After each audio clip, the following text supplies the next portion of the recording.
All right, let's find our seats and be prepared to get started here soon.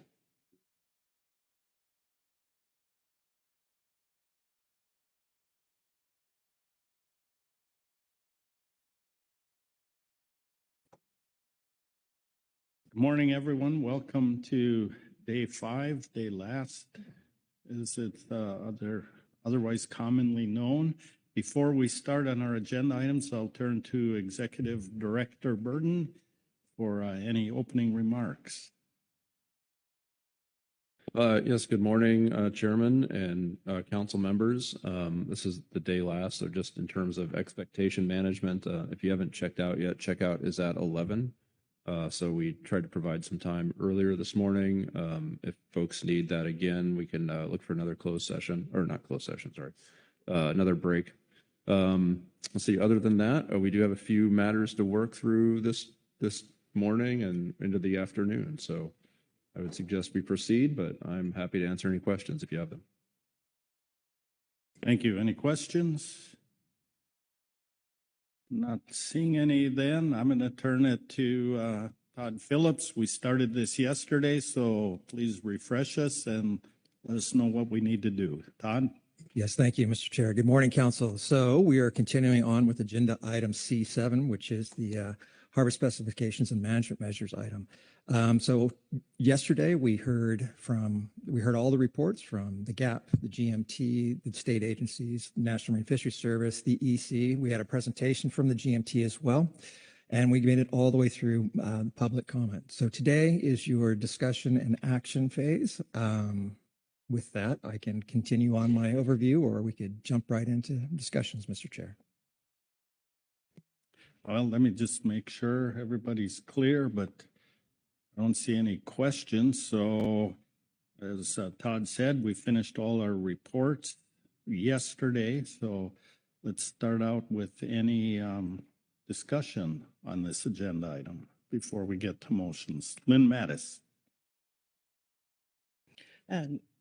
Thank you, Chair. Yeah, a lot of information came at us yesterday. Appreciate all the work that went into that and how the GMT presented stuff. I know we've got a number of motions ready, prepared to go here in a few minutes, but based on some discussions I've had with several folks, was hoping we could, and I gave Ms. Kent a very brief heads up on this, get a high-level overview of how the actions we've taken already on stock definitions, where we've pulled some species out of the FMP, made them ecosystem component species, how that relates to the work that's going to happen with specs.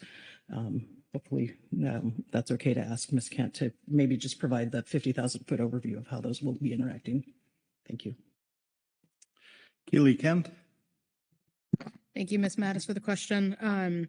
Yes, at this point, with the multiple phase 2 stock definitions decisions that this council has made, as you know, we've moved forward with parts of them, and other parts of them are in the internal process. We've been thinking that we will build a roadmap of sorts that we would likely share with folks as we sort of lay out all of the different pieces of phase 2 stock definitions, the timing, the other things that need to be taken into consideration. I don't expect any of those parts of it that are sort of the big changes to occur anytime before January 1, 2027. So I think everything that we're doing here in specs, right, we continue on business as usual.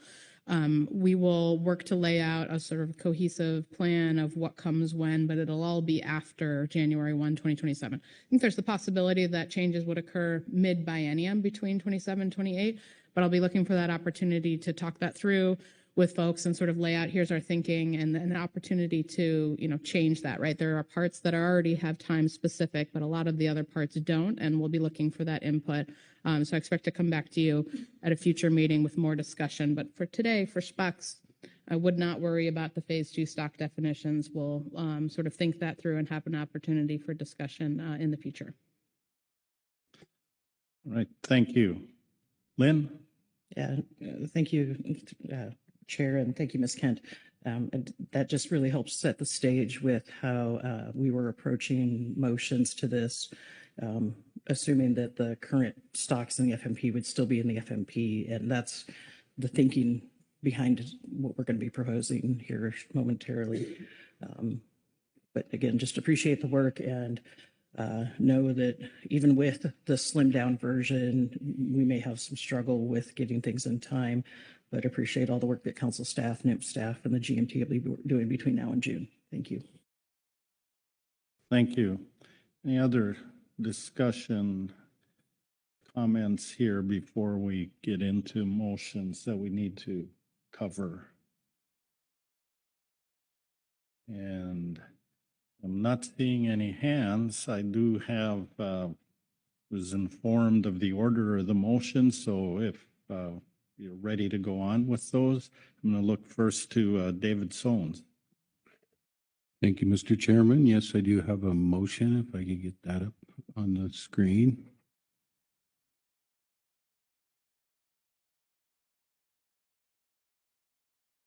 Yes. All right. I move that the council adopt the preliminary 2027 and 28 tribal management measures and set-asides as specified in agenda item C7A, Supplemental Tribal Report 1, April 2026. Thank you. What's on the screen appears accurate and complete. Is that Yes. right? Yes. Yes, it does. There's a second, seconded by Sharon Kiefer. Please speak to your motion. It's pretty basic. We went through and made all the adjustments they felt we needed to get down to with the new assessments, and just happy to see the work that came out of the tribal side and the work within the GMT. Right. Thank you. Any questions for clarification on the motion? Discussion on the motion? Being none, I'll call the question. All those in favor say aye. Aye. Aye. Opposed? Abstentions? Motion passes unanimously. Thank you, David. Next, Caroline McKnight.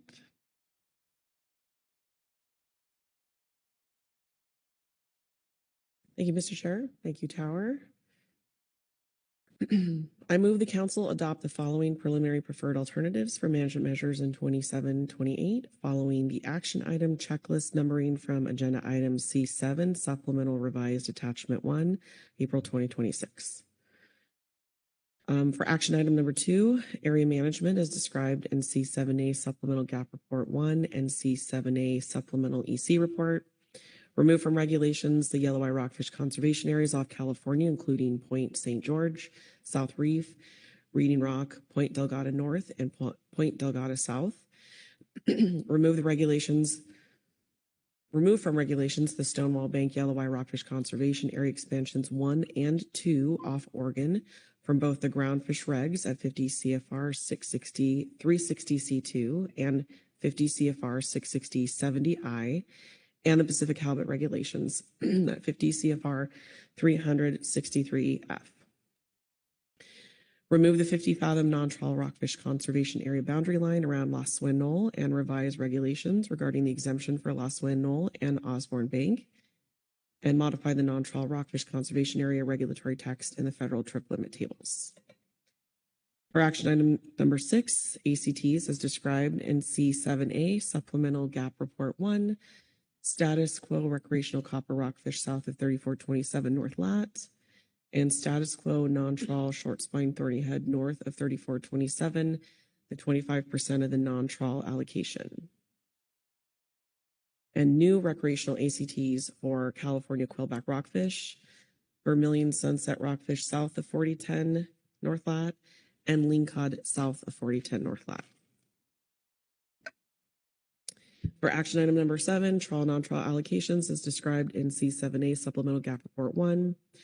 Status quo for Big Skate, Boccaccio south of 4010 North Lat, Cowcod south of 4010 North Lat, Lingcod south of 4010 North Lat, Longnose Skate, Petrale Sole, Shelf Rockfish north of 4010 North Lat, Shelf Rockfish south of 4010 North Lat, Short Spine Thorny Head, Widow Rockfish.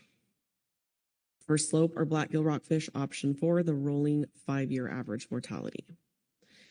For action item number 8, further non-trawl allocations as described in C7A, Supplemental Gap Report 1, status quo for cow cod south of 4010 North Lat and Boccaccio south of 4010 North Lat.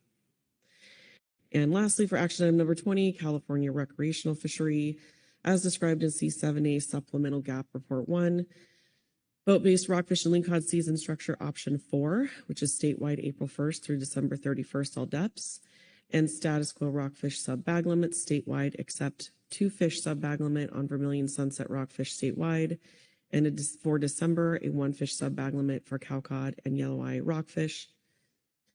As described in C7, Supplemental CDF and W Report 1, decoupling the rockfish cabezon and greenling complex, and as described in C7A Supplemental EC Report 1, maintaining a whole fish landing condition for cowcod and yellow eye rockfish.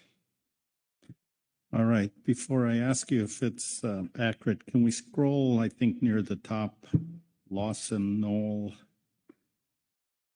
Caroline, I thought I heard you say remove the 50 fathom boundary line, but it was, and maybe I heard it wrong. Is 150 fathom is the correct number. Thank you. all right, thank you. With that, as you read that, I followed along, and now everything on the screen appears accurate and complete. You agree? It's about to look accurate. Thank you. All right. Is there a second to the motion? Seconded by Lynn Mattis. Please speak to your motion. Thank you, Mr. Chair.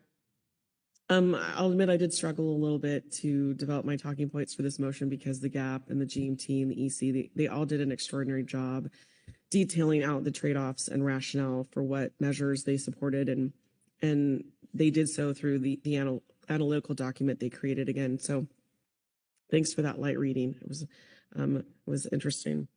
So these are all intended to be preliminary, and the intent here is to continue having really robust discussion among our user groups about these recommendations to get feedback before we make final decisions in June. So with that, I'll just walk through them here one by one. So for the YRCAs, the removal here was supported by both the GMT and the GAP. These removals are essentially deregulatory. They were developed, at least in California, as a backstop conservation measure to keep yellow eye impacts at very low limits because of the very low harvest limits that were in place for a very long time. I'm very happy to say that these measures were never needed to be turned on. And even better yet, now that we have our recent update assessment showing yellow eye is rebuilt, there is no need for these to continue taking up printed space. Moving along, as part of our every biennial cycle, CDF and W routinely finds minor adjustments needed to our non-trawl RC boundary lines. And in this case, removing the 150 fathom boundary line from a very, very small area that is not serving any conservation value. It's really only causing confusion at this point and enforcement issues. This one's been supported by the GAP, the EC, the GMT as well. And then moving on to the regulatory text modification, I just want to make sure that it's clear that there's no intent on our part to use the strikeout language.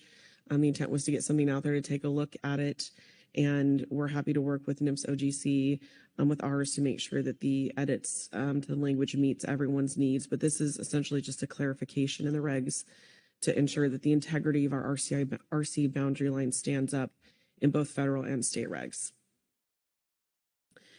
Moving down into our ACT section, noting that the status quo ACTs for copper rockfish south of Conception and short spine north were all supported by our GAP and GMT.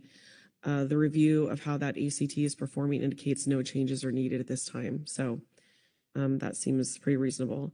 For the new ACTs, on the other hand, again, supported by the GAP and GMT, and I just want to quickly reiterate that the rationale for these species in the CDF and W report is there, and it's intended to provide an additional measure of accountability in line with our in-season tracking efforts. And each of those species have slightly different reasons for why they need them. But noting that when I cover our recreational fishery down below, there are some challenges with the level of uncertainty associated with our catch projections. And so where we head into this new continuum where yellow eye is not overfished and deeper depths are available, we feel this is a good measure of accountability to put in for these species. Moving into number 7, trawl, non-trawl allocations. Again, the status quo species here are supported by the GAP and the GMT. For the slope, rockfish and black gillmouth, I will note that the GAP did have a comment in their report about ensuring that more trawling participants have had a time in between now and June to take a look at that option 4, which is the rolling average.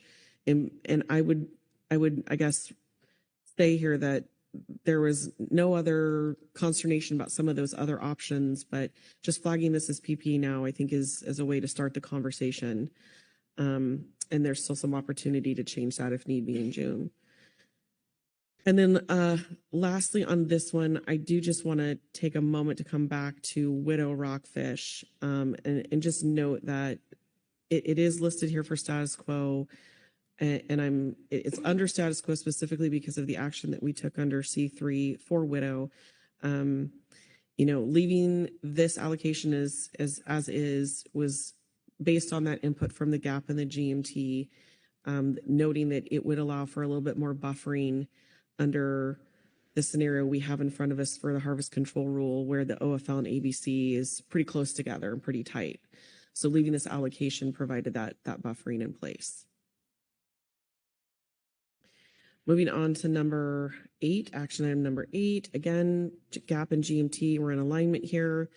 The GMT, the CAD shows, no further adjustments are needed within a non-trawl allocation this time, and nobody is being constrained by the current splits. And then lastly, for action item number 20, starting with the boat-based season structure, I want to thank our GAP and our GAP interactions. We've been having these discussions over winter. I know that they've been having a lot of conversations about how to tailor things that meet the diverse needs across 1,100 miles of coastline for season structure. And so I really appreciate the GAP putting forward a very thoughtful alternative that really balances out the need for the flexibility across the state, noting there's a lot of different fleet components and needs, and doing so in a way that simplifies the regulations and tries to standardize them as much as possible across the state. For the rockfish, cabezon, and greenling complex, thank you, Lynn, for your comment this morning, because you beat me to the punch a little bit.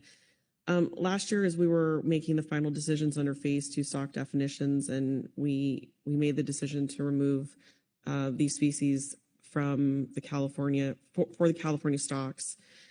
Keely has just confirmed, but NMFS had indicated at the time we started this process back in September that could happen anywhere from January 1 or later, 2027. And so, in anticipation of that, CDF&W really began envisioning the regulatory structure of cabezon and greenling and some of the select nearshores that could be restructured or reconfigured in a way that would be easily removed from the federal regulations without major disruption to the other rockfish that would stay, and also ensuring that we had a sort of a more seamless transition for our California state regs. And so really what we're envisioning here is something similar to how the lingcod structure looks like in the recreational regs for California, or like the California scorpionfish also have a similar structure where they're really kind of standalone. And that way, when it comes time for, potential removal, they come out seamlessly. But on the management side for cabezon and greenling, these two species have had a very, very long history of low attainment. And the analysis showed also that they're comprising a very small proportion of the bag when we look at species comp. And so since these are really commonly associated with inshore shallow depths, we also know that RCA boundary lines don't have a real big effect on their attainment anyways. So decoupling and pulling them out, is meeting a variety of goals for us, and giving them an opportunity to be year-round and all depth and separate provides some diversified fishing opportunity we think would be good in the long term. And it also allows us to make the most appropriate management decisions about them separately. And then just lastly, I'll just touch on the EC recommendation for landing the whole yellow eye and cowcod. Neither of these species have been allowed for retention for such a long time. We understand that there is a learning curve for identification for anglers. And so, we really are flagging this to get some more input and understand and make sure that the transition from prohibited to retention does so in a manner that provides comfort for everybody and works as best as possible. Thanks. Thank you. Any questions regarding the motion? And not seeing any questions. Discussion on that motion? Lynn Mattis. Thank you. And I noticed I changed my name tag to the correct one today. Just wanted to thank Ms. McKnight for including the Stonewall Bank YRCA expansions off of Oregon. We just thought it was cleaner to have it as one motion rather than me do a separate motion. Those are things we put in case we needed them back in 2006 and haven't needed them. It will help clean up the regs, one less rule. And that Stonewall Bank piece is why this item was co-announced as being both groundfish and halibut, because it's also in the halibut regs. So trying to tee it up through this process to get it started. And then we'll work through the catch sharing plan process to also make sure it's notified and get out of the regs. But appreciate Ms. McKnight making the motion and getting things going for us. Thank you. Other discussion? Jamie Dimon. Thank you, Chair Hassemer. Thank you, Ms. McKnight. I will definitely be supporting the motion. I just want to speak to the decoupling piece.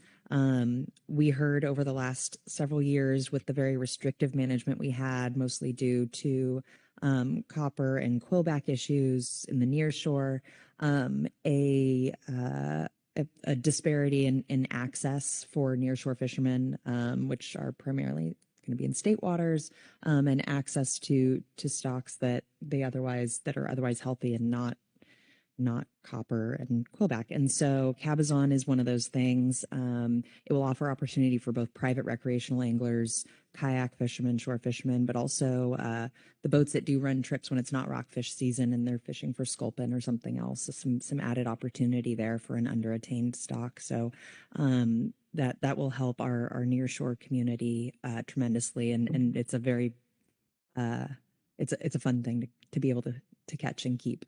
And I appreciate and support all the GAP and GMT for their rationale for the California recreational season structure, and an ability to allow for our fishermen to shift throughout different fisheries spatially, which was not possible in the previous or in current regs situation. So thank you. Oh, and cowcod and yeah, I'd be remiss if I didn't mention cowcod and yellow eye. It's very exciting. Again, we are finally in a place where we don't have any overfished groundfish stocks and cowcod for some time now, and that's something that we've heard from anglers, the desire to be able to start doing that. Things often get taken away and rarely get given back. So this is an exciting one. Thank you. Thank you, Jamie. Other discussion? Not seeing any hands. Call the question on this motion. All those in favor say aye. Aye. Aye. Opposed? Abstentions? Motion passes unanimously. Thank you, Caroline. Next, Lynn Mattis. Thank you, Chair. I believe I'm next in the queue with a motion to cover more actions in the action item checklist. And thank you to the fine gentleman at the back of the room for working with us on these multiple motions. So I move the council adopt the following as the preliminary preferred alternative for groundfish management measures in 27-28. And note the numbers are from action item or from the revised attachment 1 draft action item checklist. For action item number 3, off the top deductions, the following preliminary off the top deductions from the ACLs for 27-28 as recommended by the GMT and GAP and shown in Table A1, Appendix 1 of GMT Report 1. For research, use the rolling 5-year median of research mortality to set the sides at 27-28, except for yellow eye rockfish, use 2.92 metric tons for the research set aside, which is based on anticipated research projects, and petrale sole use 24.1 metric tons. For incidental open access, use the rolling 5-year average mortality to set IOA set-asides in 27-28. Exempted fishing permits, no set-asides are requested for 27-28, therefore 0 metric tons for all stocks and complexes. For action item number 5, the fishery harvest guidelines. Use the PPA recommended off-the-top deductions from action items number 3 and 4 that are shown in Table A1 of Supplemental GMT Report 1 that also includes the updated tribal set-asides from the Tribal Report 1, and this is recommended by both the GMT and the GAP. Action item number 9, stablefish allocation. The set-asides, as recommended by both the GMT and GAP, for stablefish north of 36 north latitude. For research, use the rolling 5-year median. For exempted fishing permits, none requested for 27-28. Recreational, an increase from 30 metric tons to 50 metric tons. And for stablefish south of 36 north latitude, maintain status quo as shown in Table 8 of Supplemental GMT Report 2, which is research using a rolling 5-year median. Incidental open access, use a rolling 5-year average. EFPs, none requested for 27-28. Recreational, status quo of 10 metric tons, and maintain the status quo shares for limited entry and open access fixed gear. Action item 10, yellow eye rockfish allocations. The status quo biennial allocations for yellow eye rockfish as recommended by the GMT and GAP. This is the status quo trawl, non-trawl sharing, 8%, trawl, 92% non-trawl. Status quo within non-trawl sharing percentages. Maintain the non-trawl ACTs at 78.4% of the harvest guideline, and that results in the sector-specific shares as shown in Table 9 in Supplemental GMT Report 2, which is copied here. And then action item number 19 for the Oregon recreational fishery, the recommendations for the Oregon recreational fishery for 27-28 as shown in agenda item C7A, Supplemental ODFW Report 1 from April 2026 for public review and finalization in June. Thank you, Lynn. I followed along. Everything on the screen appeared accurate, complete. Is that correct? Yes, sir, it is. Is there a second to the motion? Seconded by Brad Pettinger. Please speak to your motion. Thank you, sir. Similar to Ms. McKnight, the GMT and the GAP did a great job of coming to agreement on things. A lot of this is status quo as we've tried to streamline our process. With the off-the-top deductions, the GMT did do a careful look at how we are setting those off-the-top deductions. I think we've gone from a historic max to a 10-year max to a 5-year max to an average and a median, as trying to refine this such that we have we're not stranding fish in that sector, but also trying to account for it as best as we can. And appreciate Mr. Soames with the tribal information that provided us. And again, with no AFPs, we didn't have to account for those. Then based on those off-the-top deductions, that sets the fishery harvest guidelines for our stocks and stock complexes, again, laid out very well by the GMT and GAP. With the sablefish allocations, the only difference there was an increase to the recreational set-aside. Words are hard this morning. To the recreational set-aside for sablefish north with the higher ACLs and trying to provide some additional opportunity, take maybe a little pressure off of some of the nearshore rockfish species. A bit of a sablefish fishery in the recreational sector has developed. It is a small percentage of the current sablefish ACL, but if things change, we may have to look at that again. But for now, it should not really impact any of the other sectors. Sablefish south was status quo. Thinking about yellow eye rockfish, and this comes back to some of my concerns and thoughts when we were talking about the harvest specifications. Everybody agreed with the GMT and GAP, or within the GMT and GAP, to maintain the status quo sharing arrangements. But one place we still feel the need that there should be some precaution is, instead of managing to the harvest guideline for the non-trawl sectors, managing to an annual catch target, which is what we have been doing the last several years. That just provides an additional buffer. An ACT does not require action, but I think if we got close to it, it would be a signal that we should double check things. We should look at things. This seems a precautionary way to still allow flexibility as we explore management, and to account for the uncertainty in our modeling, as our modelers are trying to model something that's not been allowed to retain in a generation. And then with the Oregon recreational fishery, there's still a lot of flexibility in there. We wanted to wait until council action on canary and yellow eye here at this meeting before we went and finalized things. So we as ODFW will be reaching out, doing some more modeling, reaching out to our advisors to come back with an FPA on some of the details on our season structure. The main things are, do we allow some limited retention of yellow eye so we can start getting some of those biological structures, and trying to balance conservation needs and opportunity on canary rockfish in particular, making our long leader gear fishery attractive so that it takes a little pressure off of our near shore. And I think that's all I've got today. Thank you. Thank you. Any questions regarding the motion? Discussion on the motion?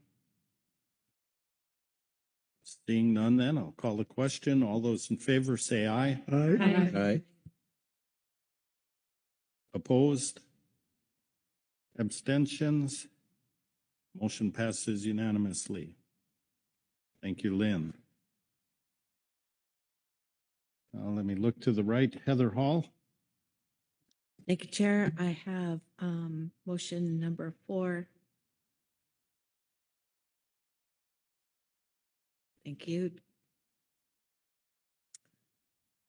I move the council adopt the following alternatives as PPA for groundfish management measures in 2027-28.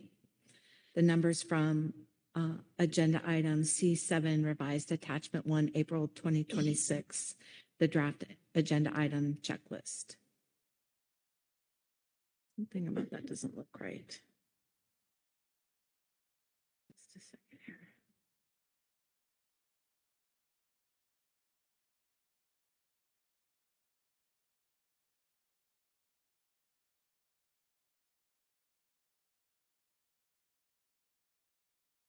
Can you delete the therefore, that sentence?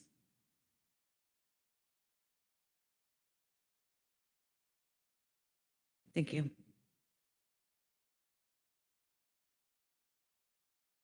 Okay.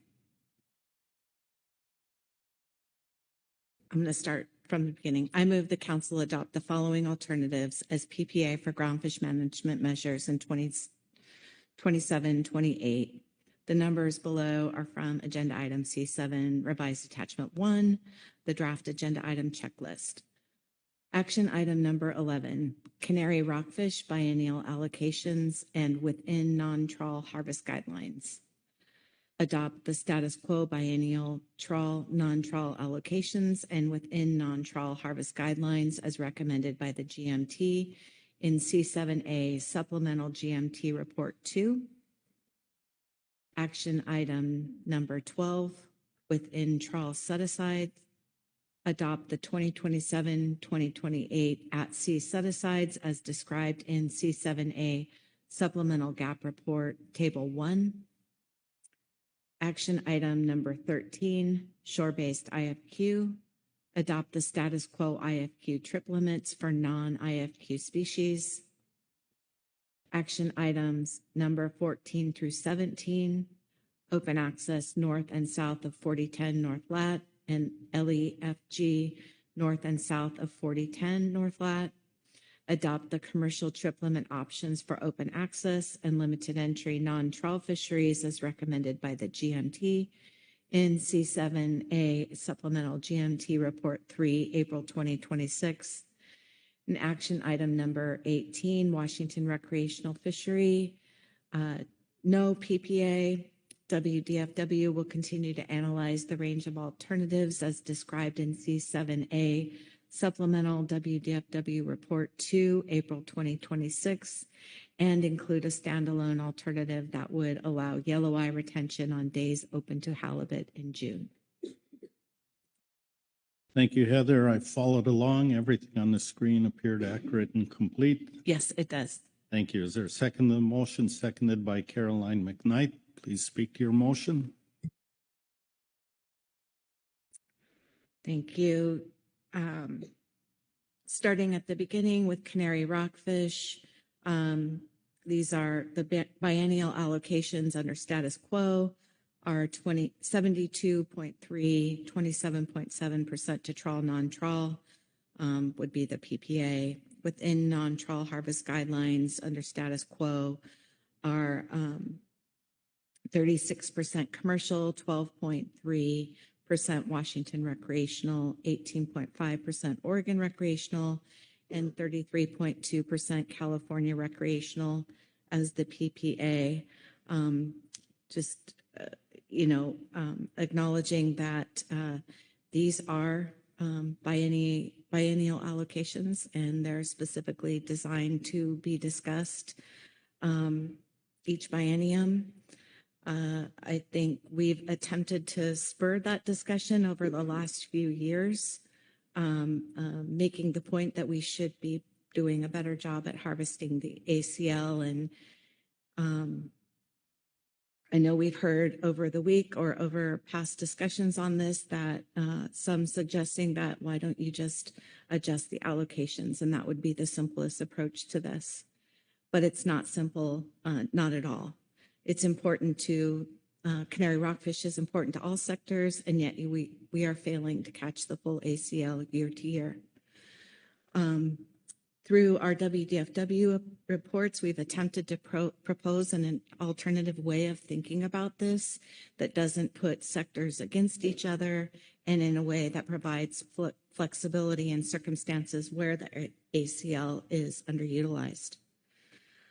We appreciate the NMFS report in response to our proposal that was in the briefing book at this meeting. And we expect to have ongoing discussions with NMFS and NOAA GC about this idea.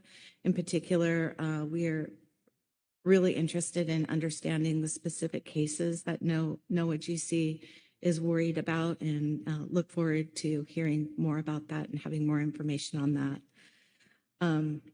We were really hopeful of having an analysis that could be provided, could have provided that flexibility in 2027 and 2028. That won't happen, but we also don't want to lose sight of the concept and ideas, and would like that to be picked up in the newly prioritized risk management project. Relative to action item number 12, this action, the PPA removes at-sea set-asides for Dover sole, lingcod north of 4010, longnose skate, and petrale sole. It sets status quo at-sea set-asides for arrow-tooth flounder of 100 metric tons, dark blotched rockfish of 100 metric tons, minor shelf rockfish north of 4010, 35 metric tons, minor slope rockfish north of 4010, 300 metric tons, and other flatfish 100 metric tons, Pacific halibut 10 metric tons, and Pacific ocean perch of 300 metric tons. It sets a status quo at-sea set-aside for widow rockfish of 300 metric tons. That accounts for recent mortality and provides a buffer under the ACL. It carries forward the 2026 at-sea set-asides for canary rockfish and short spine thorny head to correspond with the emergency action. This would reduce the at-sea set-aside for sablefish north of 36 for 429 metric tons to 305 metric tons, and yellowtail rockfish from 360 metric tons to 320 metric tons. That corresponds with recent maximum catch. And due to ACL decreases and the desire to provide more opportunity to the IFQ fishery. Relative to action item number 13, shore-based IFQ, there have been no requests for changes to these, and no adjustments are needed to stay within the 27-28 harvest limits. For action items 14 through 17, specifically, this includes the status quo for open access and limited entry sablefish trip limits north and south of 36. Few vessels are expected to reach the status quo limits, but in-season adjustments can be used as needed for that. Relative to OA and LE short spine thorny head south of 3427, this includes a modest increase that pairs opportunity for fishery participants with precaution for uncertainty. Relative to OA and LE trip limits for chili pepper south of 4010, yellowtail rockfish north of 4010, shelf rockfish complex north of 4010, and canary rockfish. This includes moderate increase. Under option 2, it again aligns opportunity with the need for precaution. For OA, LE sunset vermilion, the sub-trip limit of 300 pounds per 2 months within the shelf rockfish complex north of 4010 will enable fleets to access underutilized stocks while ensuring they remain within their allocated ACL contribution to the complex. For OA and LE widow rockfish trip limits, the option 3 adopted here is expected to increase in attainment without posing risk to the non-trawl allocation. For OA and LE yellow eye rockfish trip limits, the preference under this option is for precaution for the newly rebuilt stock. Modest trip limits will allow for discards to be converted to landings and contribute data for future stock assessments. For OA and LE cowcod trip limits south of 4010, this continues a stepwise approach to gradually increase access. Their modest trip limit under option 1 again allows discards to be converted to landings. For nearshore rockfish off California, again, this includes black rockfish north of 4010, nearshore rockfish north of 4010, shallow nearshore rockfish south of 4010, deeper nearshore rockfish, and deeper nearshore rockfish south of 3427 north latitude. This, again, this option is moderate increase, including the removal of copper rockfish sublimit north of 3427 in option 2A. That would balance opportunity again with around in balance with uncertainty around projections. For limited entry, OA and limited entry, California quillback rockfish trip limits. This again recognizes uncertainty around commercial nearshore mortality projections.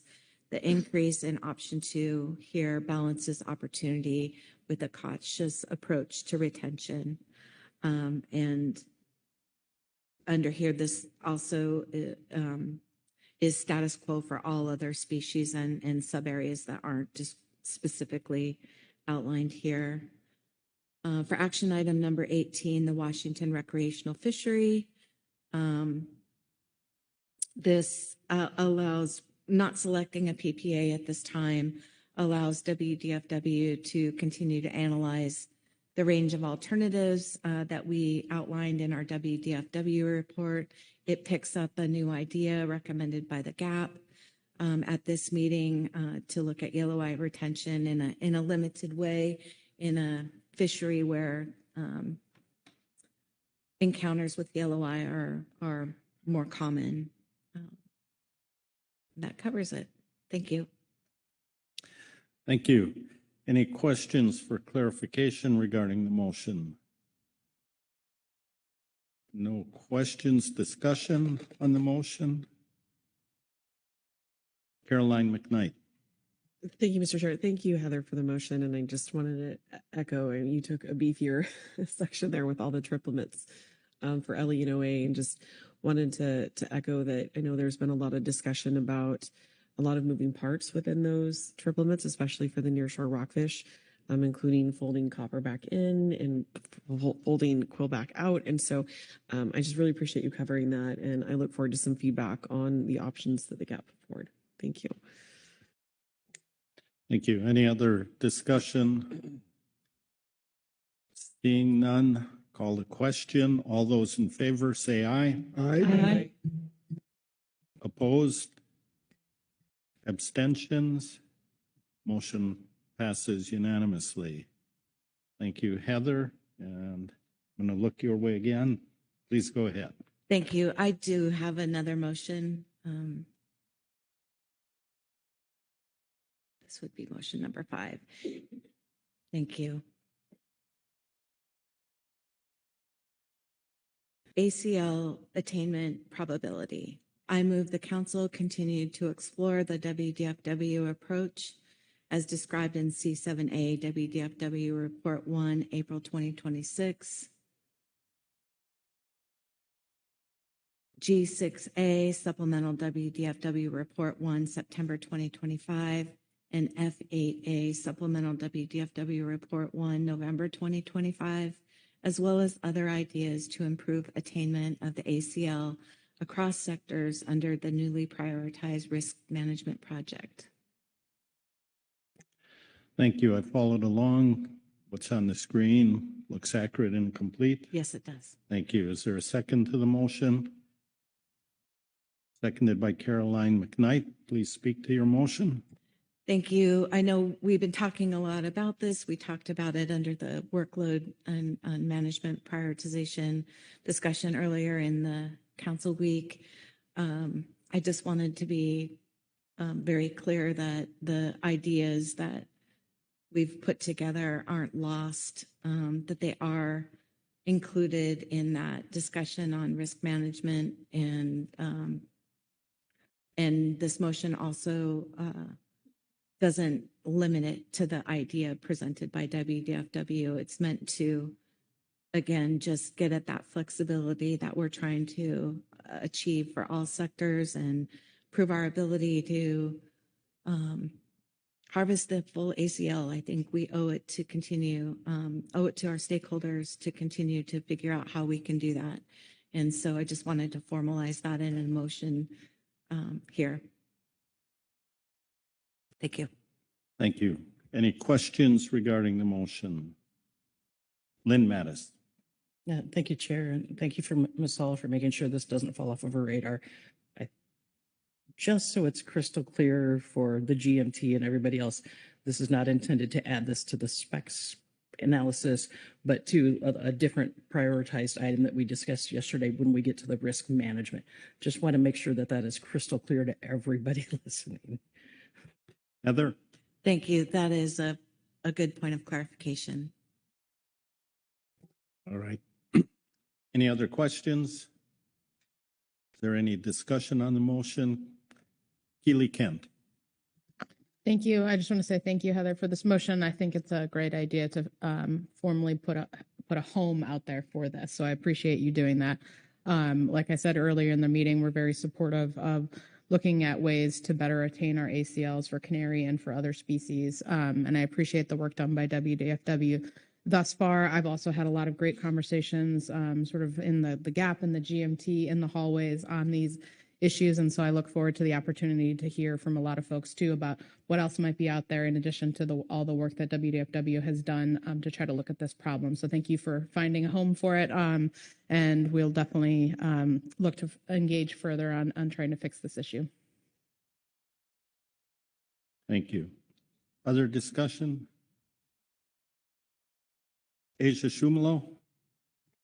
Thank you, Chair, and thank you, Heather, for the motion. I also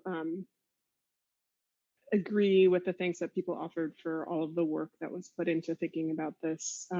I see a lot of resonance. Again, this is exactly what I was saying yesterday when we were in our long discussion about the cross FMP items, and then in the discussion about workload earlier, there's a lot of overlap between some of the concepts that I think are going to come up under risk management. And again, I have probably too much enthusiasm about what that agenda item could create for us, but I like everyone's creative thinking about how all of these ideas about attainment relate to each other, and I'm really looking forward to digging into that one.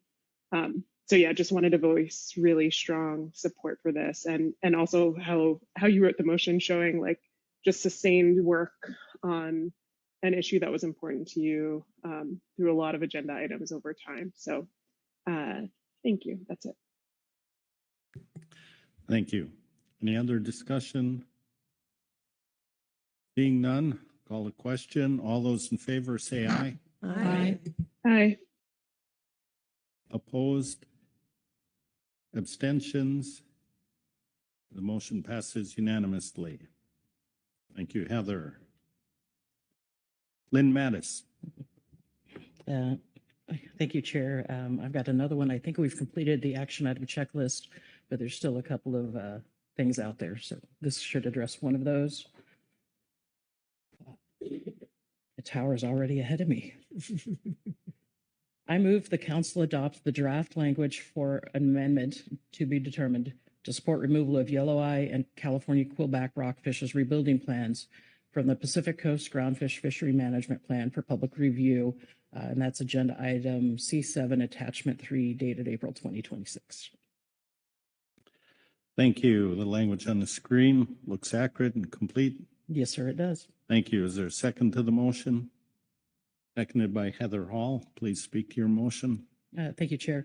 There's draft language in the briefing book with yellow eye and California quillback both being estimated to have been rebuilt. We can remove the rebuilding plans from the FMP, and this is that language that we're just asking to have public reviewed so we can finalize it in April. Thank you. Thank you. Finalize it June. Thanks. Any other questions on the motion? Discussion on the motion? Asia, your hand is up. I do not mean for it to be. Sorry about that. I will take it down. All right. Thank you. Not seeing any discussion then, I will call the question. All those in favor say aye. Aye. Aye. Opposed? Abstentions? Motion passes unanimously. Thank you, Lynn. Then Rebecca Lent, did you have something for us? Thank you, Chair. I sure do. I move that the council direct the executive director to review the socioeconomic analyses supporting the groundfish management measures and identify ways in which these analyses can be improved to help inform management. This would be undertaken in collaboration with NMFS social scientists and economists. The work should build upon the 4 recommendations contained in the GMT report and should attempt to, number 1, inventory existing data tools and analytical approaches. Number 2, identify key gaps. And number 3, recommend actions to address those gaps. A summary report would be presented at a subsequent council meeting, ideally in November, for review and feedback from the advisory bodies, the SSC, and the council. The revised report would then inform integration into the council's groundfish management process. Thank you, Chair. Thank you. I followed along. The language on the screen appeared accurate and complete. Yes, sir. Correct. Thank you. Is there a second to the motion? Seconded by Jamie Diamond. Please speak to your motion. Thank you, Chair. So this motion is in response to the GMT request on how best to take a more holistic approach to analyzing the impacts of specs and other management measures. The trawl projection, catch projection model is based on last year's attainment, and we know that that can often change. We're not taking into account how operators might change their minds or adjust their fishing practices depending on relative prices, fishing costs, choke species. So it doesn't always reflect the quota attainment in the previous year. Now, I just want to point out, Ms. McKnight mentioned the uncertainty associated with predicting recreational catch. It's very difficult. But the GMT did note that catch projections for recreational fishing are based on projected effort rather than the key factors that really drive recreational demand, such as bag limits, seasons, size limits, et cetera. And Ms. Hall mentioned the importance of ideas to improve attainment of ACL across sectors. Now, looking at some of the drivers behind that helps us understand why that is. And again, underattainment of the ACLs was one of the key findings of the Cat Shears model. So this is just a start at exploring a more holistic approach to better inform our analyses so that we can make better decisions here. Thank you, Chair. Thank you. Any questions regarding the motion? Discussion on the motion? Seeing no hands for discussion. Heather Hall. Thank you, Chair, and thank you, Dr. Lent, for this motion. I do appreciate it. I was enthusiastic about the GMT's report and this idea. I look forward to it. I will support it. One concern I have is workload, and I just wanted to flag that. I know we have a lot of really big ideas and important ideas and to work on, and so I just want to. I have some concern about workload, but I think we can work through that. Thanks. Thank you. Lynn Mattis. Thank you, Chair, and thank you, Dr. Lent. Just thinking about the groundfish process and all the iterations we do in November. Yeah, we start with the methodology, or we have some methodology review for our impact models. This is the actual annual or the biennial process of we call our model in Oregon Rec MORG, the mortality of Oregon recreational groundfish. So this could kind of be folded into that process and that timeline if the information is available in time, rather than having to create a whole new agenda item. It could maybe be incorporated into that piece. So just thank you. Thank you. And I suspect putting this on our radar screen now, the executive director will be prepared to talk to it during workload planning if that comes up. So, other discussion? Seeing none, call the question. All those in favor say aye. Opposed? Abstentions? Abstain.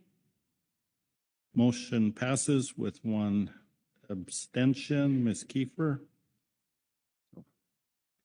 Thank you. Okay, the list I have,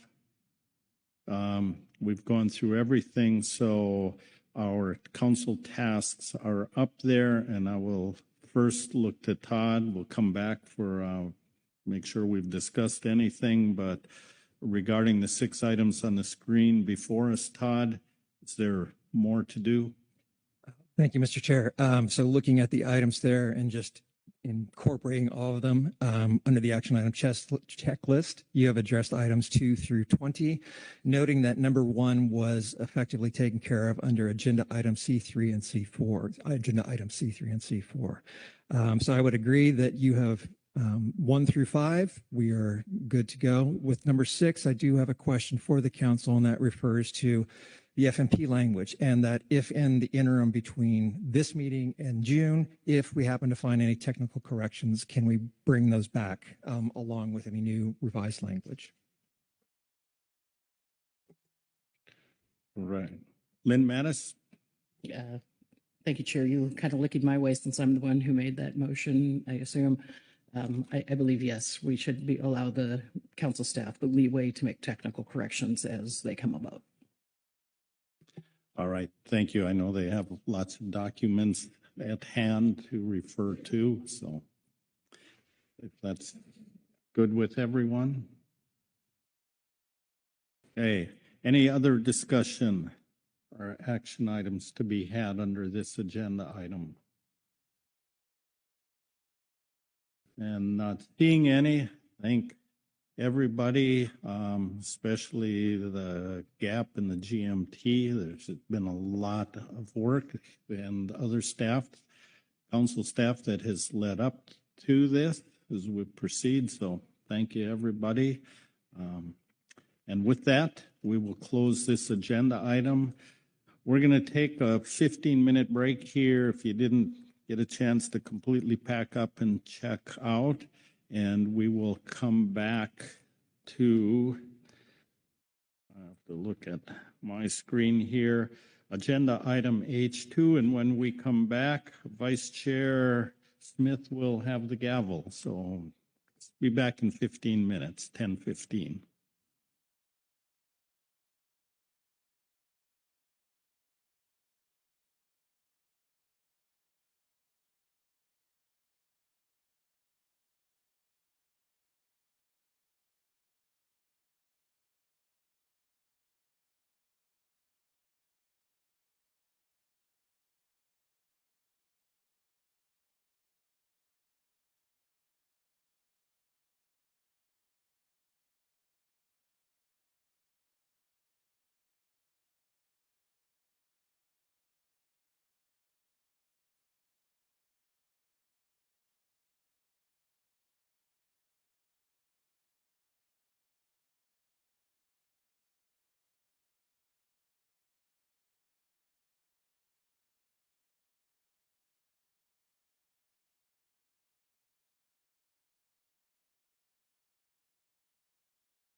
Maybe we might have to wait a minute or two for people to get back from their rooms.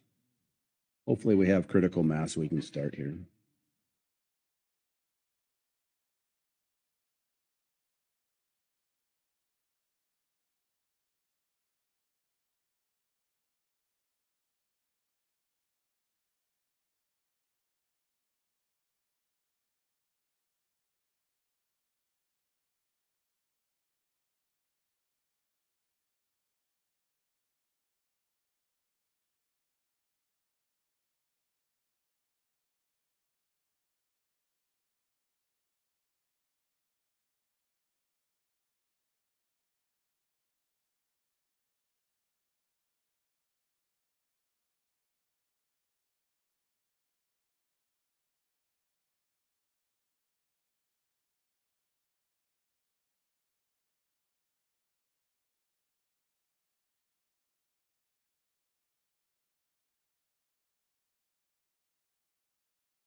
Oh, okay. We're on, get started here. We're on H2, and I'll turn to my left, and Merrick, you're going to walk us through this. Yes, thank you, Mr. Vice Chairman. This is agenda item H2. I'll just, I know there's been a lot going on this week, so I'll take the time to work through the situation summary, and there is an attachment. And then I'll invite NMFS leadership to join us for the conversation. Not much in the way of action here on your part. It's more just a transparency update, and we do expect more information in June. So that's a top line message. But let's see, starting with the situation summary. So this is what we're calling the Council and National Marine Fisheries Service Workload Capacity Alignment. And at the May 2025 meeting of the Council Coordination Committee, members discussed the diminished capacity of the National Marine Fisheries Service stemming from the downsizing of staff levels across various divisions of the agency. This added to ongoing conversations among the councils about how best to achieve statutory obligations and maintain expected levels of service in an era of high inflation and relatively flat budgets. At that meeting, NMFS headquarters staff presented a concept intended to stimulate conversation regarding the prioritization of stocks managed under the U.S. Federal Fisheries Management System. The implication of that discussion was that fewer stocks can be managed in the Federal Fisheries Management System in a reduced capacity environment, and NMFS headquarters was developing a framework for prioritizing management. Following this discussion, the Pacific Fishery Management Council's executive director and the West Coast regional administrator referenced the work that the Pacific Council had already done through the Committee of the Whole process, also cost efficiency planning and groundfish stock definitions, and offered to use the Pacific Coast experience as an example from which other regions of the U.S. may be able to learn from. It was envisioned that developing a Pacific Coast example to help assist a broader national conversation, while also working to resolve West Coast challenges, would require additional coordination between the Pacific Council and NMFS, building upon the earlier efforts of the Pacific Council. Since that time, two parallel efforts have occurred, with one effort being led by NMFS headquarters and the other consisting of several meetings between Pacific Council leadership and NMFS West Coast leadership. The former effort, often referred to as the West Coast pilot, did not involve the PFMC in any capacity, and the outcomes of this effort remain largely unknown outside of NOAA. The latter effort has entailed discussions about aligning capacity and fishery management efforts along the West Coast. These conversations have covered a range of fishery management topics that are in addition to the stock management prioritization exercise proposed by NMFS headquarters. These conversations have been driven by seeking an understanding of capacity at the science level, management level, and implementation level, with the intention being that a greater level of understanding regarding capacity concerns should be used to drive any potential approach to remedy those concerns. A brief supplemental update from the Pacific Council and NMFS leadership is anticipated for this meeting. This update is intended to provide the Pacific Council with information regarding the summation of the West Coast leadership meetings to date. It is anticipated that a detailed report will be made available in June, which may also be informed by discussions that are currently being planned for the May meeting of the Council Coordination Committee. This April report should be considered largely informational and is an attempt to keep the Pacific Council family apprised of ongoing discussions.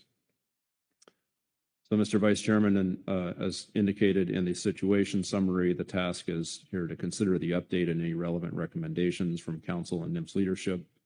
There are several materials, really one piece of material for you that is supplemental attachment 1.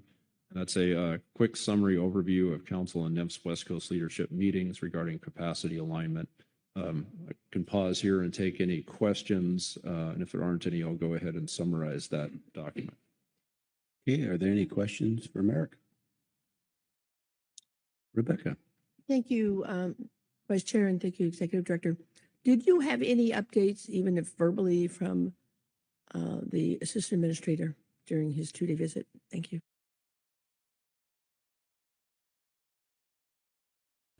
Thank you.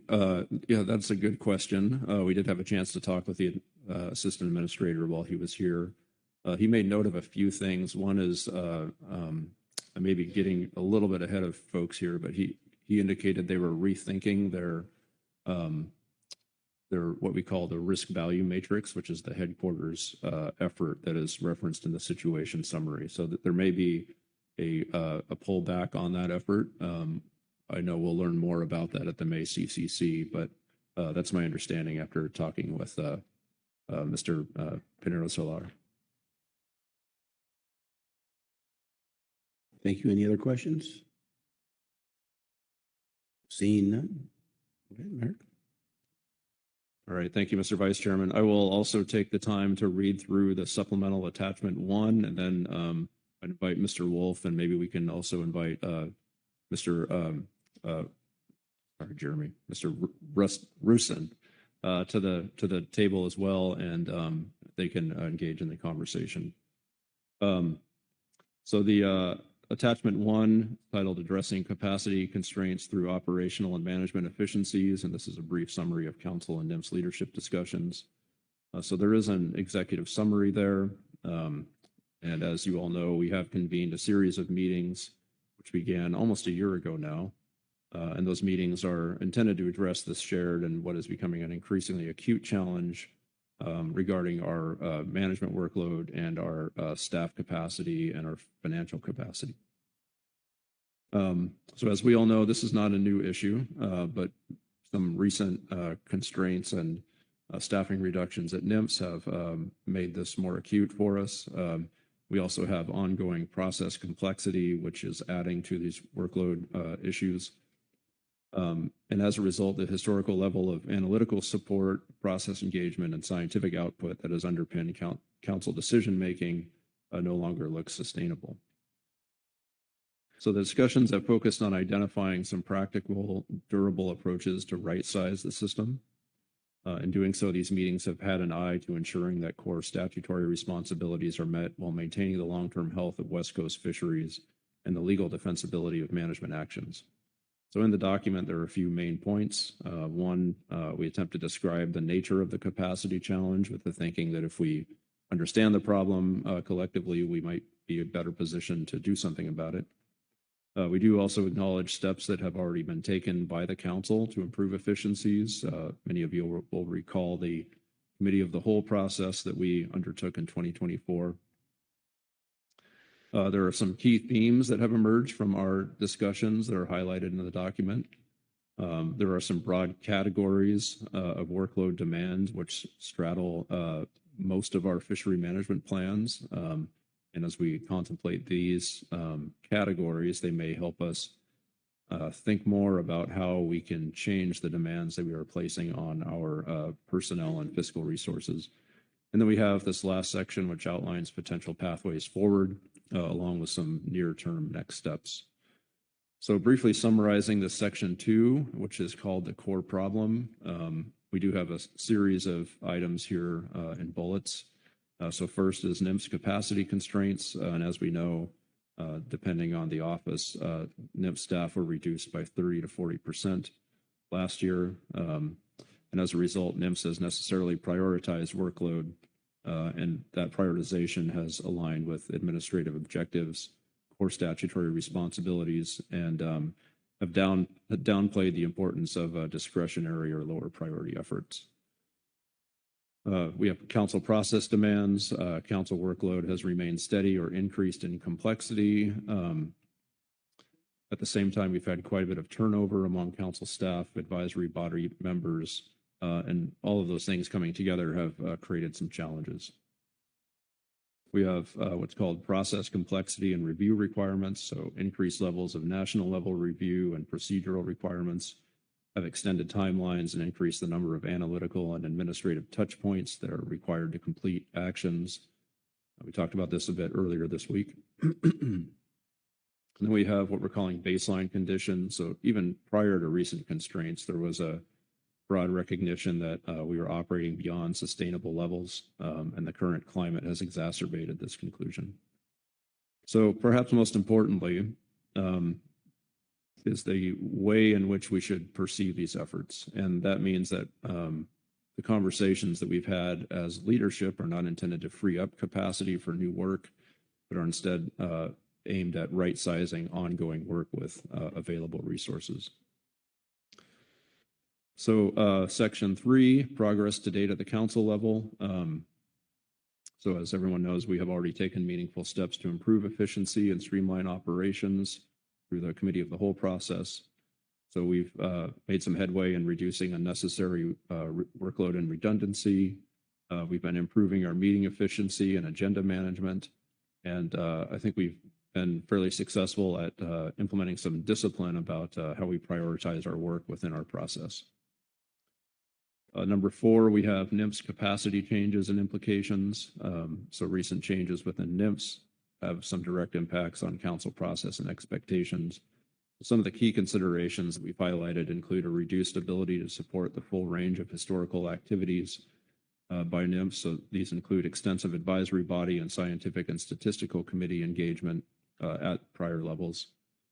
There are constraints on the production of complex, highly detailed analytical documents. There's a need to prioritize core statutory mandates over discretionary work, and a shift toward more what we're calling more targeted or efficient modes of engagement. So what that looks like, for example, could be project-based support as opposed to our more traditional method of iterative and lengthy supports through SSC or management teams. So number 5, excuse me, sources of workload demand across our various FMPs. As we think about what's driving the workload demands across our FMPs, there are a few things that rise to the surface right away. So of course, stock assessments and related review processes take quite a bit of time. Management requirements that stem from emergencies create quite a bit of time constraints. So those can be things that arise due to surprising or controversial assessment results. There may be greater than expected bycatch events that demand attention, things of that nature, which make consistent and long-term planning difficult. We have regulatory and statutory mandates. Often those can be surprising. They may land on our laps with little notice. We have what we call discretionary and incremental work. So there's a lot of bells and whistles that a lot of us desire. Those can drive a lot of workload challenge. There's what we're calling process-driven workloads, so many layers of review and or iteration. We actually talked about that a bit yesterday afternoon as we were working through some of our special project features. And then this last bullet, which we're calling our customary posture within the PFMC to strive for consensus. And that usually leads to multiple iterative discussions and decision-making attempts. You may recall peer switching, for example, which I think took 8 years as we strive for consensus. So together, these sources of demand exceed what current staffing and resources can support at historical levels. So then point 6, we have potential pathways to alignment. One is simplification and prioritization within FMPs. So sub-bullet here, perhaps focusing management and analytical effort on the most ecologically and economically significant stocks.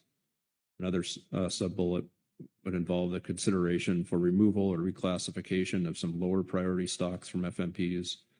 And then the third bullet is simplifying management frameworks where possible. So for example, our groundfish rationalization program is extraordinarily complex and begs the question of whether that complexity is truly needed. Item B, streamlining council operations. So one bullet here involves the reduction in the number of meetings or steps required to complete actions. Another one would involve replacing formal advisory body or work group meetings with smaller council project teams. Another bullet would involve the elimination of redundant review layers, and then adjust expectations regarding NIMS participation and advisory bodies in the SSC. And on this latter point, I think we are already experiencing that. Let's see, number C, prioritization of core work over discretionary efforts. So for example, greater focus on statutory mandates and time-sensitive actions, limiting or deferring discretionary activities, and reevaluating ongoing projects and committees, especially those that have been ongoing for substantial amounts of time. The next item D, cultural. Cultural means organizational culture here. So cultural and decision-making considerations toward our transformation. So one item is the experiencing or taking greater comfort with decision-making through votes rather than consensus. Another point here is the acceptance of a strategic sufficiency standard, so doing what's necessary rather than gold-plating things.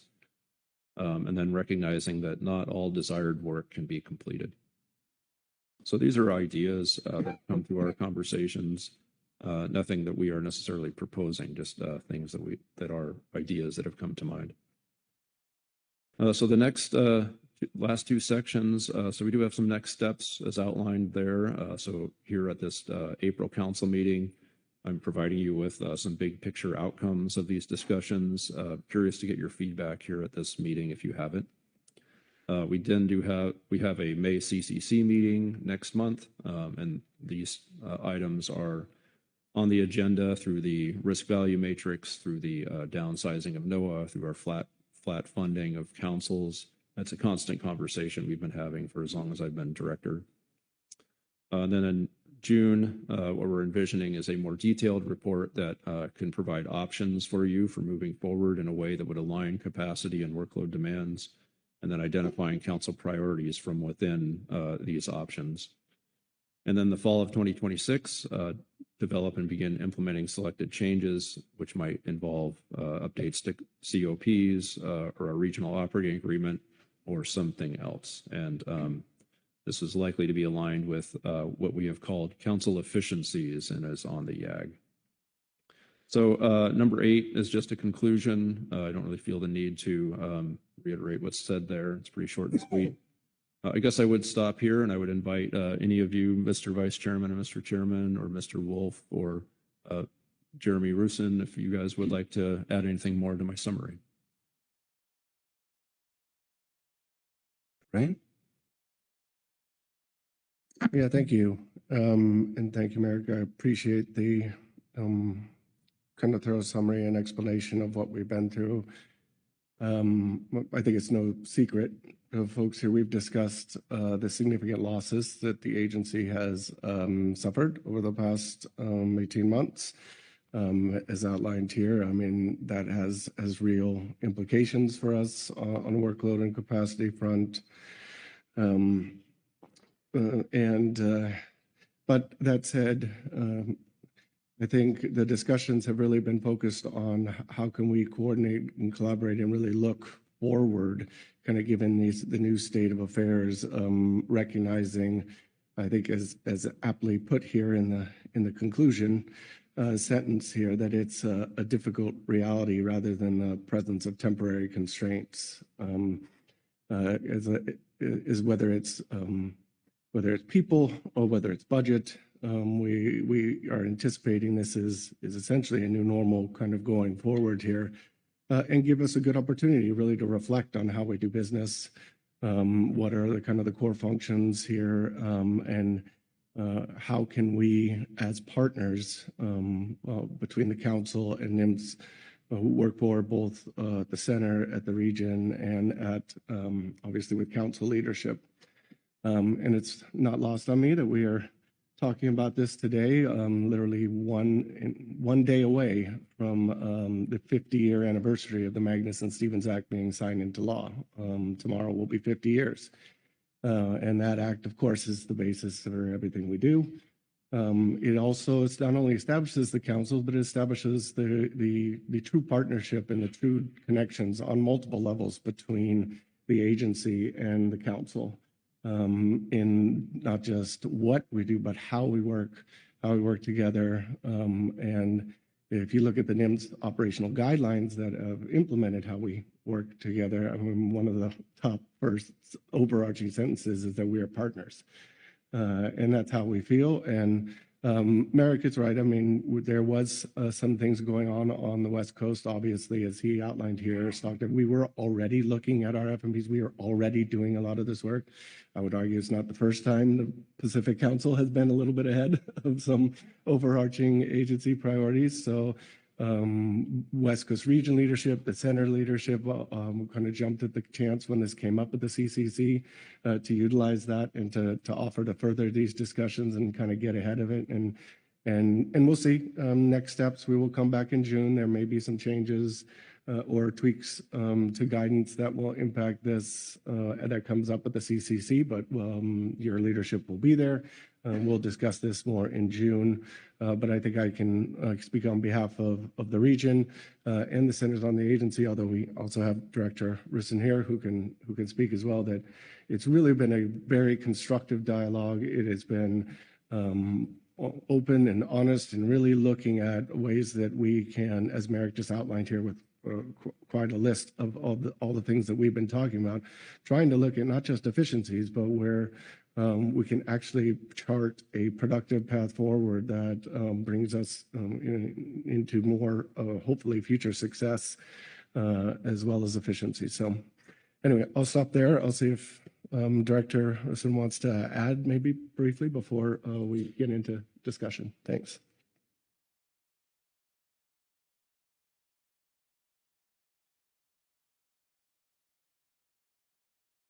Thanks, Ryan. Yeah, good morning, Council.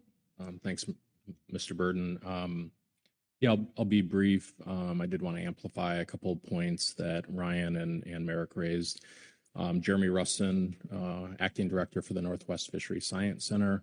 And one thing to start off with is, it's not a mistake that or coincidence that I'm still here this morning. I feel really strongly about the work that we've been doing together and the need to streamline and focus our work. And so I wanted to just be here and speak to this issue and the work that we've been doing together and as a, I guess, symbolic of my support and commitment to our work together. One of the issues I think that's important to raise that Merrick highlighted is this is a longstanding issue. This is not merely, a workload issue that has arisen out of the big cuts in staff that we've had over the last year. We were struggling with this long before that, both within Fisheries and I know the council as well. So it's just the magnitude of the changes that we've been facing now make it such that we have to change in important ways. And although we wouldn't probably have drawn up these changes the way that they occurred, they're bringing about some necessary changes in the way that we work. And we're trying to see the silver lining in that, but it's necessary that we do things differently moving forward. As Ryan said, and as Merrick said, we're not going back to the way we were before. There's a permanent change in the way that we're working. We're going to get the opportunity, hopefully, to fill some vacancies that we have, but certainly not the magnitude of losses that we've had over the last year. So this is difficult. For everyone in this room knows that there's a deep commitment to the resource, to the communities that we serve, to doing the best work.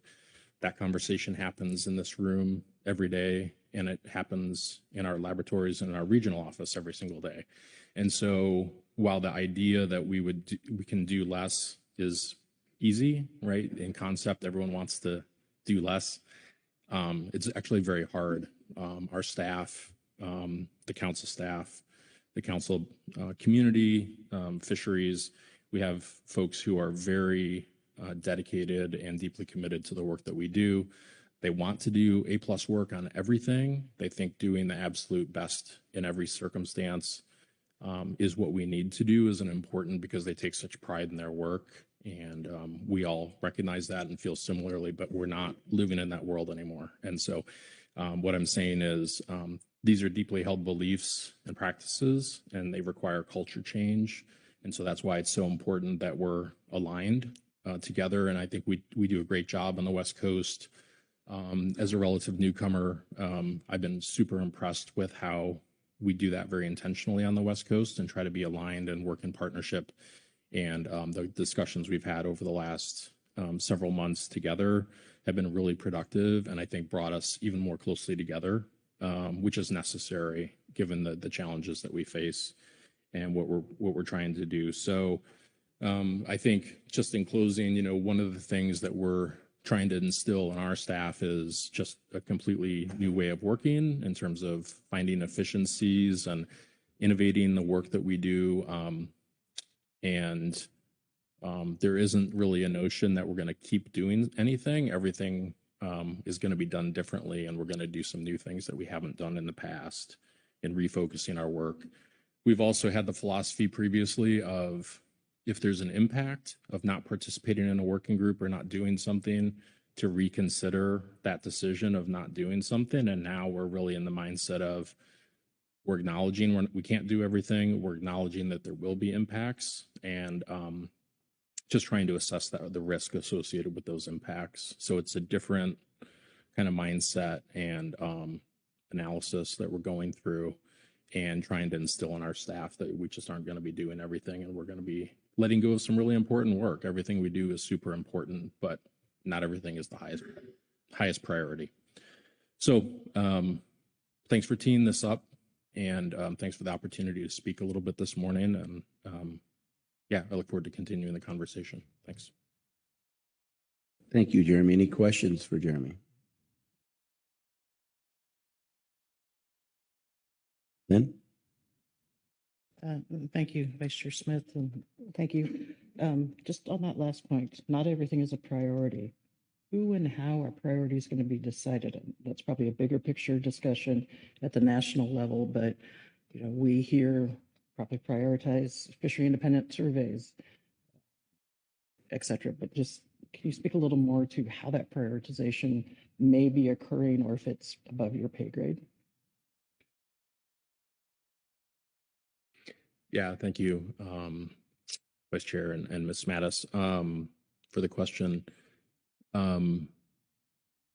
Soon there will be kind of a multi-year prioritization document from Fisheries that I think will be public, and you'll get a chance to see some of how those priorities are articulated and what fits in, what objectives sort of fit into those priorities.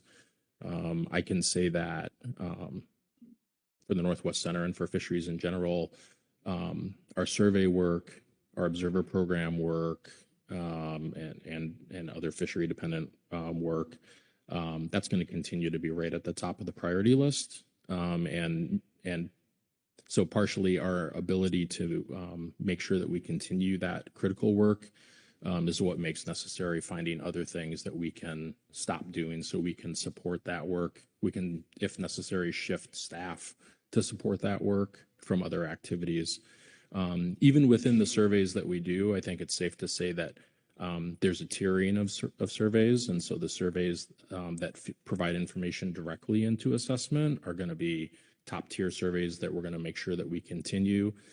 Other surveys that don't do that, that provide other really important information, but maybe don't feed directly into assessments is our surveys that we're going to, if resource constraints exist, perhaps decide or weigh whether we can continue some of those surveys. So it's really, it used to be that all surveys were going to get done because they were the most critical. And even now, given the resource constraints, there's a prioritization within those top tier activities, and sort of discriminating between certain surveys and what kind of information they provide as to whether we're going to continue to resource those or not. So hopefully that helps a little bit. But I think that document that comes out with the NMFS priorities relatively soon will be helpful as well, and will provide a basis for some additional discussion on that topic. Heather Hall. Thank you. This is maybe a clarification of your response to Ms. Madison. Appreciate your response. What's concerning me a little bit is the national approach to prioritization, and I'm particularly proud of the Pacific Council and the West Coast region and the science centers and how we do that. And I just hope that there is a strong influence on your part to not have to do things the way other regions do it, just because not a one size fits all is what I'm awkwardly trying to say. So I hope the thinking and the prioritization takes into account the unique situation for the West Coast and our own priorities. Did you say that? Yeah, thank you for the question. I think one of the things that we've been working through as an agency is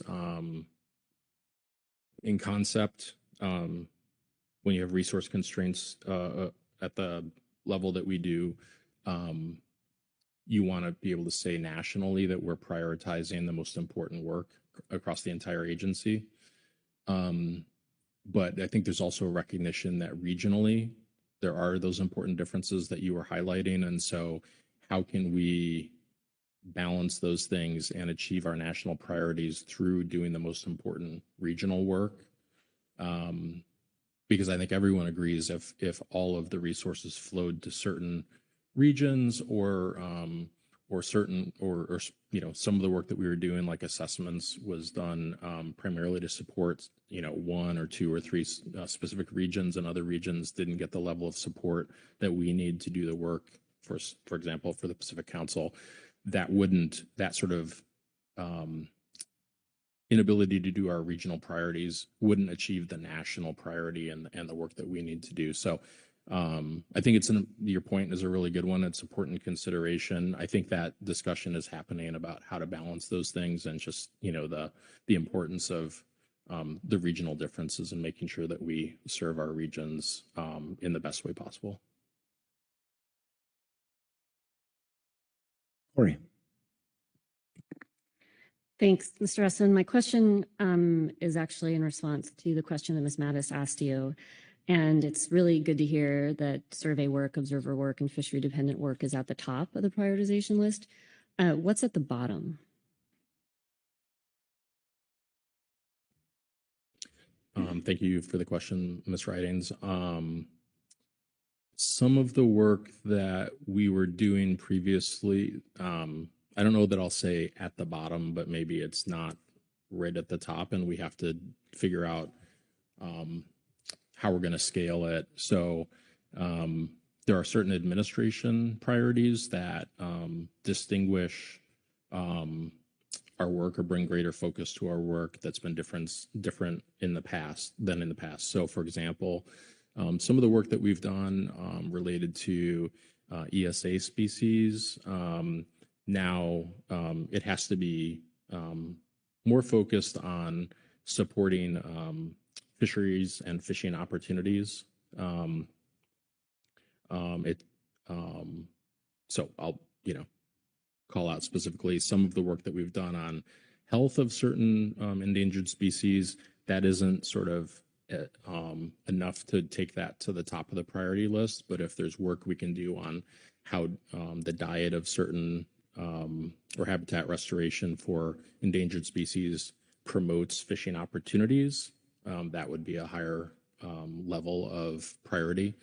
Some of the other, fortunately right now, we're able to continue to prioritize For example, our Changing Ecosystems and Fisheries initiative and some of our other ecosystem work. But everything is sort of tiered. So some of that work, if the resource constraints became big enough, we wouldn't be able to support those if it came at the expense of, for example, some of our stock assessment surveys. So you can sort of think of it as like a 1 to N list that will fund things from the top going down as we have resources to support those. At the center, we've had to make some hard decisions. For example, we lost a couple of our staff that supported the ecotoxicology work that was unique within the agency. We haven't had the resources to support that, and so that program no longer exists at the center. That would be something that I would say is at the bottom of the list in terms of continuation, both because we lost the resources to support it, and we no longer have the expertise to really advance that work in the way that we did previously. So hopefully that helps. If you have other specific questions, we can talk about where certain things fit in the priority list.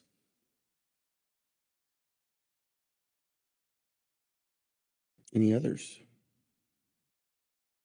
Corey. Thanks. My question's regarding the kind of cultural change you referenced.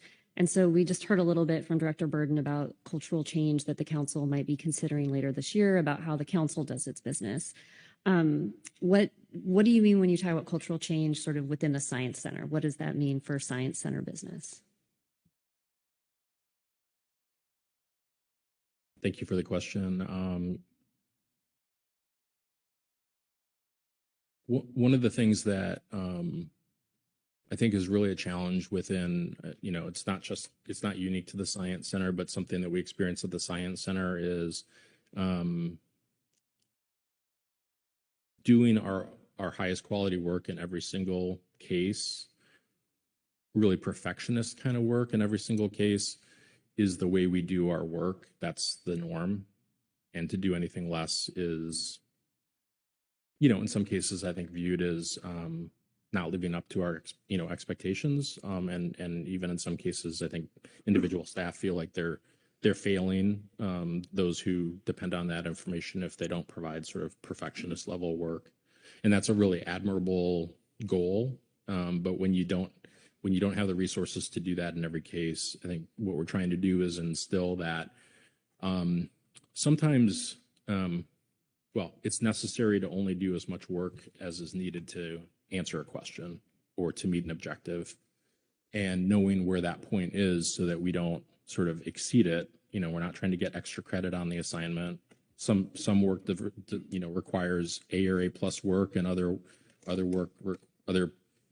projects probably require B work. And so making that distinction so that we can calibrate what are the needs and what are the risks of doing A plus work versus some other good quality work, but not sort of to the extreme highest level of work or perfectionist work. So that's the kind of culture change. That's one example. I think another one is just people's individual staff portfolios across the center. It's filled with very important work. And so to let any of it go because it's not the highest priority is very difficult, for individual staff. And it's difficult for the Science Center to say, we acknowledge this is really important work, but we're not going to be able to continue it into the future. But that's what the agency needs from us right now. And that's what the communities who need the information that we produce on our surveys and our stock assessments and the highest priority work. That's what they need of us right now. And that's what we can produce given the resource constraints that we have. So I think just working with our staff to recognize that and recalibrate expectations is the kind of cultural shift that we're trying to work through right now. And it's going to take some time, but we're working on it. Lori? Thanks for that. That's very helpful to kind of get a window into how things are there. I guess in response to that, I'll just say thank you to your staff for their A+ work. And I understand the perfectionism goal and the goal to know more and be good. And I know a lot of that work is in response to what this council has asked of them. So I just want to voice appreciation for that, as well as the position you just described, which is a resource constrained situation. I guess I have a follow-up question to that. Given those constraints, given these cultural changes, given that sort of ingrained level of excellence within the center, we have heard in the last year a lot from the constraints that are happening and sort of what is, the intense amount of work that's happening. How are you going to continue to support your staff, to keep them working, to keep them wanting to work, to keep them wanting to support this council and support our public? Just curious about that aspect of it. Yeah, thank you, Ms. Ridings, for the question. Yeah, I appreciate you asking it. It's a really important question, and I think a lot is being thrown at our staff right now, and has been for a while. I think that sort of both professional and personal commitment to stewardship and the science that we do and the resource and the communities we serve, like that's why people get out of bed in the morning. And I don't think anything's going to change that. I think to some extent, like the challenges that we face is making our staff is like even increasing, I think, our resolve and resilience in saying, we're needed right now. Maybe in some ways we're needed more than ever. Yeah, I think open communication, we meet and have all hands with our staff every couple of weeks to make sure that they know what we know. As things are changing, and acknowledge that we're in this really uncertain environment, but we've been working, as is highlighted by this agenda item, working on starting to think about a lot of change came at us and we reacted to it last year. Now we're in a point where we're in a relative period of stability, and we can take a little bit more control over the decisions that we're making, and I think that's empowering for our staff. To do the things, make some decisions about what we think we should be doing and spending time on. A lot of folks have stepped up into, really important positions, and they're gonna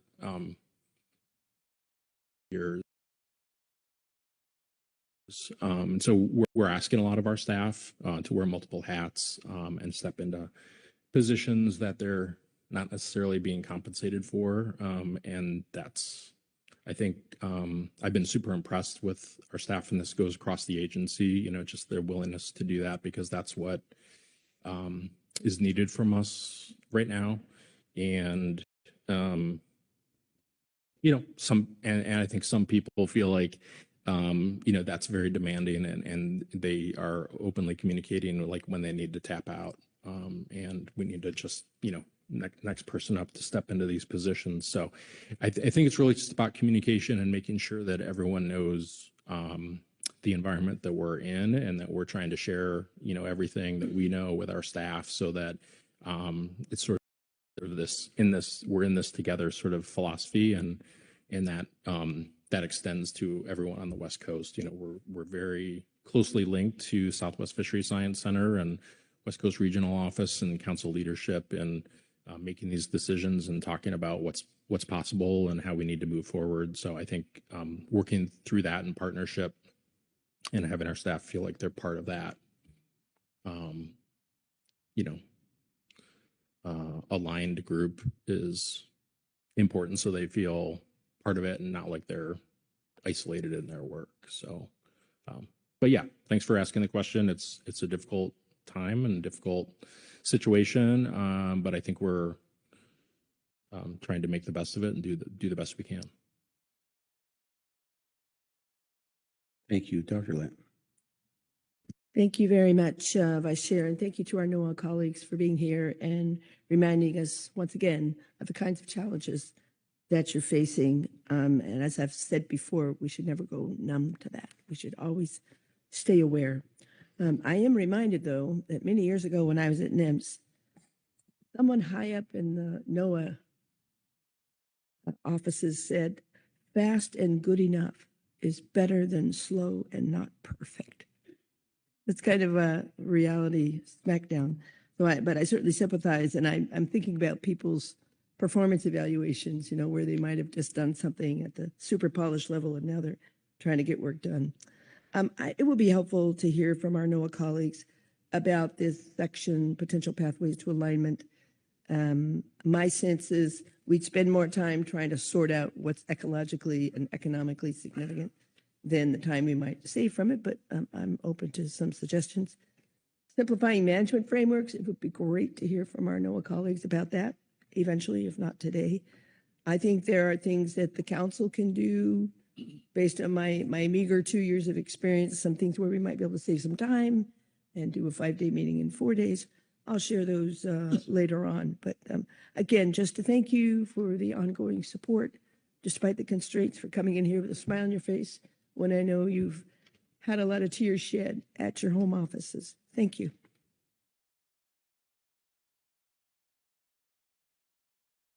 Okay. So, Jeremy, I think we have Chairman Hasselman has a few words of wisdom on this topic. Chairman? Thank you. Not questions for you, Jeremy. Give you a little reprieve here, but I just wanted to offer my perspective on this also. I know I'll be repeating things that were said here, but from my seat here, representing the council in this process, I think as Ryan had, Mr. Wolf started out, it's been a very constructive process. The work leading up to this, the genesis was last May at the CCC meeting when this new workload prioritization more or less was laid out that we're going to have to do something. Of course, what caused the problem is goes back further, money. The amount of money declines and the staff capacity declines. So anyway, in May, NOAA, the headquarters and leadership laid out, here's what we're going to do. And the West Coast accepted this project that the executive director mentioned, that we're going to sit down together.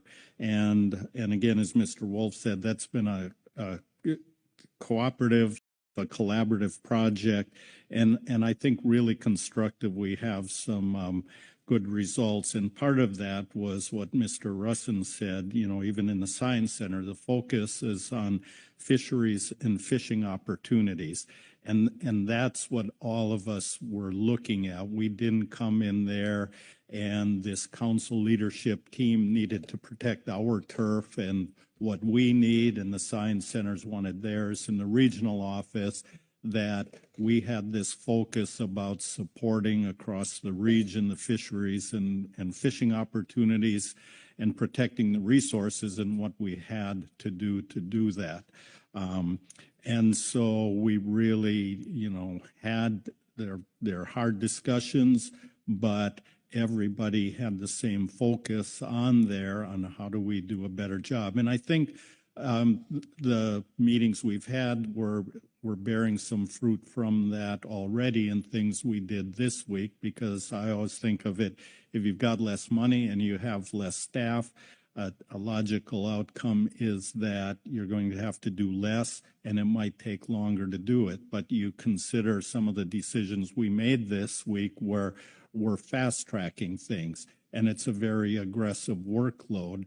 And I think it's because of the understanding across all of the parties involved on what it takes to do that and how we can collectively focus on that and get it done, and what has to be given up or modified to accommodate that workload. There are some collateral impacts when we come into this meeting and set out an aggressive schedule, but there's an ability to respond to it. So I think it's been very constructive. I look to, it's a great opportunity to sit down with the region and with the science centers and collectively look at this, and I look forward to our further work on it. And as the executive director said, maybe a bigger, more thorough discussion in June. So thank you.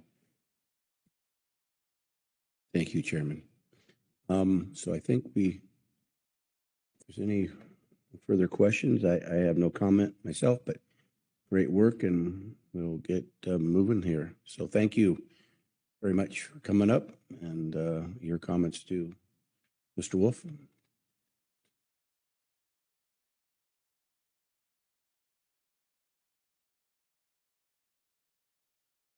Executive Director, you continue, please.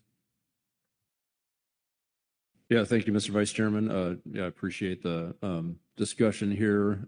Just backing up a little bit, the purpose of this agenda item is just to keep everyone informed about what we're doing and provide some transparency into the conversations that we're having. And as the chairman indicated, we do plan on having more detail in June and some potential pathways forward at that time and beyond. So stay tuned. I don't have anything more than that, Mr. Vice Chairman. All righty, so it looks like we've completed that item. And I'm passing the gavel. Oh, no, sorry, excuse me. Do we have any public comment? I'm sorry, 0 public comment. All right, council discussion. I think we kind of had, okay, Corey? Thanks. I just wanted to express my thanks to our executive director, council staff, and the NMFS folks who were involved in this. It sounds like this was some discussions that were happening at the CCC. So appreciate any work done there in terms of how this can be thought of from a national perspective, but also regional perspective. I really appreciate Ms. Hall's comments on that. I wanted to, again, I guess, express my gratitude to the science centers and the region for continuing to keep a really high quality of work. Also that when some of that work has left our federal agencies, our state agencies are facing additional workload and pressure themselves from that. So just a general appreciation for the folks who've been working really hard to do this. I think generally the council is here to be critical, to ask questions, to interrogate. And I think we always have really thoughtful, again, really high standard of excellence from our federal and state partners to answer those questions and do their best. And sometimes maybe the appreciation for it is not appropriately expressed. So I wanted to express that gratitude, especially in this time where folks are under a lot of pressure. So thank you for helping the council do its best job. And I actually had a question for the executive director. Is that okay, Mr. Vice Chair? I will not stop you from asking a question to the executive director. Go ahead, Corey. Thank you. Yeah, this is just a quick question regarding the report that talked about turnover among council staff and advisory body members. And just as we're thinking about this and heading into the next iteration at the June meeting, I'm wondering if you can tell us a little bit about that section, if there's something that we could be doing better, or just a little bit behind that statement. Yeah, thank you. I appreciate that question.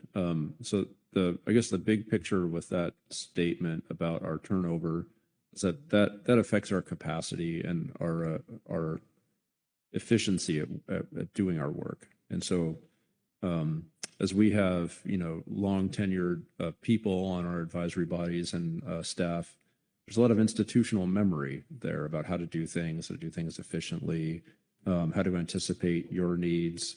And when we lose those people, it takes a while to build that capacity back up. And so I'm really proud of the people that I've been able to hire over the last couple of years. I think we're doing great, but most of the staff now don't have the 20, 25 years of experience that the council staff had when I took this job. And so I can see that just takes some time to rebuild. And I think I can say that without offending anyone. I think we're doing great, but that's just the reality. I also see that on our management teams, technical teams, advisory bodies, and just that loss of institutional memory and knowing what sort of material is really going to help you. It's hard to convey. You just have to live it and learn it, and that takes some time. And so we're in that that era right now where we're kind of rebuilding our capacities across all of our functions, and that's on top of the cuts and the resource constraints that we have. So it's really just another dimension, Ms. Reddings, to where we are in a capacity sense. Is that answering your question?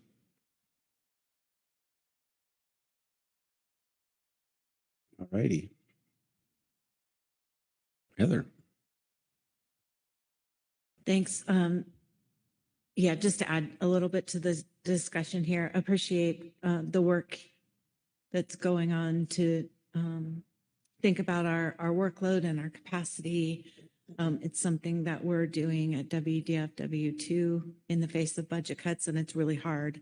And I think Mr. Rusin talked about that relative to the science centers very well. But it's also showing respect for your staff when, you know, you make sure that your work is right-sized to your resources. Also want to echo the appreciation for the science centers. I've never tried to conceal the fact that I'm a fangirl. I think they're amazing and they do amazing work. And I just kept trying to envision those folks that we work with trying to do less, and how hard that must be to have those conversations with those people that, at least it appears to me, care deeply about what they do. But again, it's important.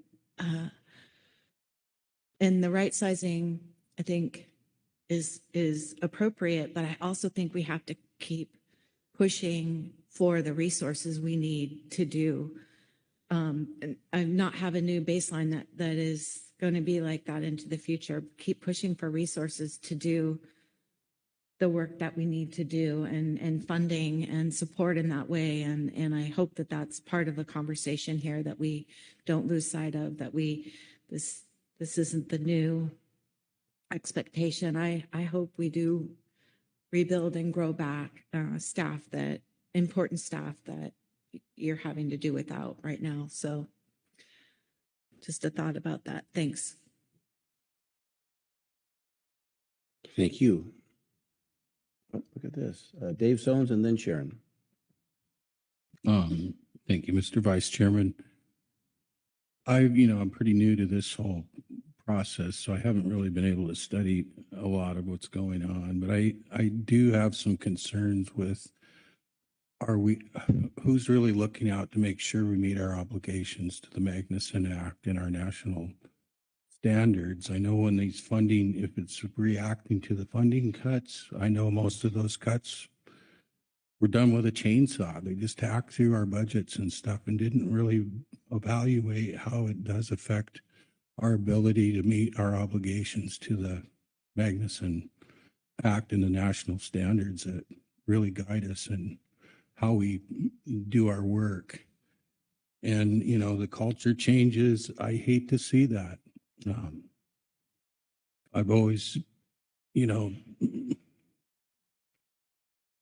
advertised our scientists as the best in the world. We're doing work not frivolously, not wasting resources, but we are working very hard to bring the public the best products that we can deliver with their tax dollars and to meet the obligations of the resources.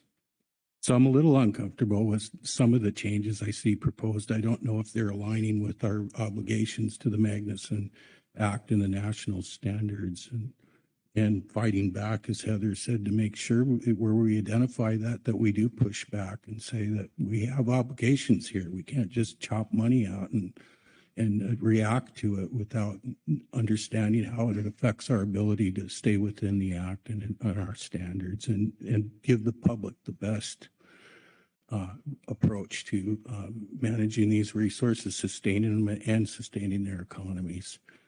So I've been a little uncomfortable as we're going through this, because I haven't really got to look at it hard enough to see if that's a concern or not. But I just thought I should get those thoughts out there with this uncomfortness. But I just wanted to make that comment. Thank you.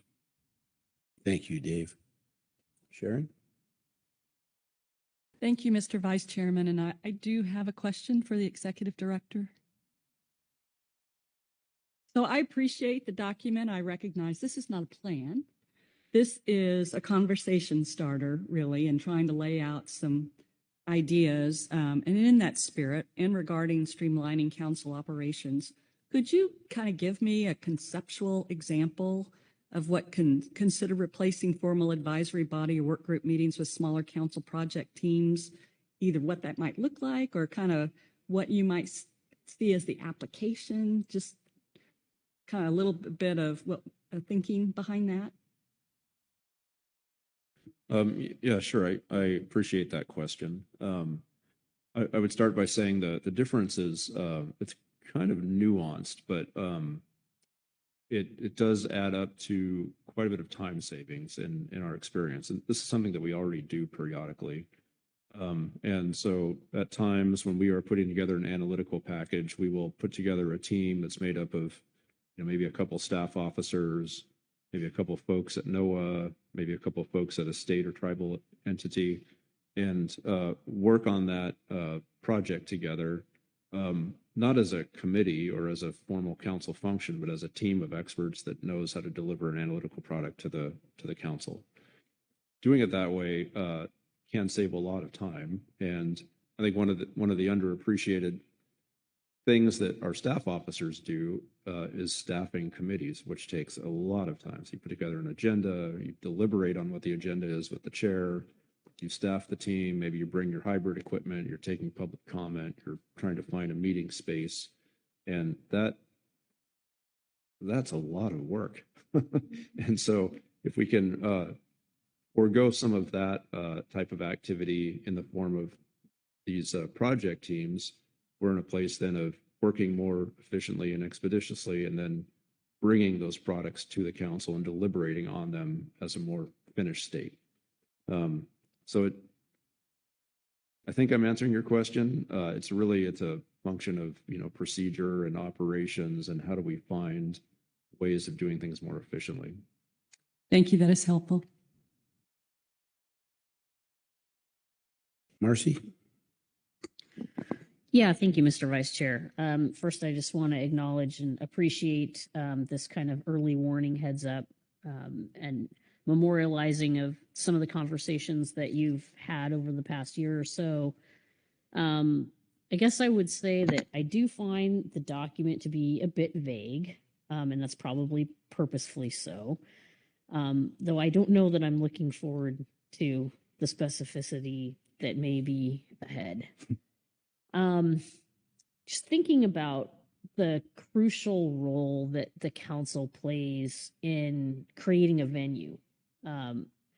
We talk about our responsibilities under Magnuson, under other federal acts, but I just cannot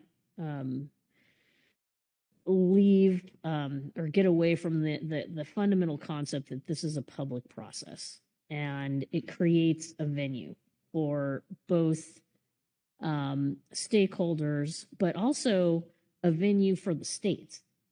I don't know of anything that is similar in terms of our ability to connect directly with NMFS, NMFS leadership, as well as mid-level managers and NMFS staff. That whole chain, there is nothing like that. The opportunities we have to meet the top of the top and then work directly on the nuts and bolts with NMFS staff. This structure is unique and special. So when we think about right sizing, I would certainly not look forward to a day where I wasn't working side by side with my colleagues from National Marine Fisheries Service and with our other co-managers. Federal fisheries managed under a federal FMP are still co-managed. We all contribute. We bring data that we collect under our state authorities into the process, and it culminates in, the partnerships that we have here. So, no one can do it alone. And I just want to make sure that, yes, I understand the need for right sizing. I understand the the alignment that will be needed into the future, but there is no other process. If we were left, and this is not to put fault on, say, the NIFS directors meeting or something, those type of venues, but it's just not quite the same. So I would just say this is unique and special. Thank you. Thank you. Asia, I hope your arm's not getting tired. Go ahead. So tired. Thank you. I think it's because I'm not at the council meeting that I can come in to all these items with a little bit more energy and optimism. So I have optimism here. I'll just say that. And I want to start by acknowledging, having worked at NOAA, and I left right before all this bad stuff happened. And I know how, I mean, I was watching it alongside everyone. I still have a lot of very close friends who work inside of NOAA, and I'm close with a lot of the council staff too. So I know like the immense difficulty that everybody just went through as we were shifting through really like massive and uncareful adjustments to the budget and how and our staffing and how we were able to support everyone. And so I just want to say, like, people always showed up with so much optimism and like commitment to doing the work even through all of that. And I want to echo what everyone has said about that so far. I think it's been so impressive and just such a really important show of the professionalism and care that staff has working through even really, really hard things. So we were losing money before, just as Jeremy said, we were the budgets were coming down before even 2025 happened. And so even then we were like struggling to start to do less with less. And then I think this like really just forced it so much more. And I don't like how it was done, but I don't think that we would have shifted culturally without something drastic happening. And so what I'm saying about optimism is I can come into this with like, maybe there are some good things that are going to be forced onto us because of how drastic this was. And I'm trying to see the bright things that can happen. We've done things the same way for a really, really long time. And I think that it makes it hard to let go of those things. And so I think that's the hard part that we're going to have to do, a letting go.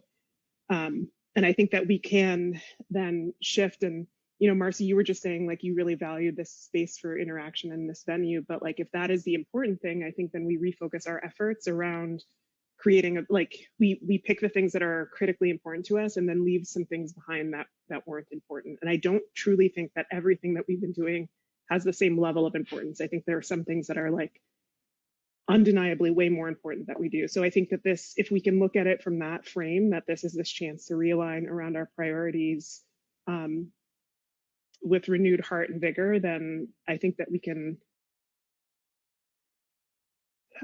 get to a really cool new place. And then what's interesting with thinking about this item, I know that the Pacific Council is like setting the example for other places in the country because it was out ahead of doing some of this like work together about streamlining the council process. That said, having been involved in other processes, I think that those processes have, there are some things that we do to excess at this council. And I hope that even though we're out in front of others and are setting the example for other people, that we can also use the opportunity to look out to other regions to see how they do things in simpler ways, in more cost-effective ways, and bring that into our thinking as we go through this too. So I don't want to like, just because we're going first, forget that other people have learned lessons before us that we can pull into our thinking. And yeah, I just really, I think Merrick was touching on this, like the rebuilding of experience. Like we're, even if the federal government were to suddenly have a reinfusion of funding on par with what we were in the past, there's no way to bring back the level of expertise that we had before. And that isn't to say that there aren't great people out there coming in behind everyone. Like I think there's still energy in this system. Again, a change, there are some sad things about the change, but I just want to try to refocus everyone on the possibility here. hope that you keep that in your heart and don't. I think sometimes we get so focused on how horrible it's going to be that we don't remember that we can make ourselves a good world too. So thank you. I'm actually really excited about this, even though it's sad in a lot of places. Thanks. Thanks, Aja. And I believe I have Lynn Mattis. Thank you, Vice Chair. Was trying to decide whether or not I should throw my 2 cents in too, and well, you're getting my 2 cents. I echo a lot what other people have said. Mr. Soames really hit on one of the things that's been floating in my head is what are we obligated to do? Also, we have BSIA, best scientific information available, and that is a goal, and good enough may not be worked there for some legal requirements. That being said, we are in a new situation, and I hope we are exploring the correct tool to make these changes. We wouldn't use a chainsaw to cut up a herring, and we wouldn't use a fillet knife to cut down a Port Orford cedar. We need to find the tool for the job, and I suspect that's what a lot's going to be happening at the CCC. And I hope we do find those tools. And I would like to be optimistic, like Ms. Shamilo is, that we can find ways to do our process better. But as we're thinking of that, echoing some of what Ms. Hall said, the states are in a similar place with budgets, and we can't just take on more work. What NMFS is no longer doing or no longer able to do, the states can't take that on. We do our best to be good partners and try to continue to work together. And also echoing the staff that work for NMFS, the regions, the science centers, everyone from the tech on the survey, the age readers, all the way up to Mr. Wolf, Ms. Kwan, et cetera. They are hard workers. They're trying to do good work. They're trying to be good public servants.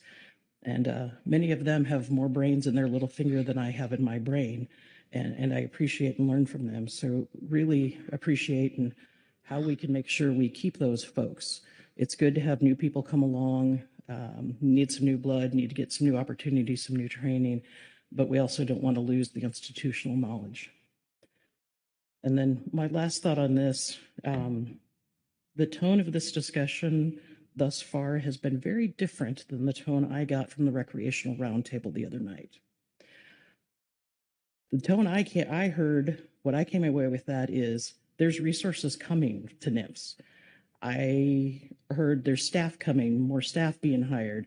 I heard there was surveys going to be happening. That seems to be a very different message than what we're hearing through this process. So I don't know which to believe. I don't know where we're going. I'm sure there's still a lot of uncertainty at the federal level, but it's just two very different messages a couple of days apart that is troubling for me as we move forward. I look forward to it, and I really appreciate the work that the executive director and the NMFS leadership and the other councils are going to be doing. I'm a little troubled. Thank you.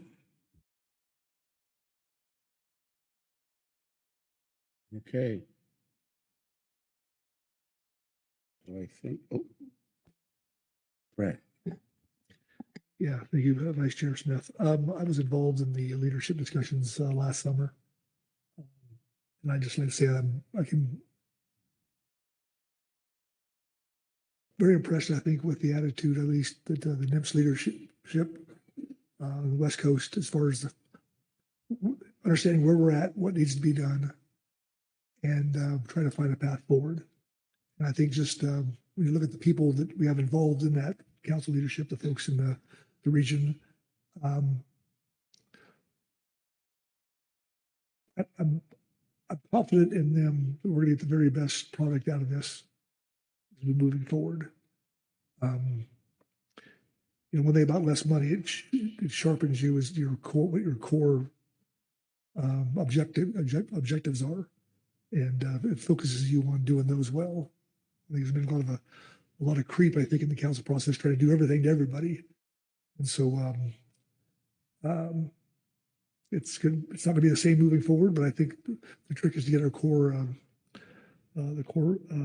responsibilities of this council done. And I think I don't see any discussions about meeting Magnuson on any of the discussions we had.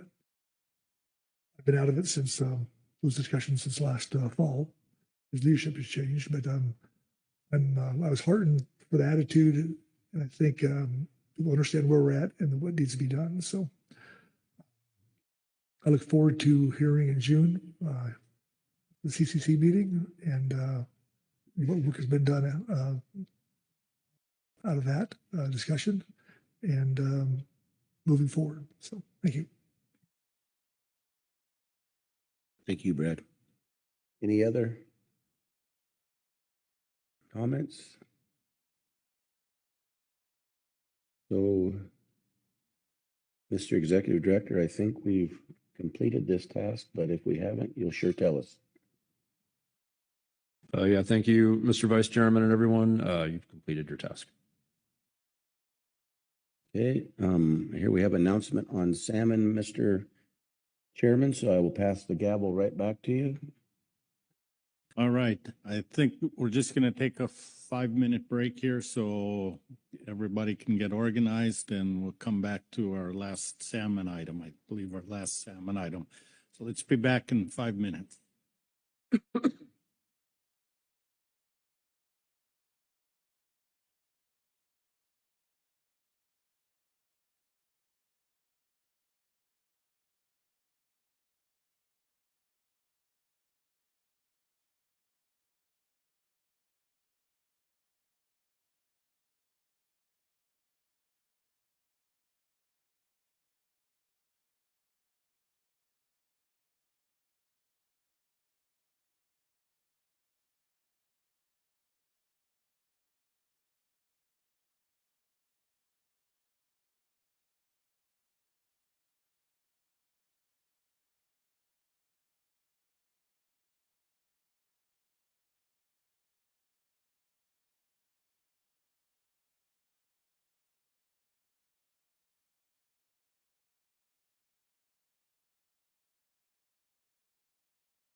Or if we have the right people in the wrong places, that's okay.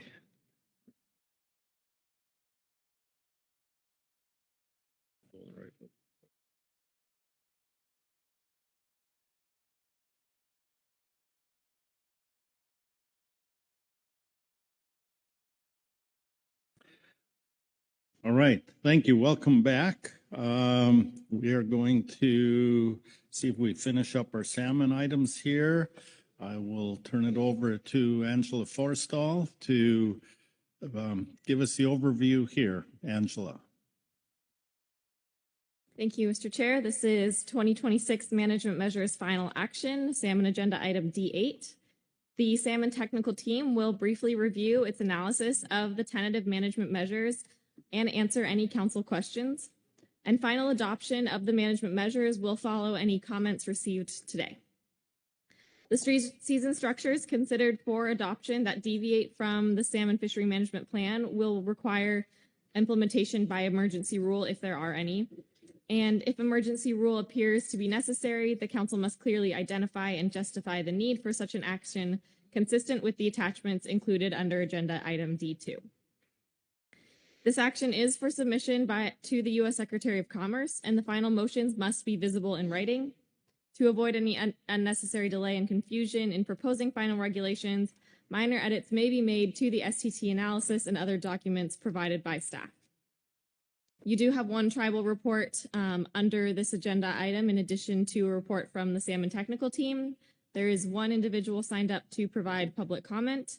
And then your tasks are to adopt the final treaty Indian troll, non-Indian commercial, and recreational ocean salmon fishery management measures for submission to the U.S. Secretary of Commerce. And if necessary, identify and justify any regulations requiring implementation by emergency rule. All right, thank you, Angela. A lot there. See if there's any questions before we begin.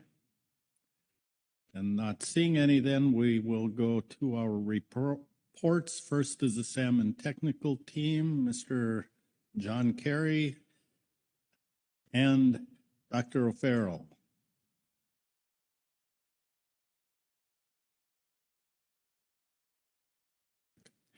Good morning, gentlemen.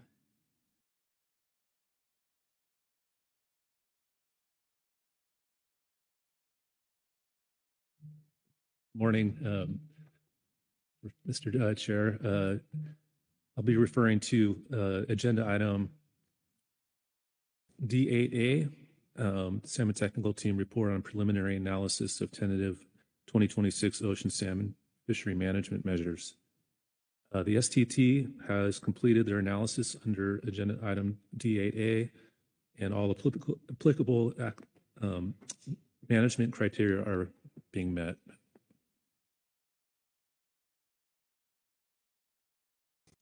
All right, thank you. Any questions for the Salmon Technical Team on the report? Seeing no questions, thank you for all the hard work this week. That is completes those. Let me see if there's a tribal report. David Sones. Thank you, Mr. Chairman. Yeah, the Columbia River Tribes have a report they'd like to present. Thanks. Come up.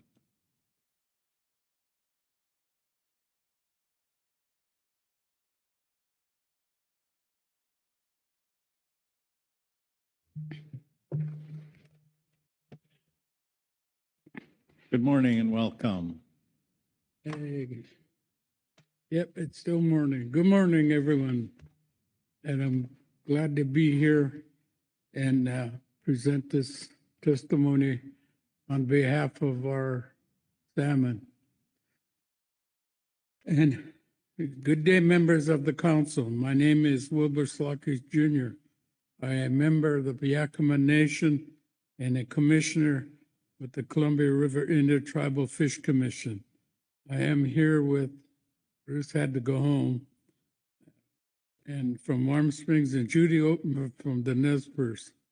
I am here to provide testimony on behalf of the 4 Columbia River Treaty Nations. Yakima, Warm Springs, Umatilla, and Nez Perce.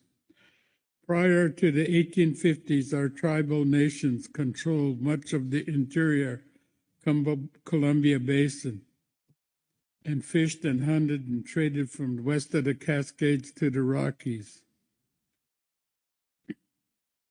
In the 1850s, our tribes met with negotiated treaties with the United States. The image below shows the Nez Perce arriving at the Walla Walla Treaty Council in 1855. We gave up most of our land to the United States, which in turn gave land to create the states in the Pacific Northwest, but retained our existing rights to access our natural resources, including fish, throughout our usual and accustomed lands. These treaties are still in effect and must be honored by the United States. We have names for all types of the fish in the Columbia River and its tributaries, as well as the names for all the mountains and rivers. This is a demonstration that we have always used these fish and always lived in these places. We depend on our elders to teach us our history. We are people of the land where we come from. We were created here, and we will return to the land when we die. Our relationship with our land and reverence with its resources endures always. We have included some photos at the end of this statement. Some of these photos show villages and fishing sites that were flooded as the dams were built. The tribes bear an enormous tribal burden due to the losses of our salmon from the development of the basin. As the council finalizes the package of 2026 ocean salmon fishing regulations, we have a few additional comments. One of the main reasons we are here is to track and monitor the planning of these fisheries to ensure that the fisheries comply with the requirements of the U.S. v. Oregon Management Agreement and case law. Currently, our calculations do show that the impacts to Upper Columbia River summer Chinook and upriver fall Chinook are meeting the minimum requirement. Impacts to upriver coastal are also meet the requirements of the U.S. v. Oregon Management Agreement. However, even though the fisheries are meeting the minimum requirements, our tribes still face an unfair conservation burden due to the status of the various ESA-listed stocks, which prevent us from harvesting the full 50% of the harvested number of fish that we are entitled to. Worsening environmental conditions with warm water, siltation, aquatic vegetation, and out-of-control predators also add to the conservation burden we face. There is an enormous amount of work that we all need to do to recover these fish to full harvestable levels. This work includes improving habitat, passage through the hydro system, as reducing predation. We also need to appropriately use hatcheries to supplement and rebuild these runs. We also need to improve water control quality. This concludes the tribal treatments. But on these photos that are in there, as you can see, the limited number of fish in the first photo, because these are the spring salmon that are coming back, that we give reverence to and give thanks to our Creator for returning the salmon. These are the ones there that the pinnipeds consume as they return. Also, the out of control fish predators that consume smolts and the bird predation that also consume the smolts. In the second photo, you can see our natural foods that we give reverence to as our Mother Earth returns the gifts of the land that the Creator placed these foods here for our use and benefit. And to see the tool that we also used. It used to be an old oak stick there that we turn the ground with. Now we use a metal object. And this third photo shows you the amount of fish that were at Salala Falls before the flooding of that place. A large amount of salmon in the summertime. This is where those fish were harvested. And as you can see in the cooking the salmon photo, a large number of there, including the backbones. This is the summer start of the summer fish. So they are of reverence all year long to our way of life, to our ceremonies, name givings, funerals, whether it's a spring, summer, and a fall fish, they're all utilized for that. And here, this is one of those fish that was harvested at Salilo. And this is a fish camp along the river. And here, the last two photos are of the White Salmon River, where the tule salmon was harvested.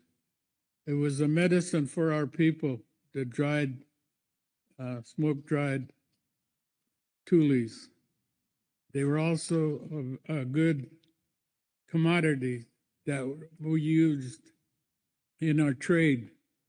People used to come from the east and trade for these, bring in various trade goods to get these, because that was one of the only two areas that these fish were, until they were transplanted in various places.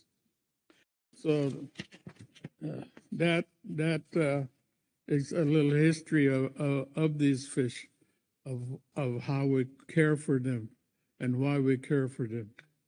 And I think I will also say that a lot of people don't remember the history of Isaac Ingalls Stevens. He was the one that him in Washington and Idaho negotiated the treaties with us. He promised that his children would always allow salmon to be harvested by our people. But instead of that, they didn't follow through with that promise. And that's what he said. And then Joel Palmer was with the Middle Oregon.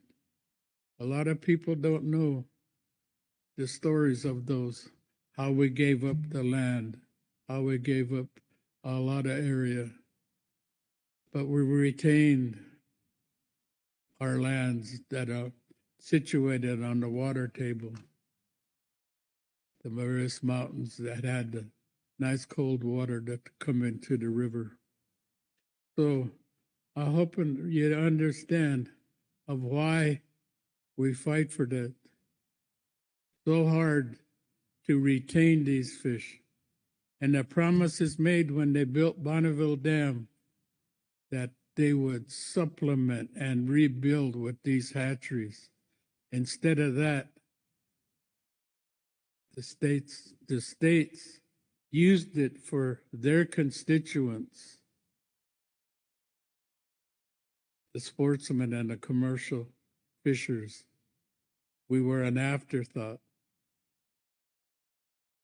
We have suffered a lot of things from being civilized. That was what I went through when I was in school. The teachers, first and second and third grades, told me I wasn't a savage heathen anymore. I was being civilized. So a lot of you don't understand and remember because it's not in the history books. I always had the taste of Fel's naphtha in my mouth for speaking my language, attempting to communicate with other students. So we not only suffered that part, we also suffered from not allowing our access to the fish. Leave it for the other citizens that work 40 hours a week so they can enjoy the recreational benefits of fishing. We were supposed to starve. We had limited access to all of our food sources. So I think you'll understand a little of why we fight so hard to get what little we get. We're the only people that has to go and tell the states how many fish we're going to harvest for our ceremonies. And they watch us real close. I asked them, why do you guys do this? You guys don't do and watch the Roman Catholic Church, how much wine they harvest, how much grapes they turn into wine. So we've endured, and we're still here, and we will be here, reminding you of the promises made when those dams were created. Supplement and rebuild. I remember 1977 when we were told, give us 5 years by the states of Washington and Oregon. Give us 5 years and you have all the fish you want. We're still waiting. We're still waiting. But we will always be here to remind you of the obligation guaranteed and reserved by our treaty, ratified by the Senate in 1859. So I hope you understand now a little bit more of why we talk to you and let you know these are fish that we retain the rights to, not by the states, but by the federal government. So this concludes what I have to say today, and I hope you understand a little bit more of why we voice so much to you today. And I thank you for listening to me. And I know Judy has a little to say also. Thank you, and I'll take heed from my fellow commissioner to keep it little to say. I'm actually a storyteller by nature, and when I read our statement that we were going to talk to you folks about today, and I read about place names and mountains, and that connected us to where we come from, it made me think of some of our locations back in Idaho where I fish and the tributaries where I grew up on. And one of them is called Yawinma, and it's actually called, Soyapo white man name is Rapid River. And it's just off the Salmon River. And it's a very important river to us. And when we talk about sacrifices and, have the tribe sacrificed, and I remember it was in the 2000s when my husband, he was one of the best fishermen at that location, and they fished with dip nets, really long dip nets. And, even in our way of fishing, people think, oh, they get those big dip nets, they got so much advantage. But if you ever had the opportunity to go out there and use one of those dip nets and put it in some of those fast waters, you would see that is a lot of work. And it's not just some easy, it's not sports. It's definitely not a sport. It's work. But that year, Winma talked to us, and we were regulated to only 50 fish for the whole tribe on that river. And that's how many fish my husband would catch in one night. But that's the sacrifices that we've seen and our children have grown up knowing. And, you know, and I really appreciate this council. Like I said the other day, I didn't know what you guys, you know, what you entailed and what the work you have to do. But looking at what you have to regulate you, and then here's what we have. We have our management agreement. You look through it, there's a lot. There's legalese, there's charts, there's graphs. And then I look at these reports that were put out by our technical teams, and I just have to applaud all the hard work, because this takes a lot of looking, reading, and understanding. And so if we didn't have you, then we might be in worse shape for our salmon. So I appreciate the council for being here and listening to the tribes. And over the last few days, when I was listening to other discussions that weren't salmon, I still hear you understanding and talking and listening about indigenous views and treaty rights and stuff. So I appreciate that. And I hope the council keeps that kind of on their agenda to do that. So I was just honored to be here this week, and I thank you all, and thank you for listening to us. Thank you. Thank you. Thanks to both of you for being here. Let me look and see if there are any questions. Vice Chair Smith. Yes, thank you, Mr. Chair. Wilbur, thank you for your words that you have told me for a lot of years, and I will make sure as long as I'm in this process, things like that won't get forgot either. And I know you will have a contingency of tribal members that will come and make sure the ones after us don't forget either. And we appreciate that. And Ms. Oatman, I got to ask you, are you related to the world famous Joe Oatman? I can take credit for that. Yes, I'm married into the Oatman family, and I'm very proud of Joe. His grandmother lives right next door, and he's always bringing her fish and making sure she's taken care of. So very proud of Joe. We are proud of him too. I sit with him on this council, and then I also sat with him at the Canadian treaty process. And so thank you for your words also, and thank you for coming. Thank you. David Sones. Thank you, Mr. Chairman. You know, I was after your testimony, the last testimony you had, I had somebody in the hall ask me, you know, when we talked about the clipped fisheries and your statements on that, and he was asking what more can we figure out to do that will help these salmon that'll make a big difference. And I said, well, listen to what Judy had to say at the desk, that these salmon need to be treated as the senior water holders of our watersheds. Once we approach it from that way, I think we'll fix a lot of the problems that we have with salmon. So I thank you for that statement and wanted to support it. And in the last picture here, are those sun-dried salmon that you have, that they have staked out there? Are you drying them in the sun? I know that's what we did with halibut out at Nia Bay on Tatoosh Island. We'd have big racks of halibut that would get sun-dried out in the open. These, the tules here harvested there at Underwood, they were I think there was just two rivers, the Hood River and White Salmon River, that had those fish.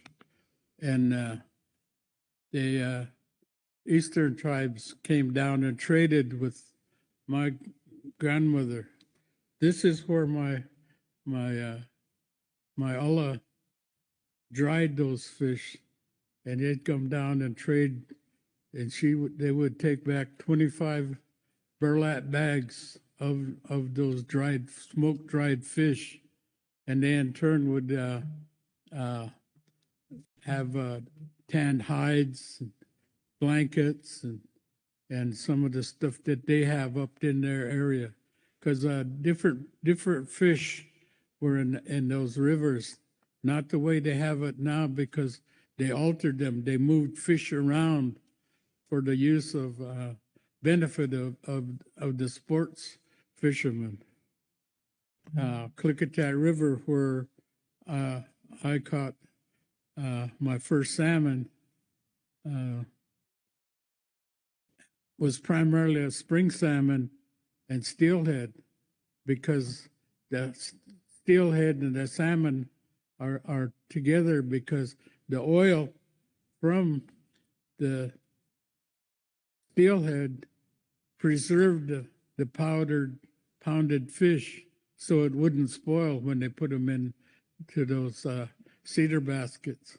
Like I said before, everything is connected in our food source. The cedar baskets, steelhead and the salmon are connected. The matula in the fall, that was the medicine that our people used, and it was a good food source for the winter, and until sumai arrived, and then we'd harvest those. So we had access to fish year round, but now we don't because of the predation, when limiting the numbers of fish. So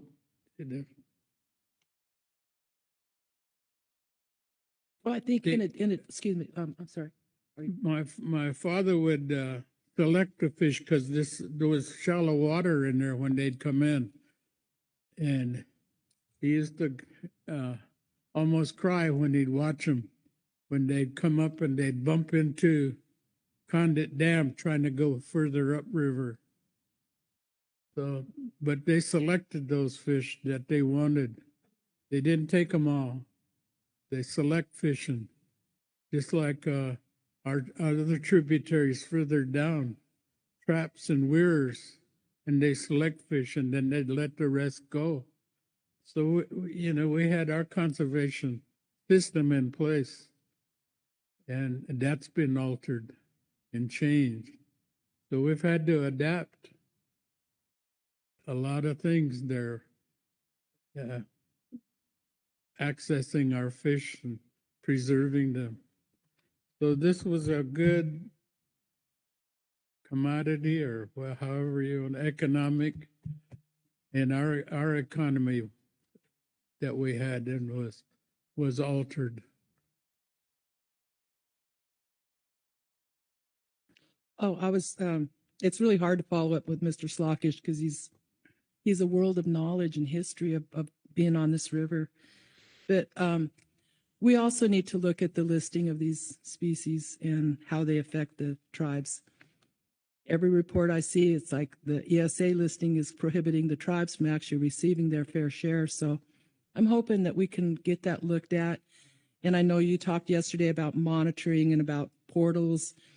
And, there's a lot of things you can find on the internet. They even talked about some of the portals that aren't accessible to the public, on postseason numbers and stuff. And so I just think transparency is good for all. And we can't keep any secrets, especially when it comes to the fish. But there is a lot of black market, sales going on out there that we're all aware of. So anyway, that's all I wanted to add. Thank you. Thank you. All right, thank you. Let me look around. John North. Thank you, Mr. Chair. I just want to say thank you for coming with your words of wisdom and reminding us of what's really important. So thank you. All right, any other questions or comments? Not seeing any. Again, thank you very much, both of you, for being here. And I will note for those, if you didn't know, the pictures Mr. Slockish was referring to, there is a tribal report is part of the materials on this agenda item, and they're all in there. You can see that, so I encourage you to look at it if you haven't. With that, that completes all of our reports and takes us to public comment. And we have Mr. Steve Lavaletta. Steve, hello, can you hear us?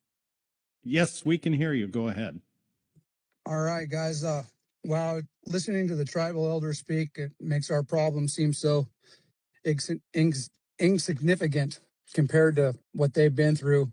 California made the same promises when dams went in years ago, promising all the salmon that the people of California would ever need. that didn't happen. And like them, we're still waiting.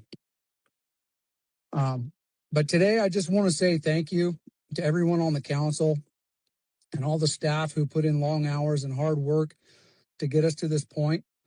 I know this process isn't easy. You're balancing science, public input, conservation, and the needs of entire communities. And that truly matters. For those of us on the Mendocino coast, especially in Fort Bragg, where I was born and raised, this salmon season means everything. It's more than just an opportunity to fish. It's a return to normalcy.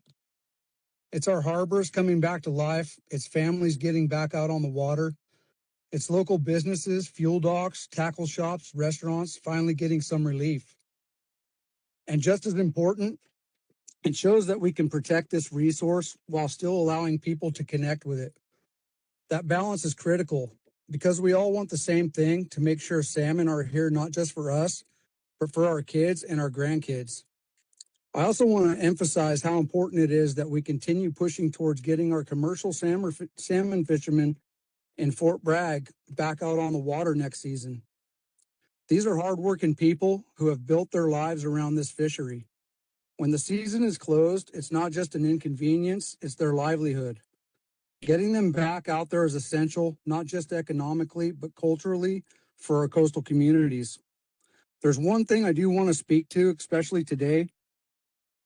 While I respect and understand the strong advocacy that comes out of the Bay Area, it often feels like the North Coast doesn't have the same voice in the room. Communities like Fort Bragg and the Mendocino Coast depend deeply on this fishery, yet too often nobody is really speaking up on our behalf in the same way. And that's something that needs to change. Because our communities matter just as much, our fishermen matter just as much, and the way these decisions impact us is very real. That's a big part of why I sign up to speak. Honestly, I just feel compelled to speak up for my community because too often no one else is. So I hope to be more involved in this process moving forward, hopefully getting accepted into the MREP program, and eventually be someone who could represent the recreational fishermen of Fort Bragg and the Mendocino Coast. To make sure our voice is heard and to make sure we're part of the conversation when these decisions are being made. Having science-based individuals involved is crucial, but having fishermen with decades of on-the-water experience involved is paramount and certainly advantageous to the process. Because at the end of the day, we're all working towards the same goal, healthy fisheries and sustainable opportunity for everyone. And the reason I want to be more involved is simple, because I owe it to my community, I owe it to my children and to their children and future generations to come. To do everything I can to make sure this fishery is protected, represented, and given the future it deserves. So as you finalize these season decisions today, I just want to say thank you for your time, for your effort, and for the work you're doing to protect both the resource and the communities that depend on it. Thank you, guys. Thank you. Questions for Mr. Lavaletta and his testimony? Marcy Remco. Thank you, Mr. Chair. Thank you, Mr. Lavaletta. Appreciate your testimony right now and then also earlier in the week. I understand that you've been in touch with at least one representative of the Salmon Advisory Subpanel during the course of the week. And I understand there was a conversation, and I just want to maybe ask how you view the regional harvest guideline that will be applicable for the Fort Bragg area, independent of San Francisco and independent of the California KMZ. Maybe you can give us your thoughts on that, since it's a new management approach this year for 2026. Thanks, Marcy, for the question. I mean, I really think it's a fair alternative for us. I do think that we deserve a little more time in the area. I don't think we have as much impact on the Klamath fish that is really being talked about, especially if we got time earlier on in the season. But I don't know what much else to say about that right now, other than I think the process has been fair. We are getting some time on the water, and that's crucial. I do wish the commercial guys got some more time out of Fort Bragg. But that's what we're dealing with right now. Thank you. Thank you. Any other questions? I'm not seeing any. Thank you very much, Steve, for providing your testimony, being with us here this week. Thanks, guys. All right, that completes our reports and public testimony and takes us to council action, adopting final management measures. And I think everybody understands, but Angela pointed out that these are going to the Secretary of Commerce. The final motions must be visible in writing. So before we get to any motions, unless you're ready, any further discussion on this topic? No discussion, any motions? Kyle Addick. Thank you, Chair Hassemer. I do have a motion.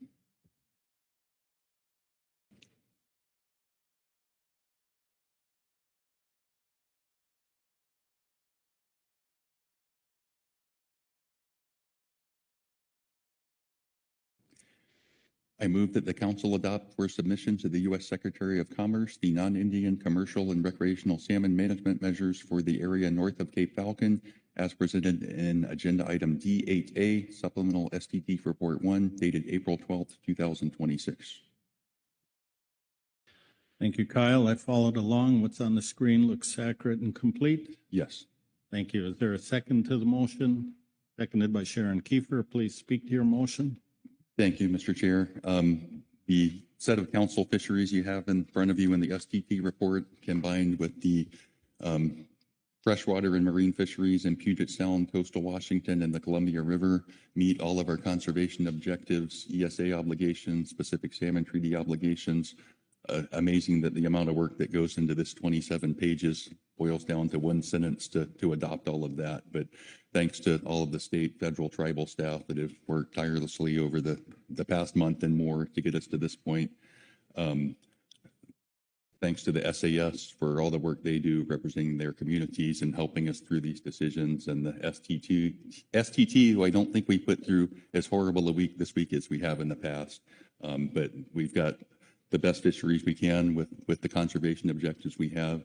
Also want to I've been through more than 20 North of Falcon processes, I think more than 10 in this seat now, with our Western Washington co-managers. This was the calmest, most respectful, focused, let's take care of things and be as efficient as we can. And everyone from my department appreciated that. It's tough decisions we all make, but it was a very calm, respectful week, and we all appreciate that.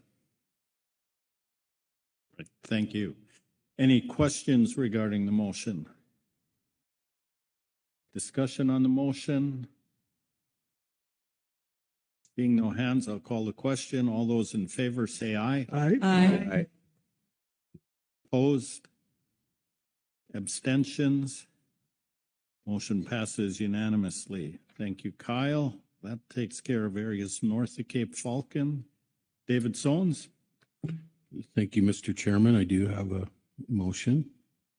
Get the that up. All right. I move to adopt the Treaty Indian Troll Fishery Management Measures for submission to the U.S. Secretary of Commerce for the area north of Cape Falcon, and as shown in Agenda Item D8A, Supplemental STT Report 1, Table 3, April 12th, 2026. Thank you. What's on the screen looks accurate and complete. Yes, it does. Thank you. Is there a second to the motion? Seconded by Kyle Addick. Please speak to your motion. Yeah, I'd just like to add a lot of what Kyle had said and appreciate all the hard work that goes into getting all these agreements. It's just huge, overwhelming, it seems at times, but the coastal tribes really did work well together this year, and I really appreciate that, and got information out to us early and was real close in their original numbers that they had set out. So just kudos to all of them that work so hard on getting us to where we're at. And I really do appreciate the attitudes and the respect for each other in those North of Falcon meetings. I know in the past some of that can get pretty rough, but I just really appreciate seeing how it worked out this year. Thank you. Thank you. Any questions regarding the motion? Discussion on the motion? Seeing none, I will call the question. All those in favor say aye. Aye. Opposed? Abstentions? Motion passes unanimously. Thank you, David.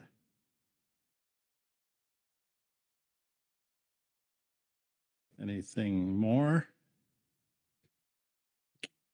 Thank you, Mr. Chair. John North? Oregon does have a motion. Okay.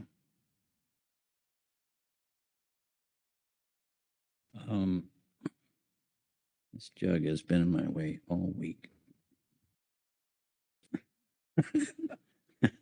I move the council adopt for submission to the U.S.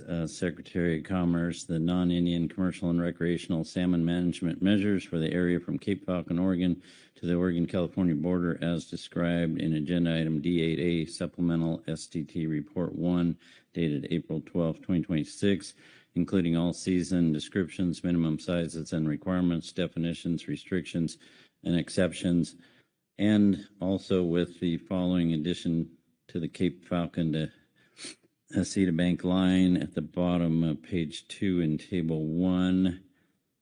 I'm going to risk not reading it because it's a little clumsy with the email addresses and phone numbers, but I can speak to why we're adding this, which is it's similar to what we've had in past years when we've had an area that's open and then closed to the south. We should have caught this a little earlier this week, but it slipped through the cracks. The intention here is so our samplers will have ample notification of landing salmon in a closed area. So it's a good thing. All right. Thank you, John. So with that, I'll just ask it. Yep, all the language on the screen is accurate and complete. It is. All right. Thank you. Is there a second to the motion? Seconded by David Sones. Please speak to your motion. Thank you, Mr. Chair. Just speaking to this year's salmon cycle, I'd like to again thank all the public that participated in the process. That's really important. And I also want to recognize the great work of the salmon technical team. They're pretty amazing. Also, council staff, great job. And thanks to my co-managers and my Oregon co-workers. I really appreciated the work of the SAS. Their dedication to the process is shocking. And also, the cooperation between our Oregon SAS members was really appreciated. And always thankful and want to express appreciation for the testimony of all of our tribal co-managers with their knowledge and testimony. It's good words. I have a little bit here. I'm happy to say that both the commercial and sports seasons in the Oregon package this year are improved compared to the last couple of years. Sport fisheries have a full Chinook season and a robust coho opportunity with marked select and non-marked select seasons. The commercial fleet has some opportunities in months and areas that haven't been accessible in recent years. And this renewed opportunity will benefit our coastal economies and communities. Also, after 3 years of closed or very constrained fisheries due to concerns off of California or about California Chinook, we're starting to hear some optimistic news. Chinook are defying expectations as they recolonize the Klamath Basin as that system restores and heals itself post dam removal. We're also hearing about promising collaborations out of the Sacramento Basin to help recover and rebuild the populations there. That's really refreshing. However, I think our salmon habitat is really being stressed. We've heard from the Columbia tribes about invasive Eurasian milfoil clogging our rivers, which I can attest to. It's everywhere. And a week ago, Oregon Fish and Wildlife intercepted a vessel at our southern border with contaminated with golden mussels, and it was not very long ago. Those were just found in California, in the Sacramento. So there's also news of a Godzilla El Nino potentially forming, and record low water content in 8 western states snowpack. So I guess my message is we all just need to keep working together to help the salmon through these tough times. We've done it before and we can do it again. So thanks everybody again for hard work. Much appreciated. Thank you, John. Any questions regarding the motion? No questions. Discussion on the motion? And with no discussion, then I'll call the question. All those in favor say aye. Aye. Aye. Opposed? Abstentions? Motion passes unanimously. Thank you, John. Marcy Remco? Yes, thank you, Mr. Chair. I move the council adopt for submission to the U.S. Secretary of Commerce the 2026 non-Indian commercial and recreational salmon management measures for the area from the Oregon-California border to the U.S.-Mexico border as presented in Agenda Item D8A, Supplemental STT Report 1, dated April 12, 2026, including all season descriptions, minimum sizes, requirements, definitions, restrictions, and exceptions. Thank you, Marcy. What I see on the screen looks accurate and complete. Yes, it is. Thank you.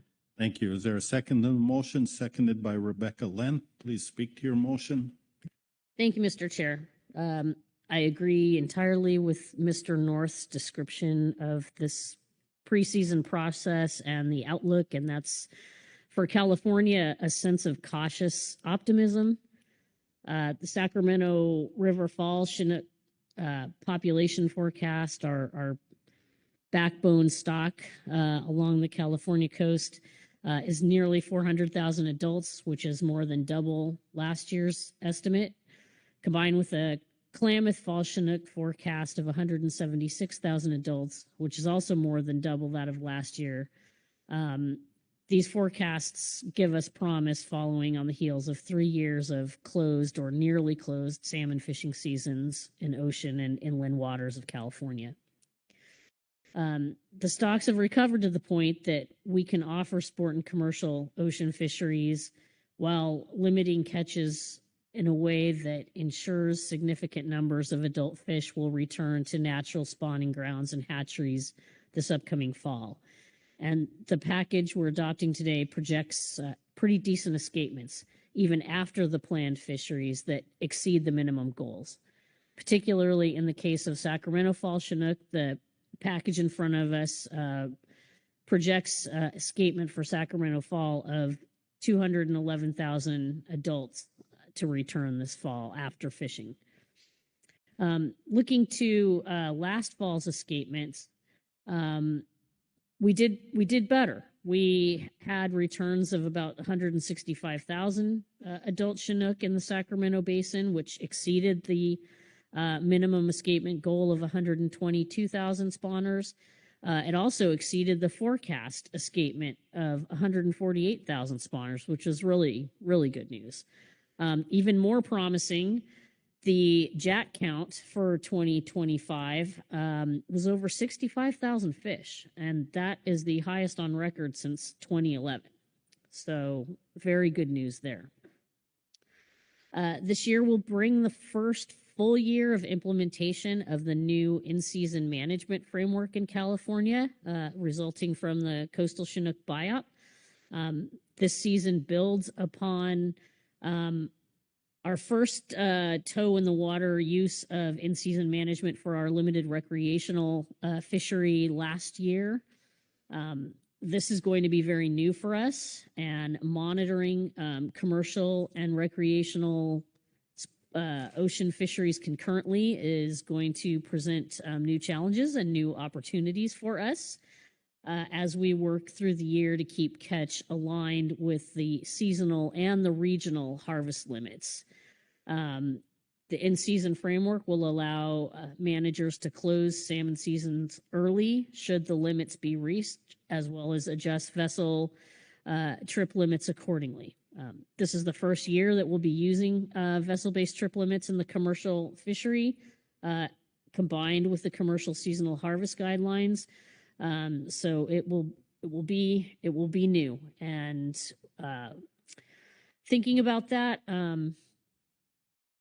this work done by the fleet to design these seasons, I can't acknowledge enough the work of the SAS to consider the public comment that we received throughout the process, and to figure out how to use these new tools, both the regional harvest guidelines for recreational and the seasonal harvest guidelines for commercial, to maximize opportunities and also ensure that opportunities are afforded as best as possible, distributed throughout our coastal communities in the case of recreational fisheries. In the case of commercial, working within the constraints on the coastal Chinook framework, we know that although the commercial season structure is short of what was hoped for, it does offer a step forward. And unfortunately, the coastal businesses that rely on commercial harvest and activity in Fort Bragg and the KMZ, as we heard from Mr. Lavaletta, there's still some work to do there as we look to continue to make progress on implementing the new framework and finding more coastal Chinook.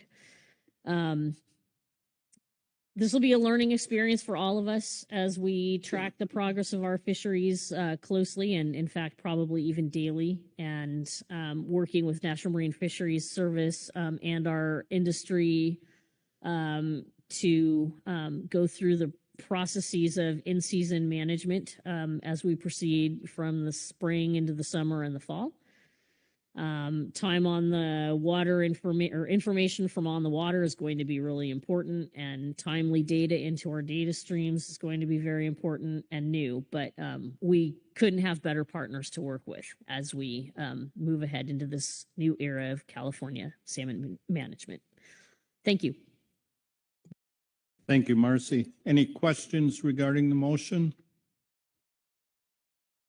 Seeing no questions, discussion on the motion. Corey Ridings. Thanks, Mr. Remco, for the motion. I will be voting for this motion, but I did want to express some thoughts on the year that we've put together for California. I think we are in a stressful time environmentally. Mr. North just spoke to something I wasn't even aware about. I think he said a Godzilla El Nino. That's concerning. There's concerns around the temperatures. All of us up and down the West Coast have probably experienced some weirdness in the weather this year, even just till now. There's a lack of snowpack. I'm concerned statewide across California about a lack of cold water to get us through the summer and into the fall. I'm very concerned about flows this year stemming from administrative actions that have deprioritized salmon recovery and population health. Keeping flows going to make sure that we get fry out to sea and we have rivers that fish can come back into is a real concern. That will have impacts now and into the future.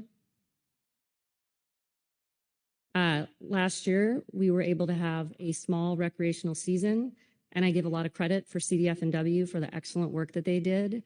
The in-season management that Ms. Yaremko just spoke to has meant having to rethink how we do some things to provide opportunity. I think they take it very seriously what they do, and there was excellent efforts for data gathering and enforcement last year. That being said, we went 30% over the small season that we had during the summer and 50% over the fall season. That didn't end up being a big deal because we had enough fish come back, but it is reason for caution. We're still developing this program and there's still margins of error. Speaking of that, we know there's large uncertainty in our forecasts. We've seen that. We are looking at that. We're thinking about that. But the fact remains there are large uncertainty around what we forecast and what actually happens. Regarding the Klamath with the Iron Gate hatchery closure, this is the last year those fish are coming back. So next year, we expect to see smaller returns. We won't know exactly what that means. I'm also optimistic. Mr. North talked about the recovery that we've seen in that river system, and it really is incredible and a testament to just the amazing species and creatures that salmon are. But we don't know, and so there's also reason for caution. We also have Klamath River tribes that do not have enough fish to meet their ceremonial needs. So that also remains in my mind as something about how we're designing our fishing seasons and for who and for when. So as I started out, I will be supporting this motion. I think that this is done within legal limits. And I think that it is important to have salmon culture in our state for all people. So I will be voting for this. I just wanted to voice my deep concerns about coming years, both some caution for the public, anyone else who's thinking about this. We're not sure where this is going. So again, appreciation to all who worked this week. If you were here in the hotel during these weeks, you know how incredibly hard people work to put this together and make this happen. Our scientists, our industry members, our public in general. So deeply, deeply grateful for that work. And I guess I'll just close and thank Ms. Yuremko again for putting this motion out and the work that went into it. Thank you. Other discussion on the motion? Not seeing any. I'll call a question. All those in favor say aye. Aye. Opposed? Abstentions? Motion passes unanimously. Thank you, Marcy.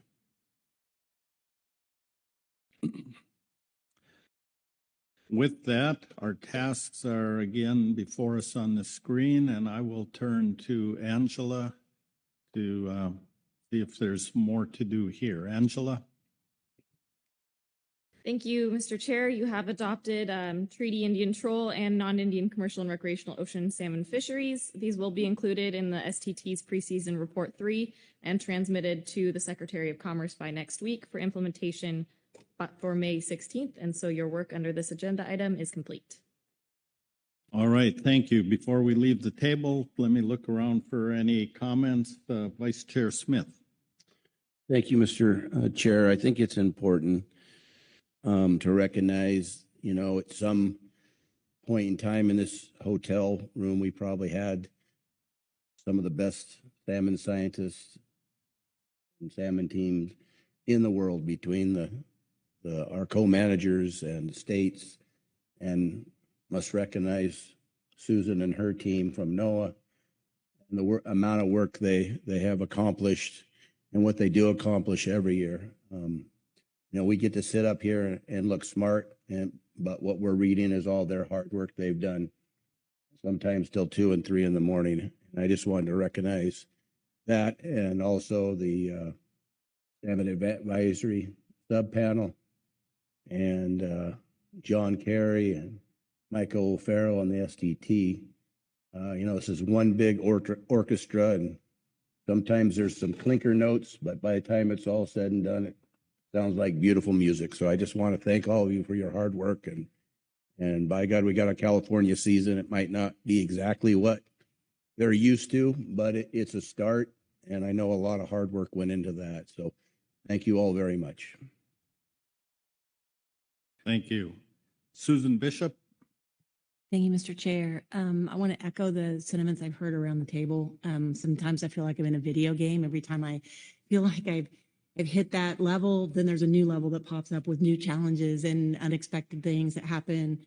But I am eternally grateful that I have the people in this room and around this council to work with. In our previous agenda item, the council was talking a lot about partnerships, and I feel very strongly that my team, obviously, thank you, Mr. Smith, works very hard, but we can't do the work that we do without all of you. Change is hard. I very much appreciate Marcy and her folks and the STT and everyone else that has worked to make this new framework happen. I'm optimistic we will do our best to respond to the questions that we get during the season, and we will improve it as it goes along and as we learn from it.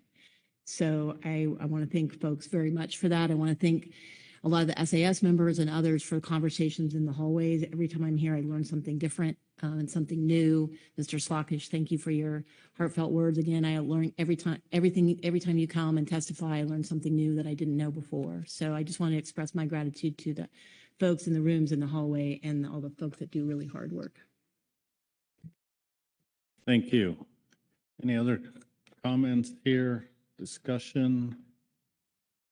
And not seeing any then, I also want to extend my appreciation, thanks to everybody for all the hard work over not just this 1 week, but it started in March and even before then. So it's a lot of work. So thank you all. And with that, we'll close out this agenda item.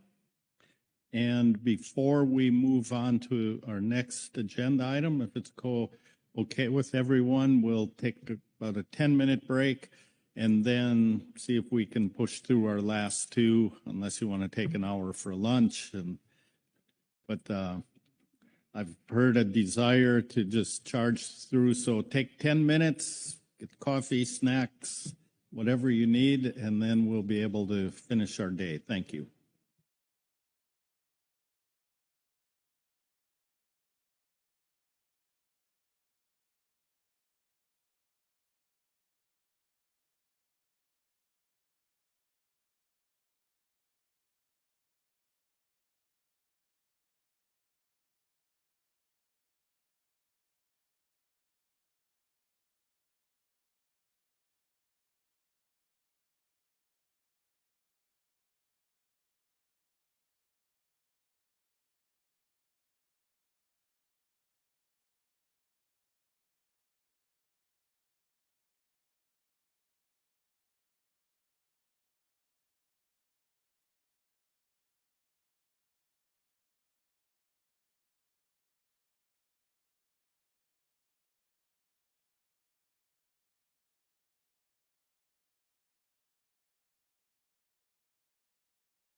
All right, let's, hopefully we've got enough good people left in here. Average people. Susan, we'll see you. Thank you very much.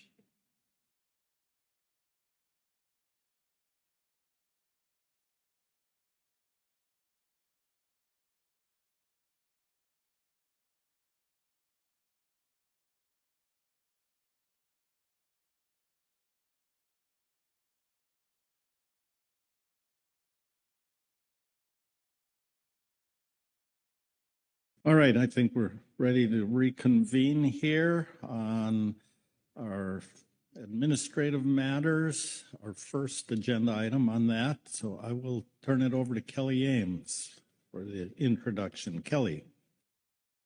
Thank you, Chair Hassemer, council members. This is agenda item I1, membership appointments. During this agenda item, the council will announce appointments to its membership roster that were made under closed session.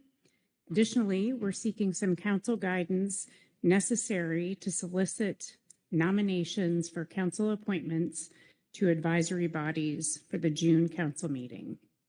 For council officers, members, and designees, there were no changes to the council membership at the time of the advance briefing book. For council advisory body appointments, Sacramento River Fall Chinook peer review process. Under agenda item D3, the council adopted the final terms of reference to guide the Sacramento River Fall Chinook peer review process, including identifying the skills, expertise, and desired composition of the panelists. Under closed session, the council made appointments which will be announced under this agenda item. Also in your SITSUM, there is a table that summarizes the vacancies on council advisory bodies and active ad hoc groups. So we'll continue to see what sort of nominees individuals have to fill these positions for your consideration at a later meeting. I did want to highlight in this table for our ad hoc ecosystem work group, I wanted to clarify that the seat formerly held by Tommy Moore was actually a tribal position. And I think you heard yesterday under agenda item H1, the EWG really highlighted the importance of filling that seat in order to inform some of the initiatives, the local and indigenous knowledge piece of that action. So we'll be coordinating with the tribes to see if we can't get a nomination for the EWG in the future. So council tasks under this agenda item. 1, announce appointments to council advisory bodies made under closed session. 2, provide any necessary guidance to staff on solicitations and future appointments to council advisory bodies. And if I could just have the Tower of Power put up the slide here. I thought it would be helpful for you just as a reminder of the advertisements we have in the hopper where we're seeking any additional guidance as appropriate. We have the Coastal Pelagic Species Advisory Subpanel Processor position. We have the Ecosystem Advisory Subpanel Washington at Large Representative. We have the Habitat Committee 1 Northwest or Columbia River Tribal position. We are anticipating 2 at-large SSC positions. The first was one that was previously vacated by Dr. Selena Happel. And then we're also aware Dr. Matt Reimer will be resigning his position after the June council meeting. Additionally, we have the Groundfish Advisory Subpanel 1 Trawl at-large seat. This was a seat formerly held by Kevin Dunn and his services today. I just ask that you all keep his family in your thoughts. Reference materials under this agenda item, we have a supplemental SSC report. And with that, I can answer any questions on the situation summary or recommend that you go to the SSC report. We have Dr. Johnson here to provide that. Thank you. Thank you. Any questions on the overview before we proceed? And seeing no questions then, Dr. Galen Johnson for the SSC report. Good morning. Good afternoon. Good afternoon, Mr. Chair. It's been a long week. I am Galen Johnson. I will read the supplemental SSC report 1 on membership appointments. The SSC discussed the desired expertise of prospective at-large members to fill the one current vacancy on the SSC and the anticipated additional vacancy following the June meeting when Dr. Matt Reimer steps down. The SSC notes that the most pressing need is for an additional economist and a social scientist. Expertise in groundfish, coastal pelagic species, and salmon would also help in alleviating extensive workload demands. And that's the end of our statement. Thank you. Questions for Dr. Johnson on the SSC report? Not seeing any. Thank you, Galen. I think that completes our reports and takes us to public comment. And we have Mr. Brian McLaughlin signed up. Brian, can you hear us?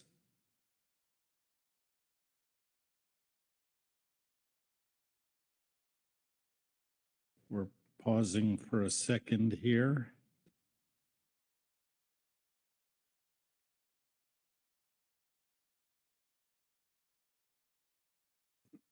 All right, Brian, can you hear us now? Yes, I can hear you now. Can you hear me? Yes, we can. Go ahead. Thank you, Council, for the opportunity to provide some additional comments here. Just as a preliminary matter, I wanted to note that I included some documents along with my testimony here to make sure they got into the administrative record. I provided comments to the revised tour. There was no public comment period provided for that. I submitted them to staff and also to Mr. North and Ms. Uremko. None of my recommendations got into the final tour, though. I also wanted to align or just express my agreement with the concerns that were expressed by Council Member Ridings with respect to the structure of the peer review process. I won't reiterate what she said, but I do agree with it. Regarding appointments to the peer review panel, I'm confused. I don't know if you've already done that through a closed session or not. If you've already done it before you're taking public comment on it, I find that problematic. But in any event, I'll give you my comments. There was discussion earlier, with respect to the peer review about how do you ensure the credibility of the scientific process and how it looks to outsiders, stakeholders like me. And I would say you just do the little things right, and that goes a long way. And one of the little things I would suggest, if you're looking for greater independence of this peer review process, which you should, is you don't appoint panel members that are representatives of agencies who are going to review the work of their colleagues at the same agencies that produce the scientific product under review. I expressed that sentiment at the March meeting. It's backed up by some statements by the Office of Management and Budget Bulletin on peer review. And I just think if you're looking for greater credibility, you need more professional distance, because notwithstanding that we all want to be objective and independent, we know that agencies have agendas. We know office politics come in there, and it would help the credibility of the process if you had a greater professional distance there. And I'm kind of on that note, on this scientific credibility issue, I note just the little things like having the SEC meeting to develop recommendations for the draft tour and also the panelists. You shouldn't have the work group chair and who's the prime author of this scientific product participate in those discussions. Now, I'm not throwing Dr. Satherwhite under the bus here, because he did the proper thing. He asked for direction from the executive director about recusals, but nonetheless, he participated in the development of the recommendations by the SSC, which I think is problematic. And he was going to participate, I believe, in the closed door evaluation of the panelists and the recommendations. But I spoke up and I said that would be inappropriate. And he did the right thing. He recused himself. But had I not been there, based on the direction by your executive director, I think he was going to participate. Those are the little things that erode the credibility of, the scientific process here at the council, because I just don't think that the prime author of the scientific product under review should be participating providing recommendations about what panelists review that work. My last comment here relates to the draft tour. I am still unsure, because I think it's still ambiguous, whether the panel is to evaluate the accuracy and reliability of the SMSY value that is eventually recommended, whether it's the 290 that's on the table now, or whether it's some other value they get to, if they get to one. It's not clear from the actual text of the tour whether they're supposed to evaluate that. And there was guidance provided on the council floor on Wednesday that added to my confusion. Ms. Yaremko suggested that panelists are not intended to be focused on the outcome or value, and went on to say that it is not presumed they will be reviewing the answer, which I took to mean this final SMSY value. In my view, that's the most important thing that they should be reviewing, the accuracy and reliability of, because that's the number that's going to really determine how management goes forward. So I would just ask, if they're not going to review it, who is going to review it? Because somebody's going to have to, or some scientific body's going to have to. And then maybe you could just clarify that, whether they are, charged with reviewing whatever final value they recommend if they get to a recommendation for the SMSY for Sacramento River Falls Chinook. Thank you for your time. That concludes my testimony. Thank you. Any questions for Mr. McLaughlin on his testimony? Corey Niles. Yeah, thank you for the thoughtful testimony. I did hear the Director of Burden's discussion with the SSC last Friday or whenever that was, and your public comments, and respecting you're not meaning to make any of this personal.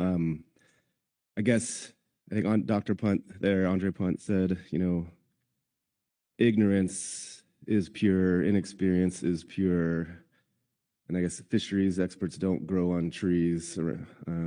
So I'm just, what are your thoughts on that trade-off there? I've watched our SSC for years, been impressed by the independent experts we bring in, and all the NMFS professionals, agency professionals on it. I'm completely opposite of your concerns you've stated here. So yeah, if we don't have a lot of folks with the right expertise, what is the right balance of expertise for having not been involved in the issue before? Well, I think that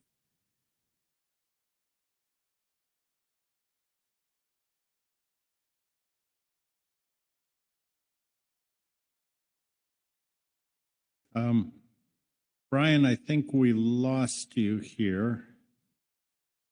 Trying to look at my screen. Is he connected? So you're connected, but we can't hear you, Brian.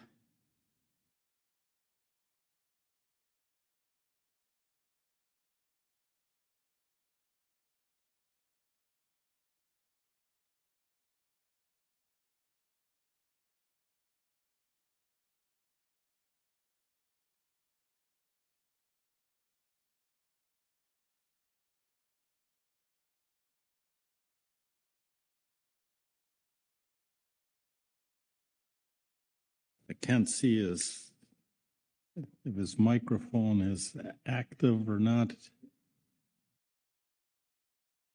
Can you hear me? Now you're back, please. Sorry. I'm not sure what happened there, but I can address the question from Mr. Niles if that would be appropriate. Yes, please go ahead. I would say there's a basic level of independence that's got to be honored in this process. And without it, people on the outside like myself really question whether this is truly an objective, independent process. And, I don't question the integrity of anybody in this, and certainly not Dr. Satherwhite, because he's done great work. But at the same time, it just is problematic.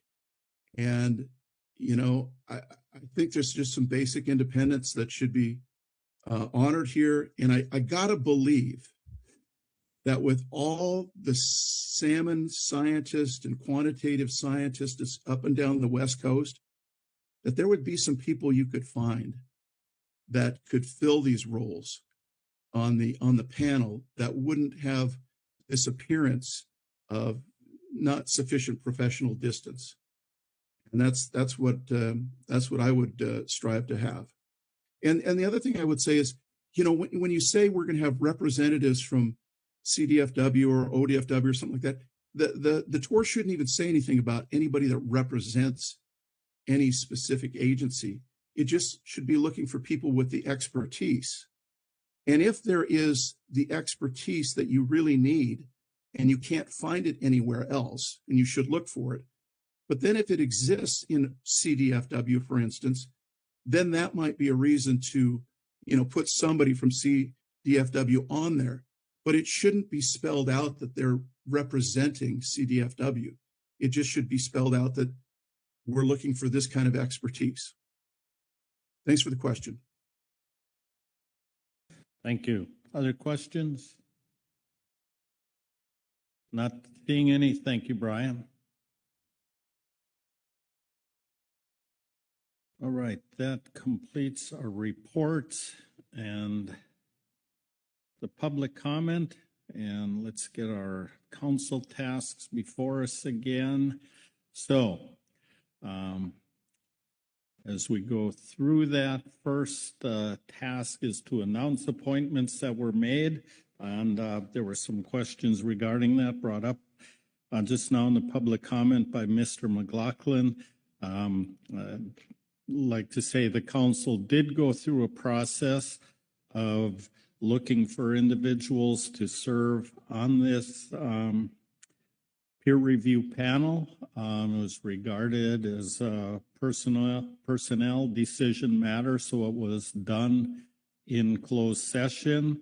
The review, the qualifications of the individuals, and the council has come to a decision on that. If you can go to a screen, I think, with the names, and I'd like to announce those appointments to the Chinook, the Sacramento River Fall Chinook Peer Review Panel. We have appointed and will serve as chair Dr. Scott Rumsey, who is currently with the Pacific States Marine Fisheries Commission. We have appointed Dr. Hamachan Hamazaki from the Alaska Department of Fish and Game, Dr. Thomas Behrens from the Washington Department of Fish and Wildlife, Dr. Tim Copeland from the Idaho Department of Fish and Game, Mr. Tommy Garrison in the tribal position on the peer review panel, Dr. Martin Learman in the National Marine Fisheries Science Service. He's with the Northwest Fisheries Science Center in the NMFS seat, and Dr. Steve Lindley as an independent expert on the panel. So that was the decision made by the council. Those appointments are made, and work will organize on starting the work of the peer review panel. So I'm happy to announce those appointments, and we are ready to start work on that. So with that, if we can go back to our list there, the remainder is any additional guidance to staff on solicitations. The planned solicitations are noted there, and I will ask Ms. Hames, she did mention the ecosystem work group, the tribal seat that was vacant, if that should be included or in our discussion here, the council's desire to proceed on filling that. So any discussion? regarding these solicitations. Sharon Kiefer.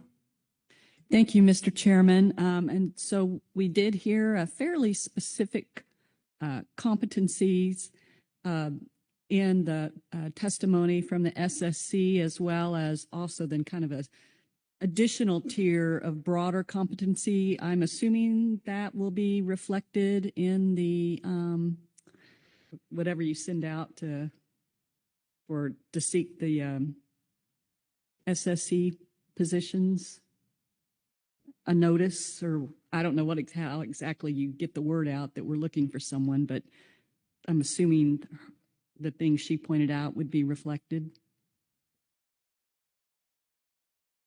Through the chair, Ms. Kiefer, yes, if that is the council's direction, we will include that in our announcement, which goes out as a e-blast to people on our listserv. It's posted on our website. And then we sometimes do a little extra outreach just to make sure we can drum up extra candidates. Thank you. All right. So as you look at the list there, is there agreement with proceeding with those? And then any guidance on specificity, as was just brought up in the SSC, identified some characteristics in the individuals that would be desired. Is there anything else here, or we go ahead with this?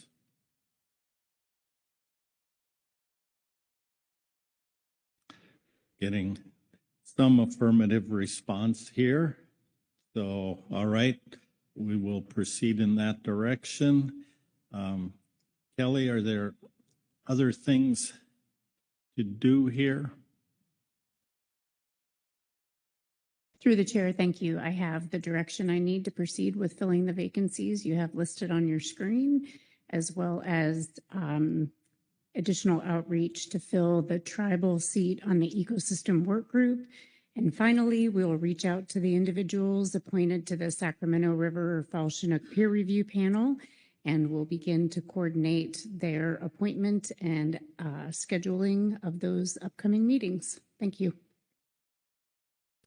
All right, thank you. With that, if there's no other discussion to be had here, then we will close this agenda item and move to our final agenda item for the day, which is while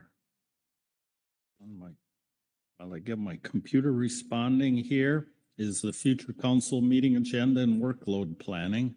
And so I will turn it over to Executive Director Burden to start us off. Okay, thank you, Mr. Chairman. This is agenda item I2, which is future council meeting agenda and workload planning. This agenda item is intended to refine general planning for future Pacific Fishery Management Council meetings with a focus on finalizing the proposed agenda for the June 2026 council meeting in Spokane, Washington. We have a couple of attachments, both of which have been updated and titled supplemental. So you have supplemental attachment 3, which is the year at a glance summary, and supplemental attachment 4, which is the June quick reference agenda. I will orient you to those here in just a minute. So I'll assist the council in reviewing the proposed materials and discuss any other matters relevant to council meeting agendas and workload. After considering supplemental material provided at the council meeting and any reports and comments from advisory bodies and public, the council will provide guidance for future agenda development, the proposed June council meeting agenda, and workload priorities for staff and advisory bodies. Happy to take any questions, Mr. Chairman. Otherwise, I'll give you a quick overview of the supplemental materials. Any questions before we continue? Not seeing any, then please go over the supplemental materials. Okay, starting with supplemental attachment 3, which is the year at a glance summary. This does have a bit of overlap with the June agenda also. Starting with the top, based on your CPS conversation from a couple of days ago, part of the shaded item there, stock assessment prioritization has been struck, so that's now a CPS workload planning agenda item. Moving down the list into Groundfish, several matters in June, of course.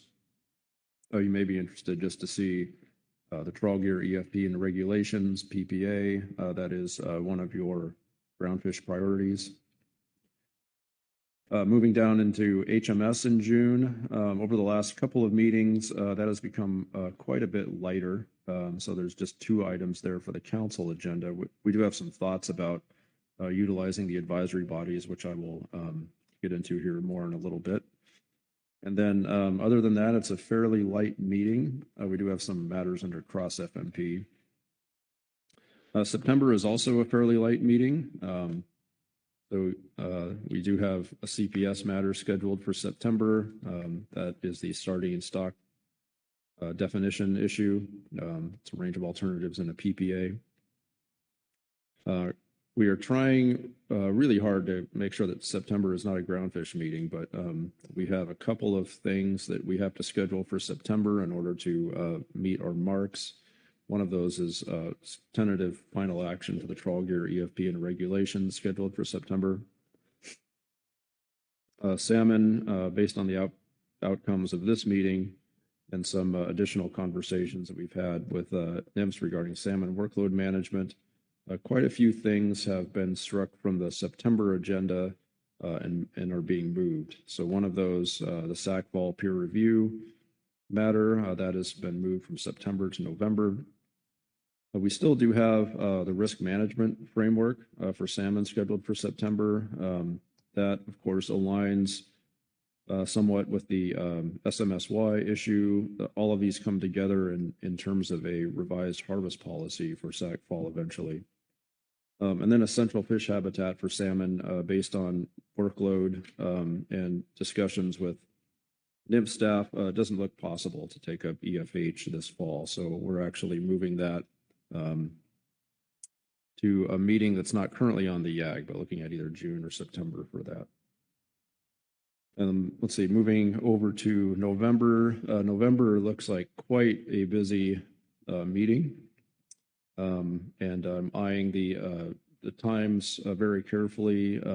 May actually end up spilling beyond 5 days, but we'll see. We do have the sardine stock revision FPA scheduled for November. That is quite ambitious, and we've talked about that here a bit over the last few days. We think we can get it done if we prioritize it, but again, that is very ambitious. Earlier on, there was a motion by Dr. Lent to add an econ report, and so that is envisioned as falling under the groundfish methodology review topic. Integrating those two makes sense to me. You'll note potentially of interest is the final action on groundfish specs flex in November. That is one of our executive order priorities, and so we are moving back into getting that action done as soon as we can move beyond some of the groundfish specifications work. Moving down through November, of course, we do have SACFAL peer review results scheduled now in November, as I indicated here a minute ago. And then looking out into March, March is already starting to fill up. We have a lot on our agenda. So we are working on trawl follow-on actions under groundfish. Let's see, anything else I want to flag for you there? No, and then April is just now starting to become populated, so you see a few matters there. I'll turn quickly to the June quick reference agenda. So as I indicated, June looks to be a fairly light meeting. We have modified just a little bit of the meeting here between the supplemental attachment and the original attachment. So that is agenda item F1 based on some earlier discussion we had about CPS. I would note that one thing that I would appreciate your feedback on is going ahead and bringing the HMS groups to this meeting and having them take up some matters that you tasked us with yesterday. And so those matters are the if-then statements and having the advisory bodies come together and try to create essentially some more creativity around how we do our management in a more adaptive and nimble way. We think there's reason to bring the HMS groups in June and have them work on that there. I don't see another council meeting where we could squeeze them on our hotel contracts wouldn't allow for it at this point. So that's tentatively what we're planning to do. That would not involve a report to the council in June. Other than that, it is a 4-day meeting and looks fairly light, although Groundfish is never light, it seems. So I will stop there, Mr. Chairman. I'm happy to answer any questions. Otherwise, I would advise taking the reports of the advisory bodies. Thank you. Any questions on that before we begin? Corey Niles, then Rebecca Lent. Corey Niles. Yeah, thanks, Mr. Chair. American could wait for council discussion, but just September protocol for FMP species review under Groundfish, is that the risk value matrix topic you spoke about earlier this morning? Protocol for FMP species review under Groundfish in September. Sorry, Mr. Niles, your question is whether that's the risk value matrix. I don't know, Kelly, do you want to speak to that one? Through the chair, Mr. Niles, it is not the risk value matrix. So when we were working through our phase 2 action, the SSC asked that we outline the exact steps that we intend to take, which would be done biennially, to look at the current data and make sure that our current stock definitions are in line with the best available scientific information. So the plan here is to outline those steps. We already have the process in the COP that we will take this biennial look, but here we're going to bring forward the methods that we'll use each biennium to make that assessment.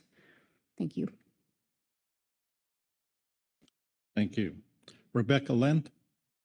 Yeah, thank you, Chair. And just to confirm, we had a sidebar conversation about this, but for June, the HMS advisory bodies will come for 2 days, not one as currently indicated. Thank you. Yes, thank you, Dr. Lent, for pointing that out. That is what we are contemplating is 2 days for the HMS groups. Our current hotel contract would allow for that, and I think that would give them sufficient time to respond to your motion from yesterday. Thanks. Any other questions? Corey Ridings. Thanks for that overview. This is just regarding adding that to the HMS agenda. Yesterday in our cross-fishery management motions, I believe I made a motion to prioritize the LKTK portion of that work. And yet you're talking about moving forward with if-thens ahead on the agenda. So I was just looking for a little clarification there about the order based on the motion that I made yesterday. Yeah, thank you. I believe all of those things are germane. I haven't put together the HMS agenda for June at this point, but I would anticipate that each of those items would be germane. In terms of prioritization, I think there are, and as we discussed yesterday, I think there are some things we can do at the same time without disrupting your prioritization. So I want to take advantage of that too. Doesn't mean that we would move one ahead of the other according to your motion, but I think we can take more than one thing at a time and still retain your priority list. Marcia Remco. Thank you, Mr. Chair. Just on that point again, I guess I know we're not in council discussion, but I'm trying to follow the thought process from going from, I mean, the MT is recommending not coming at all. The AS is saying we want 2 days of meeting. And the MT is saying we'll forego our day because we'll give it to the AS so they can meet and we can join in virtually to the extent we need to. How did the actions yesterday, I guess, bring about such a significant change such that now we need both groups for both days? Yeah, I appreciate the question. I actually think it's the other way around. We had been planning to bring the MT and AS to this meeting for quite some time, up until, I believe, the March meeting. And then we started to move some HMS matters off the June agenda. So the hotel contract is structured in a way that has envisioned them being there for a couple of days. There's value in having groups come together in person to do creative work like we're asking them to do. And if I look out across the other council meetings, I don't see the space to add that to their agenda. And so It's really a matter of saying, well, we already have the contracted space.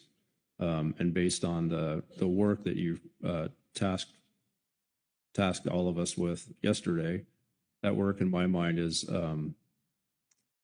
it takes some creativity. And so I think getting people together face to face to do that kind of creative work is valuable rather than trying to do it remotely. So the thinking is that we would take advantage of the contract as we already have it structured and bring them to the meeting like we had been planning to do up until the March meeting. Other questions? Not seeing any, then we will proceed with our reports. And first up is the Groundfish Management Team, Whitney Roberts.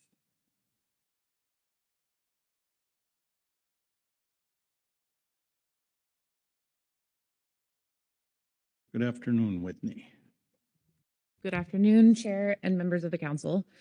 For the record, my name is Whitney Roberts, and I will read the Groundfish Management Team report on future Council meeting agenda and workload planning.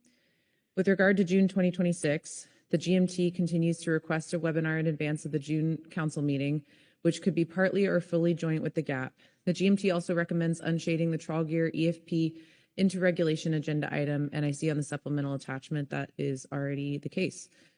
Considering the substantial workload associated with discussing, drafting, and building the analytical documents, reports, and presentations requisite under Agenda Item C3, or adopt final 2027-28 specifications, including WIDO, management measures, and EFPs, and that this agenda item is currently scheduled on day 2 of the June Council meeting, the GMT is concerned that there will not be sufficient time for iterative conversations and thorough review of statements and presentations. Currently, the GMT is scheduled for only 2 full days of in-person work time when the team is not expected to be on the council floor to generate a similar volume of reports and presentations as took the GMT 4 full days of in-person work time to generate at the April council meeting, not accounting for floor time and late nights. This is also with a similar amount of pre-meeting work time available in June as there was in April, as evidenced by the multiple, though minor, corrections captured on the floor under Agenda Item C7 at this meeting. It is in the Council's interest to ensure the GMT and GAP have sufficient time for in-person drafting, review, and discussion between advisory bodies. In addition to a pre-council webinar and work session, the GMT requests being scheduled to meet 1 day in advance of our currently scheduled start date, June 11th. This would result in a GMT start date of June 10th. It is also the GMT's understanding that the GAP does not necessarily need to start 1 day earlier than presently scheduled. This could be beneficial for aforementioned iterative review process as an additional in-person GMT workday, ideally dedicated solely to Agenda Item C3, is likely to support GMT progress toward recommendations that can be presented to the GAP once they begin meeting, thereby improving GMT and GAP efficiencies. As demonstrated in the past, GAP and GMT alignment on recommendations, while not a requirement, is fundamentally beneficial to the council process. The June council meeting has many groundfish items per day, thus flexibility to rearrange groundfish agenda items to accommodate council time and flow is limited. The earlier start date will provide the GMT time to front-load work, reducing delays and generating the necessary reports. Moving on to September 2026, as part of council efficiency initiatives, the GMT is scheduled to participate remotely over the September meeting with limited groundfish agenda items. Originally, the standing in-season agenda item was the only expected item. However, the GMT is concerned about mission creep given that there are currently 2 groundfish items, 3 if shaded items are also counted, 2 cross-fishery management plan items, and 1 administrative item that the team may need to provide comments on to some extent. The GMT requests that expectations for our engagement in the FMP species review protocol be comparable to the team's bandwidth to engage during a remote meeting. The team requests a webinar in advance of the September council meeting to address these items since the GMT is not scheduled to attend in person. With regard to the year at a glance, the GMT will provide comments during the June meeting regarding the workload of meetings in September and beyond.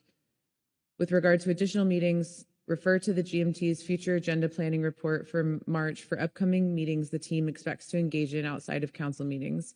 And lastly, the team is not aware of any changes since that report was written.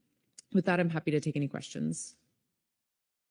Thank you. Questions for Ms. Roberts on the GMT report? No questions. Thank you, Whitney. Next, we have a Groundfish Advisory Subpanel report. Susan Chambers is online. Susan, can you hear us? Yes, good morning, or good afternoon. Great. Thank you. Oh, okay. Nope. Thank you. Thank you, Mr. Chair. My name is Susan Chambers, and I will be providing the Groundfish Advisory Subpanel report on future council meeting workload. Referencing the June quick reference agenda, the item trawl gear EFP into regulations is shaded for June and September. As Whitney noted and as Executive Director Merrick Burden noted, that has been changed. And so we appreciate that since it will be unshaded for June. Additionally, the GAP agrees with the Groundfish Management Team that consideration of a half-day or one-day joint webinar prior to the June meeting to discuss the issues in June would be valuable. Referencing the year-at-a-glance agenda, the GAP requests the item Risk Management Framework, the Sigma risk tables, and other approaches scoping be unshaded and prioritized for council consideration. Agenda C2 at this meeting, the Widow Rockfish Harvest Control Rule underscores the need for creative and adaptive management tools to address challenges across fisheries. As noted in the GAP Report 1, under Agenda Item C5, Workload Planning, the GAP prioritized this work ahead of trawl follow-on actions because, like specifications flexibility or specs flex, it has the potential to benefit all groundfish fisheries and sectors. GAP also recognizes that trawl follow-on actions remain shaded in November, and given current council and National Marine Fisheries Service capacity constraints, are unlikely to be scheduled until specs flex or other workload intensive groundfish actions are completed. That completes our report, and I'm happy to take any questions. Thank you. Questions for Ms. Chambers on the GAP report?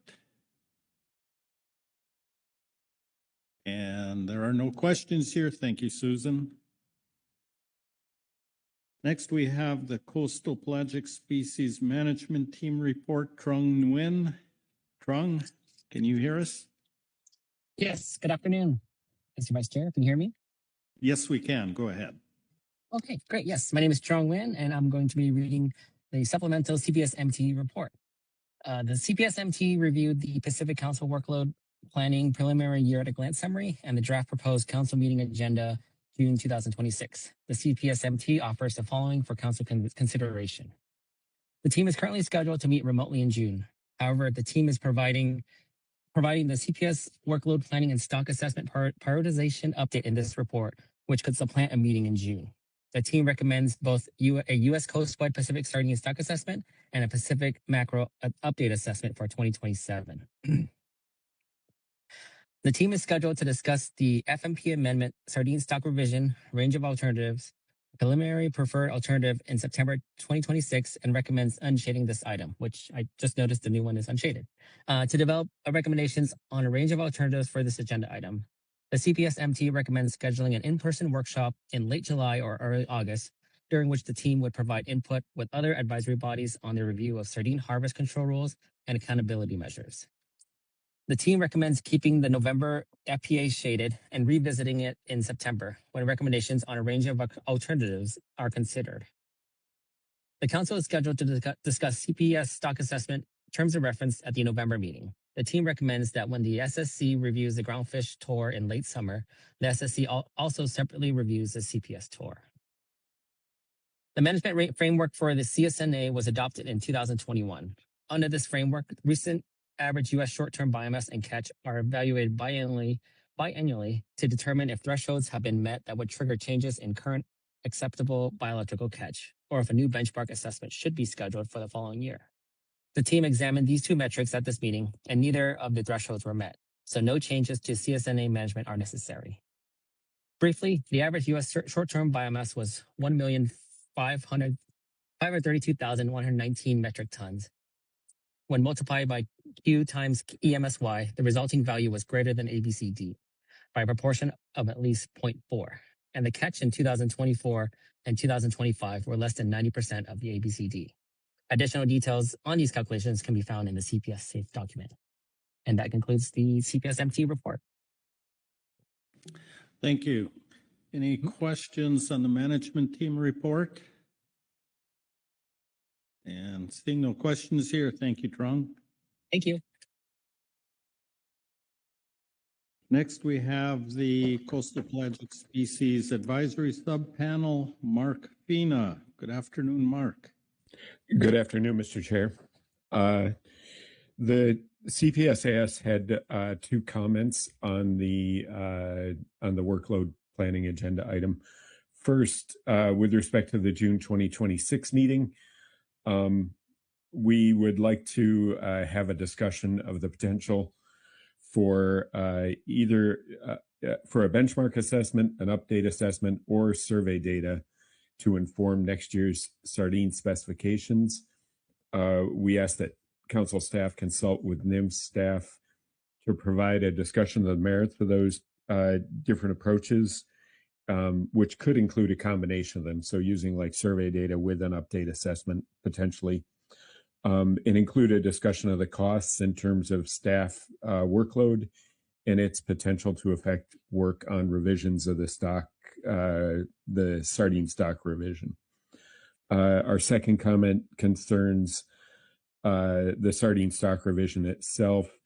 I guess we recognize that the schedule put forward in the council documents, staff documents this meeting are very ambitious, but we'd like to go forward as suggested with a scheduled item in September.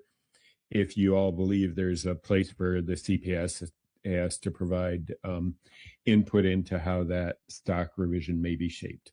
And that's all we had. Thanks. Thank you. Questions for Mr. Fina on the advisory subpanel report? And not seeing any questions. Thank you, Mark. Next, we have the Scientific and Statistical Committee report. Dr. Galen Johnson. Welcome back, Galen. Thank you, Mr. Chair. Council, I am Galen Johnson. I'll be reading the Supplemental SSC Report 1 on future meeting agenda and workload planning. The SSC discussed workload planning and has the following updates to its March 2026 statement under this agenda item. The SSC Economics Subcommittee will meet for a half-day webinar June 2nd, 2026 to review a community resilience decision tool being developed by Northern Economics. The SSC requests that the Groundfish Subcommittee meet in late summer to review a revised version of the terms of reference for groundfish stock assessments. This meeting could be online or paired with the in-person methodology review of fishery-dependent indices of abundance for groundfish stock assessments. An eDNA-based index of abundance, which has been developed for the Pacific hake stock assessment, has been informally proposed for application to widow rockfish and other groundfish species. The SSC requests a meeting to review this methodology. If an eDNA index is available, the SSC requests pairing its review with the methodology review for fishery-independent indices of abundance for groundfish assessments. The SSC requests that the ecosystem and the economics subcommittees hold a one-day webinar during August or September, or a one-day hybrid meeting ahead of the September SSC meeting to review future topics for the California Current Integrated Ecosystem Assessment Ecosystem Status Report.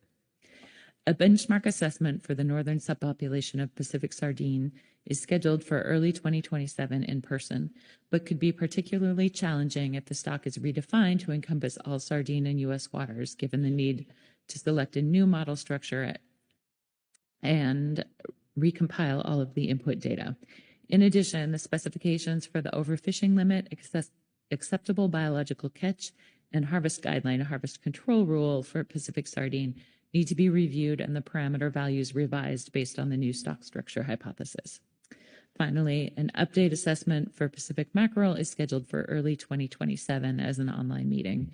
And then for reference, we do have our table with the dates and personnel for the meetings that we have on our radar.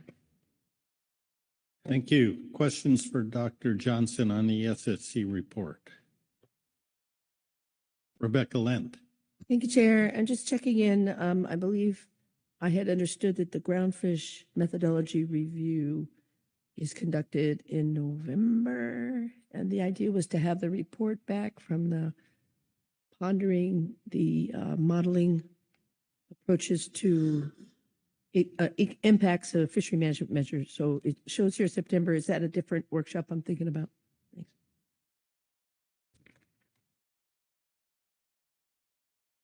I believe that's in reference to the table on page 2. So I will admit that I am not the best person for groundfish questions because we try to divide our work into the groundfish subcommittee and then the chair and vice chair duties right now because there's so much going on. These are the only methodology reviews that we talked about at this meeting, and the idea had been to try to get those done by the end of September, as far as I know, but there could be other things coming up as well. Let me turn to Kelly Ames for additional information. Kelly. Thank you through the chair, Dr. Lent. The idea that came up yesterday, or no, maybe that was this morning, about the economics game plan, if you will, in preparation for that November item, that discussion happened after the SSC had adjourned. So they have not been brought up to speed about the intent there. We do anticipate reaching out to them and thinking about the sequence of that work plan, as well as how to bring them into that process. You bet. Thank you. Further questions? Corey Niles.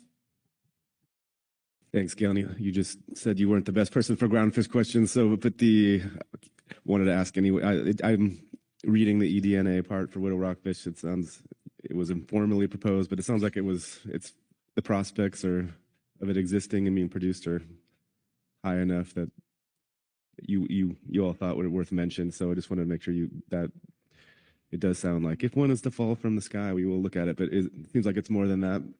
Here's a little more background on. To the extent you can remember. Sure, through the chair. Thank you, Mr. Niles. The little that I can tell you about that is that it was sounding like there's some work that, if all things go well, could be reviewed at the end of the summer. It would also, in our discussions, if Widow is going to be up for a benchmark assessment next year, this would be a higher priority item. And if that was put off until the next cycle, then it would be a lower priority item. So some of it also just depends on how things fall out in June. Any other questions? Not seeing any. Thank you, Galen.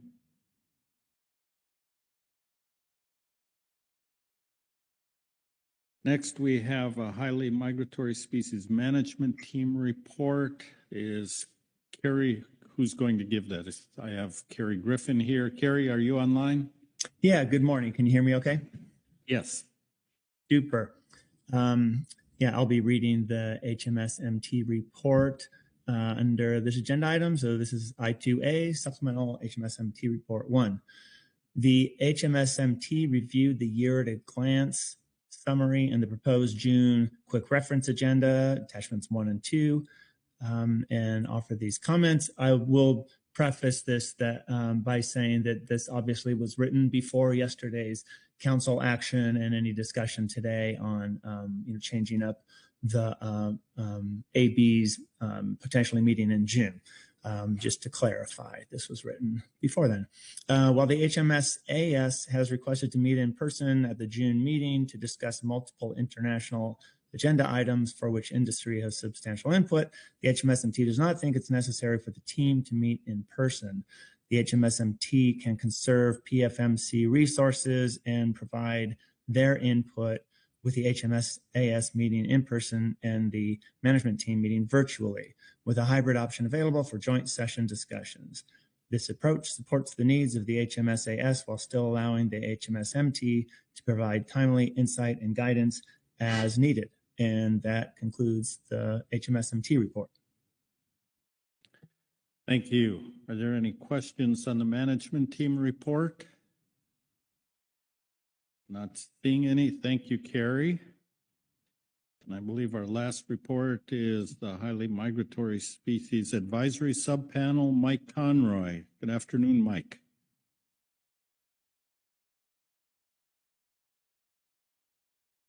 Well, I was guessing Mike was online. You guessed right. It took me a moment to unmute myself. Confirming you can hear me. Yes, we can. Go ahead. Perfect. Thanks and good afternoon, Mr. Chair. Mike Conroy here to summarize the HMSAS report on future workload planning. We have two asks. One is to schedule the AS to meet in person for 2 days during the June meeting. And the second one is if considering moving floor time for the HMS agenda items, we request that you not move them earlier than June 13th as previously scheduled. Just to provide some rationale for each. Scheduling us in person for 2 days during your June meeting will facilitate detailed discussions, resulting in more useful recommendation in advance of several complex international conversations that will occur this summer. We outline those in our report. I don't know how much has been shared about the March Joint Working Group meeting, and I defer to Dr. Lent to share her perspectives on that. But I will note that a preliminary agreement was reached on a management procedure for Pacific bluefin. While there are still some significant issues on bluefin that remain to be finalized, we're expecting discussions on other stocks important to our West Coast HMS fishing communities over the summer. And then with regard to our second ask, if you're considering moving the HMS agenda items from Saturday, June 13th, we ask that you not move them earlier in the meeting. A number of AS members will be participating in the 17th meeting of the IETTC's Scientific Advisory Committee, and moving HMS items to earlier in the meeting would create conflicts for those AS members. And that concludes my statement. Thank you. Any questions on the advisory subpanel report? And I see no hands. Thank you, Mike. That completes our reports, takes us to public comment. And I'm going to guess that Mike Conroy is still online. Mike. Yes, you guessed correct, and long time no talk. Good afternoon, Mr. Chair. My name is Mike Conroy, and I'm offering the following comment on behalf of myself, although I did run this by the co-chair of the MPC, Susan Chambers, and she did not disagree. I decided to comment after listening to the discussion during the Habitat Committee item yesterday. My ask is simple. Consider adding a marine planning agenda item to your June meeting. As noted by the Habitat Committee, there is a lot going on in the marine space off the West Coast. I will note that the MPC already has a meeting on the books for April 30th. Though the agenda has not yet been developed, things mentioned by the Habitat Committee will likely be covered during that meeting. I did want to offer a couple of thoughts that follow some of what was discussed yesterday about offshore mining. As I understand it, offshore mining activities that take place within the EEZ come under the authority of BOEM, which I will note was recently reunified with the Bureau of Safety and Environmental Enforcement, BSEE, to form the Marine Minerals Administration. Activities that take place outside the EEZ would be authorized by NOAA. Under the Deep Seabed Hard Minerals Resources Act, the NOAA administration is required to consult with any affected council if the activity is undertaken pursuant to such license or permit could adversely affect any fishery within the EEZ. I think a very strong argument can be made that deep sea mining activities that could take place within the Clarion-Clipperton Zone, which is outside the EEZ, could adversely affect HMS fisheries within the EEZ. The MPC could ask NOAA to present to the MPC to determine if they share that view, and if so, what will that consultation look like? And with that, I conclude my public comment, and then happy to answer any questions folks may have. Thank you. Questions for Mr. Conroy on his comment? Not seeing any questions. Thank you, Mike. Roger that. Thank you. All right, that completes our report. Public comment takes us to our council's tasks here, reviewing that final guidance on the proposed June agenda, future council meetings, priorities for the advisory body workload. Maybe first I'll turn to Executive Director Burden, just if anything has changed based on what he heard. Thank you, Mr. Chairman. I don't have any additional thoughts after hearing advisory body comments. All right, I will look around the table. Lynn Mattis. Thank you, Chair. I know we're always trying to find ways to save money and reduce our imprint, but looking at the June agenda, I am supportive if we can get the hotel space of having the GMT start the day earlier than currently planned as they requested. In addition to the 7 groundfish items, there's a couple of cross FMP items that I suspect they are going to want to pay attention to. And just since we will be finalizing harvest specifications and management measures, we saw the workload that was required of them lead into yesterday to make this morning go as smoothly as it did. So if there's a way that we can afford that and the hotel has the capacity, I would like to be supportive of that. I understand the desire to have the HMS MT meet in person along with the AS for a couple of days. I know that's a pretty drastic change from what the MT was expecting when they wrote their report. So hopefully there can be some communication with the HMS MT leadership on expectations from them being in person for a couple of days. And I think that's all I've got, but thank you. All right, thank you, Lynn. Executive Director Burden. Yeah, thanks. And Ms. Mattis, just in regards to your ask that we add a meeting day for the GMT, we can look into that. I do know it's a busy time for the hotel. I think that around that time there are some sorts of activities happening in downtown Spokane, but we'll look into it and get back to GMT leadership about that possibility. Okay, thanks. Corey Ridings. Thanks. This is actually a question, I think, for the council staff. We just heard Mike Conroy talk about the MPC meeting and wanted to meet in June. And yet I'm seeing it actually on the June agenda, just in the meeting in advance. So I apologize if I'm confused about that. I don't know if that was I think he said their meeting maybe late April, but was suggesting that they were going to need another meeting probably closer to May or closer to June, pardon me. So I'm just questioning sort of when this meeting is occurring. Kelly, can you help us? Through the chair, I don't know the specific date of the MPC meeting. It will be noticed in the Federal Register. We would anticipate any outcomes from that MPC meeting to be summarized in an informational report, and that would give you the information you would need if there was a need to schedule a council agenda item to discuss marine planning matters in the future.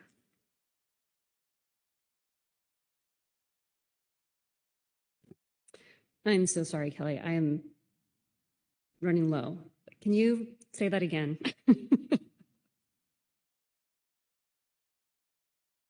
I'll give it my best shot if possible. I'll say it totally differently at this point in the week. We are planning to have an MPC webinar, and we'll have that noticed in the Federal Register. And from that, we anticipate an assessment of the issues. And, if there are just informational updates, we can put it in as an informational report for June. If it seems like something is rising to the top of needing a council agenda item, we can talk about when the best time to schedule that is, depending on the issues that have been raised. Thank you. Thank you. Jamie Dimond? Thank you. That was part of what I was going to ask based off of Mr. Conroy's comments and hoping to have the MPC meet. The other thing was, and forgive me if I'm missing it, but the GAP in their report had asked that trawl gear EFP and regs FPA in September be unshaded, as well as risk management framework in November be unshaded.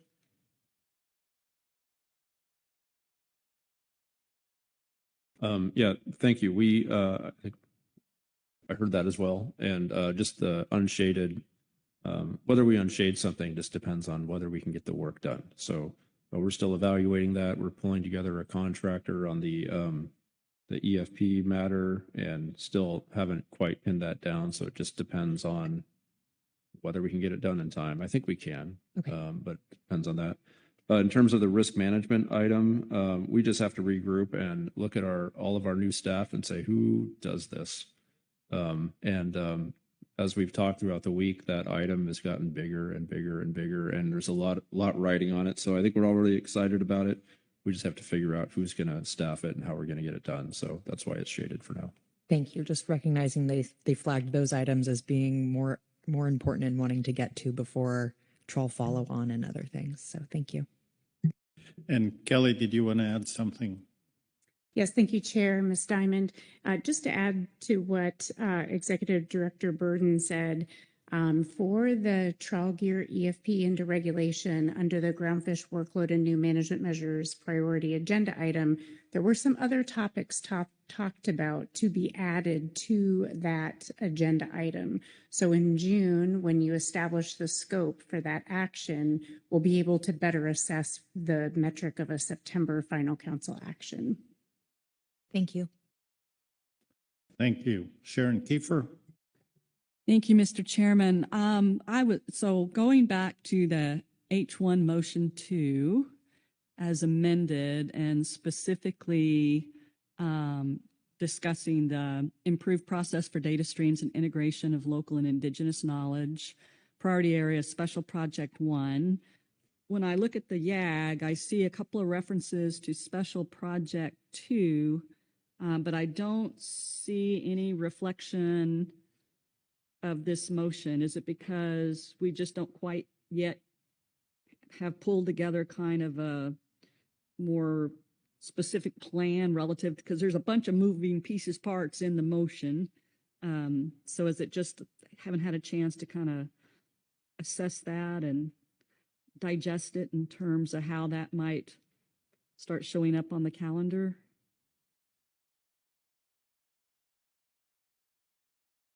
Kelly Ames? Through the chair, yes. Thank you, Ms. Kiefer. I would note that the year at a glance was published before we ended agenda item H1 yesterday. So we have not had the opportunity to digest the motion, think about how to sequence the future actions.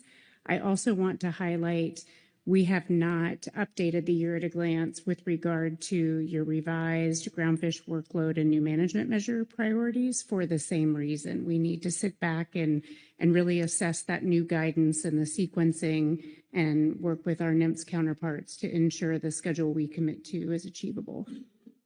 Thank you. That's helpful. I assumed it was something like that, but I didn't realize the detail that this had been published before we had finished. Thank you. Corey Niles, then Marcy Remco. Yeah, no, thanks. Following on that thought, I do have some.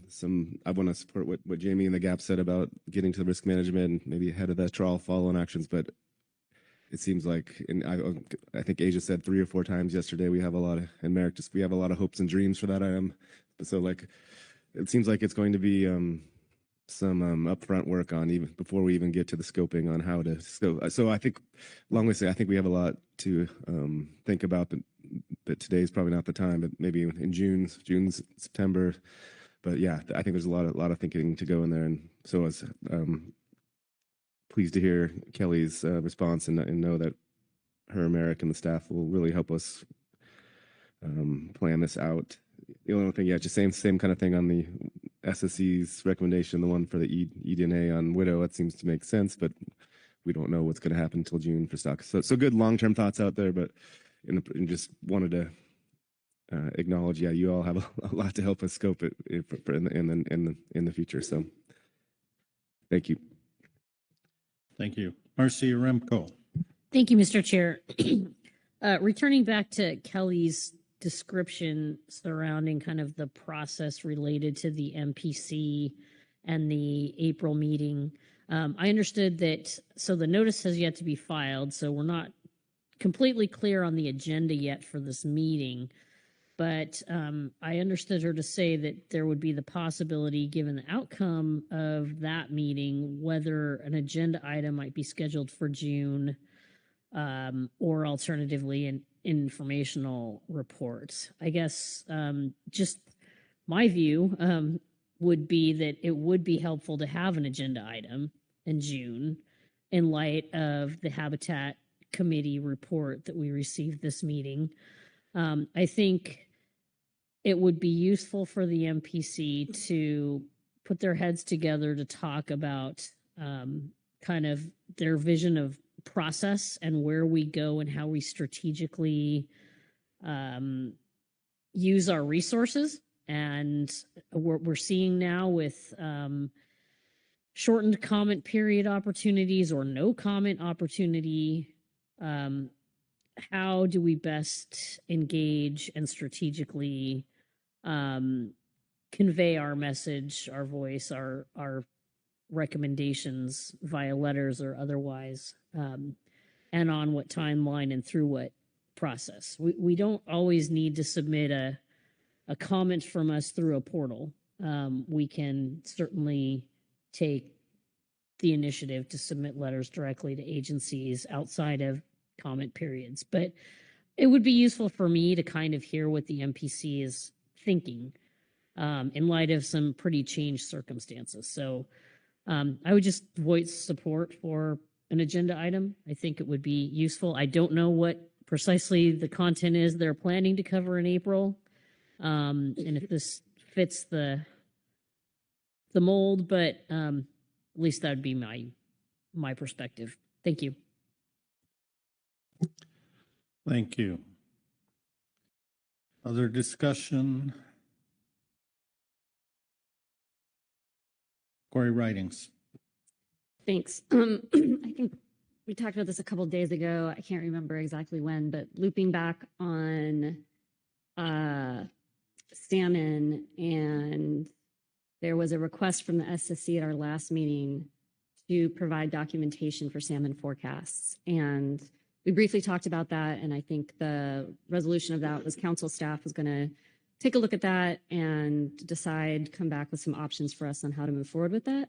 And so I'm just checking in with council staff on the status of that, if that needs to be agendized or anything, or just where we're at with that. Executive Director Burden. Yeah, thank you, Mr. Chairman, and I appreciate the question, Ms. Ridings. We haven't forgotten. Just March to April doesn't give us much time to think about anything other than salmon season setting. So the thoughts haven't proceeded anymore since March. Let's make note of that. I'll huddle with Kelly and Angela and just see what we might be able to do. I'm really not sure. I don't have an answer for you right now, but we haven't even had a chance to huddle on it yet. So we'll do that after this meeting. Other questions, discussion, guidance? Not seeing any hands. Then Executive Director Burden. See, just in regards to the question about a marine planning agenda item, I guess I'm curious to hear from others whether what Ms. Uremko is suggesting is supported by the council, like just going ahead and scheduling a marine planning item.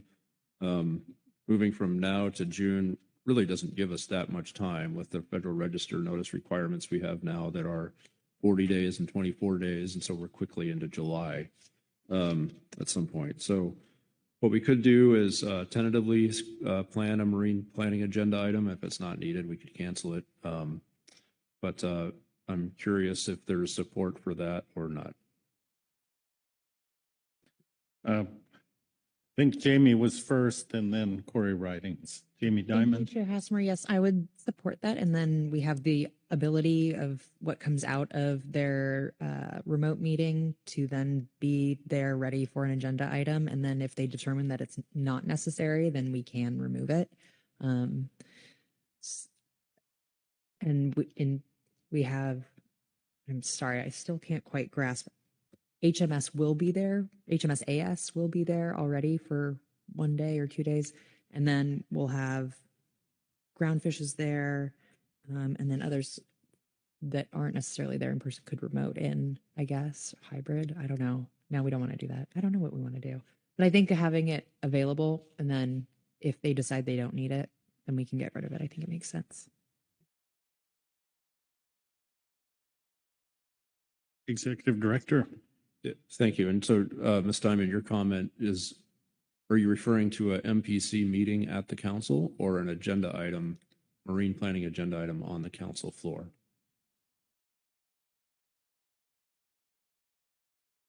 That's a good question. Mr. Remco, what, both? I'm not sure. Yeah. What are your, I'd like to hear your thoughts on that. I don't think I thought quite that split on it. Marcy, did you want to weigh in? Thank you, Mr. Chair. Yeah, I guess I would support the idea of both, given they will have the April meeting.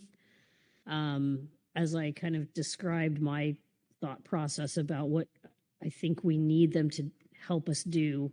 I don't know that, again, without seeing the meeting notice for April, I'm not sure what all is encompassed in that agenda and if they were thinking ahead and planning their activities out, and how they can best help us engage in these activities efficiently. So I do think it may be appropriate for them to come to June to have a deeper discussion. It may happen naturally given they're already assembled for GAP and HMS AS activities, but just a thought. Thank you. Yeah, thank you for that feedback. As you all know, sometimes it's hard to get the MPC together in person at a council meeting, so a lot of the membership straddles other FMP groups. So I guess hearing this feedback, and I haven't heard from everybody, not that I'm asking everybody to weigh in, but hearing this feedback, the sequence I have in mind is the online meeting that's coming up in, I don't know, April or May or so. That might be sufficient for a council floor discussion. If there's the need to also have the MPC meet in person, we can look into that. It might just be challenging given the overlap of the other advisory bodies, hotel room space and things like that. What I heard you saying, Mr. Remco, is a more maybe strategic outlook about what's happening in the marine planning world and where we're going. And I would imagine we can cover that in an online MPC meeting and have a report for the council that the council then considers as part of your agenda. So maybe I'm talking a bit in circles here, but I think the priority is the online meeting.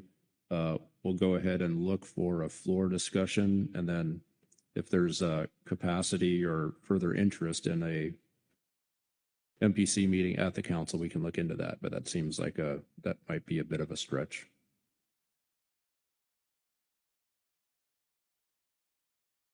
Corey Ridings. Thanks. I had in my head what the executive director just mentioned, which was we'll have a webinar meeting, and then on that agenda, I would personally note that they have the discretion to make their decisions, but we heard a lot this week under the Habitat Committee. I think that would be of note for the MPC. We heard that actually in Mr. Conroy's public comment. And as part, I just heard Mr. Remco talk about, and the executive director echo, a possible agenda item that would look at strategy, given the short timelines that we have to comment on some of these items, and how the MPC would like to personally sort of move forward with that if they have improvements that they can provide us or other ideas, so that we can be more efficient in that and make sure that we are responding in timelines or through other ways, as Mr. Remco noted. We don't necessarily have to adhere to timelines in terms of when and where we weigh in. So just that would be an agenda item. I'm seconding my support for that. I think that's a good idea. It's a good time to ask the MPC to check in and rethink things a little bit and come back to us. Regarding floor time in June, I think an agenda makes sense. We do have a lot. As I was saying that we heard from the Habitat Committee, I realize when thinking about it, a lot of that is somewhat kind of California centered. So I'll just appease to the council's sort of larger coastal concerns that I think they're important and would like to hear from our MPC and have some discussion time in June for that. Whether Marine Planning Committee needs to meet in person or online associated with the June meeting itself, I will leave that to later and the outcome of the webinar. Thanks. Thank you. A number of hands. Ryan Wolf was first. I think Corey Niles, then Lynn Mattis. So, Ryan. Yeah, thanks. And this is to this issue. I agree with what Ms. Rydick just said as far as the MPC participation themselves. You know, we should see what happens with the meeting. And I also appreciate Director Burton's comments regarding the challenges that may have with being them in person. I did want to note, because the request that came in was for a marine planning agenda item, and if that's what the council wants to do, there's been a couple references, not just in the comment we just got, but in the discussion the other day. That was about the deep sea mining issue, and I just wanted to remind the council, I offered in March in workload planning for a briefing to come to the council from NOAA on that issue. We didn't take it up, but if you do look into that agenda item, it is coming up pretty soon, June, so I can't promise we'll have all the correct people, but at least I will have a takeaway for NIMS. Go and see if we can also add that to be part of that discussion, if that's helpful. Thank you. Corey Niles. Thanks. I'll just keep reading. Lynn probably might say more helpful things, but yeah, just I think being a member of the committee, and I should have asked Mike Conroy what he meant, but yeah, we have our April 30th meeting. These topics are already on it. I think what Kelly was saying earlier, then the floor item is a different thing, but yeah, I think there's a plan that Merrick and Kelly and others laid out, but I think Lynn's going to have a better idea than I think. In taking up Ryan's briefing effort to, but yeah, April 30th is the meeting, and these topics are Mike's got them in mind, and Susan, our co-chairs. Thank you. Lynn Mattis. Thank you, Chair. And I'm out of good ideas for the meeting, so I'm going to say ditto to what Ms. Riding said. I think what she was proposing about some of the discussion about the big picture, holistic or systematic look about how we respond and how we deal with this would be a good idea. And the proposal to MPC online and then an item in person or an item on the floor, but maybe they don't need to meet in person in June, especially if there's hotel limitations. Thank you. Thank you. Other discussion, guidance? And I'll look to Executive Director Burton here maybe to bring it home. Yeah, thank you. Appreciate the discussion. So we will look at making a couple of modifications to the June meeting. So we'll look into potentially adding another day for the GMT. Also, this recent marine planning discussion, and let's see, some communication back to the HMSMT about their engagement at the June meeting. Let's see, and then looking at the year at a glance summary, yeah, I just want to recognize that we do have some shaded items and has not been completely updated since some decisions were made yesterday. So just a little bit of work to be done there, but we did capture your notes and input and desire to move forward on some things that I think we are all very excited about. So I think we're in good shape, Mr. Chairman. I'll look to Kelly to see if she has anything more that she would like to add. No, thank you. All right. Nothing there. So I believe unless there are further comments, discussion, that completes this agenda item. And we have one more task before us today. Sharon Kiefer. Not to cut off discussion, Mr. Chairman, but I do have a motion.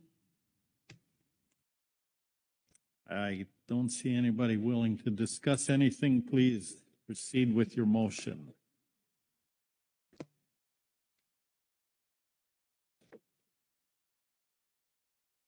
Tower Power's working on it.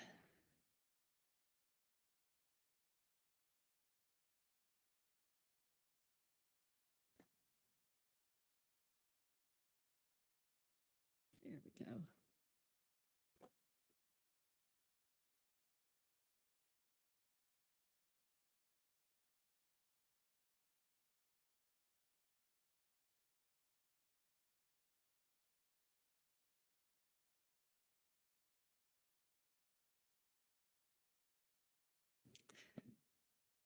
I move the council adjourn the 287th session, April 12, 2026. Thank you. I think we agree that language is accurate and complete. Yes, Mr. Chairman. Does anybody desire to second the motion? Seconded by David Sones. Would you care to speak to your motion? Mr. Chairman, I heard Corey say she's running a little low, and I'm sure that David can hear my stomach rumbling, so I think it's time to go. Any questions or discussion?